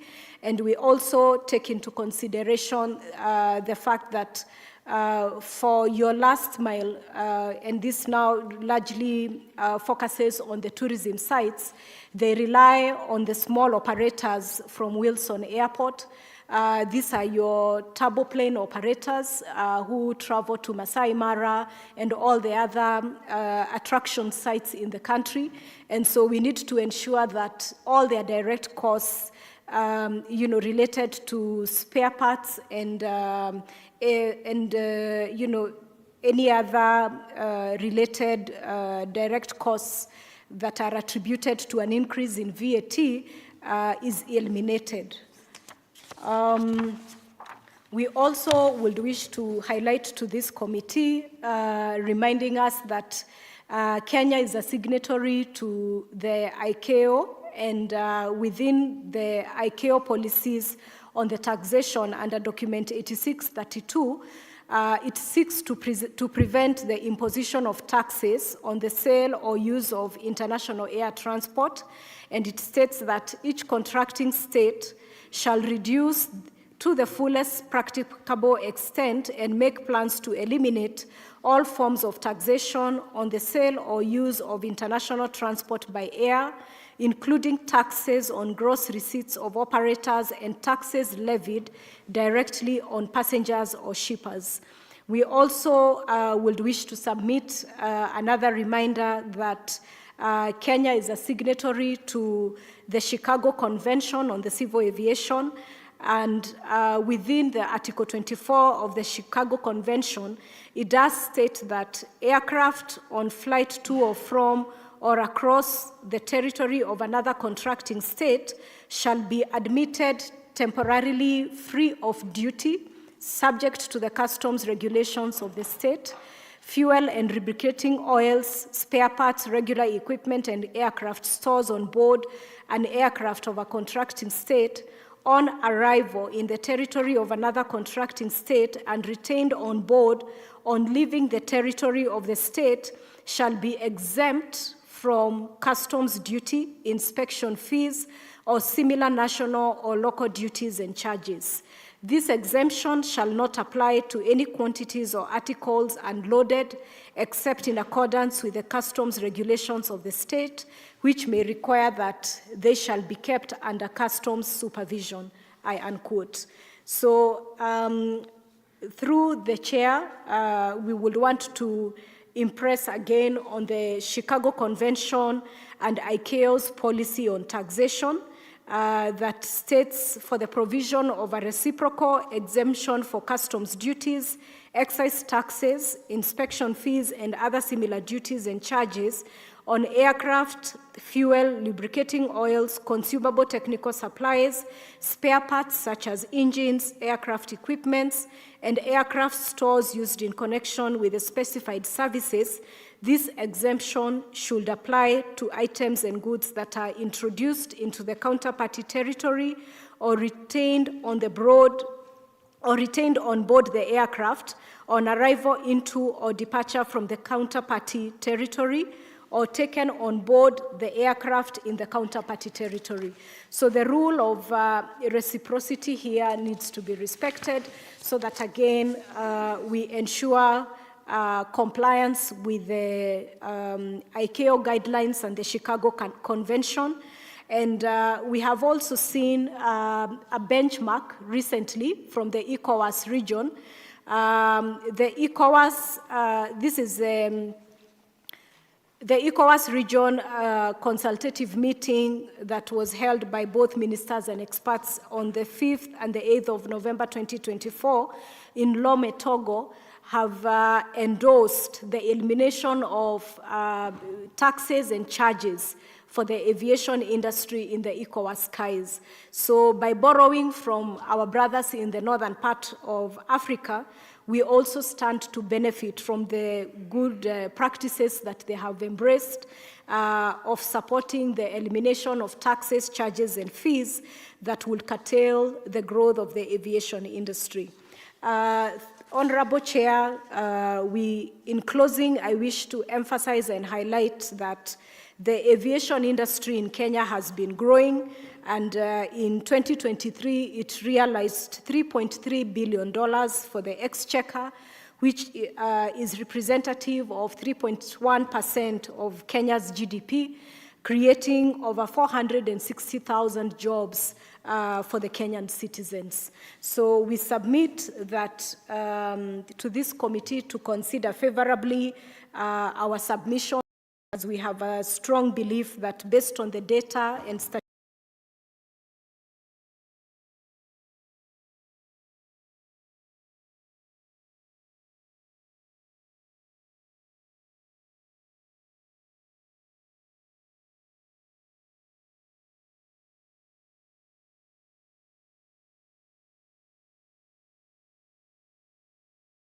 the opportunities that the aviation industry represents, and more so to spiral a positive inflow of FX from other global markets who trade with the country. I submit. Thank you very much. CPA Ruto. Thank you, Chairman.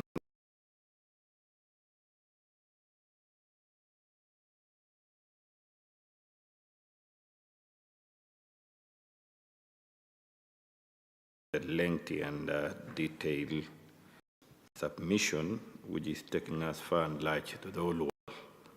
When you're talking of ECOWAS, I'm trying to imagine how Kenya and ECOWAS can directly benefit.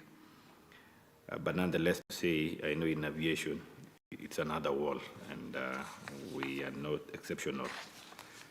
The only thing that you've given somewhere here on safety issues, I don't know whether it is factual, on the issue research or statistics which have been made, that Africa is a very risky environment to fly. But yet, other than the Ethiopian airline, which has taken almost, it's unfortunate, has taken almost more than 6 years or so. I think any other sad news is yet to. But America, every 2 weeks, something is reported. 2 weeks, something has happened on the airspace. But then how does Africa?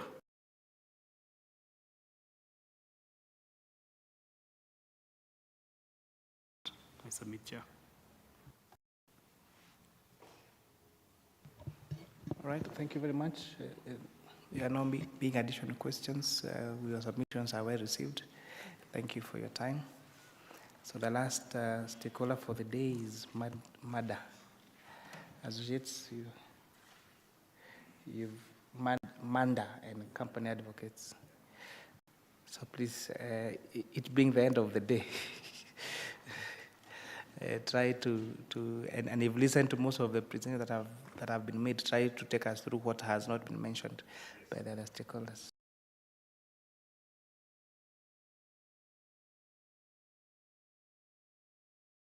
proceed. Thank you, Chair. My name is Peter Manda. I'm an advocate of the High Court of Kenya. And a resident of Kiambu County. I make my submissions generally as a citizen of the country and cognizant of the fact that it is critical for all citizens to participate in these proceedings. Chair, my proposals have been summarized in the memorandum I presented before you. And like you've said, yes, some of the issues I have raised in my proposals have been touched on. So I will therefore not repeat.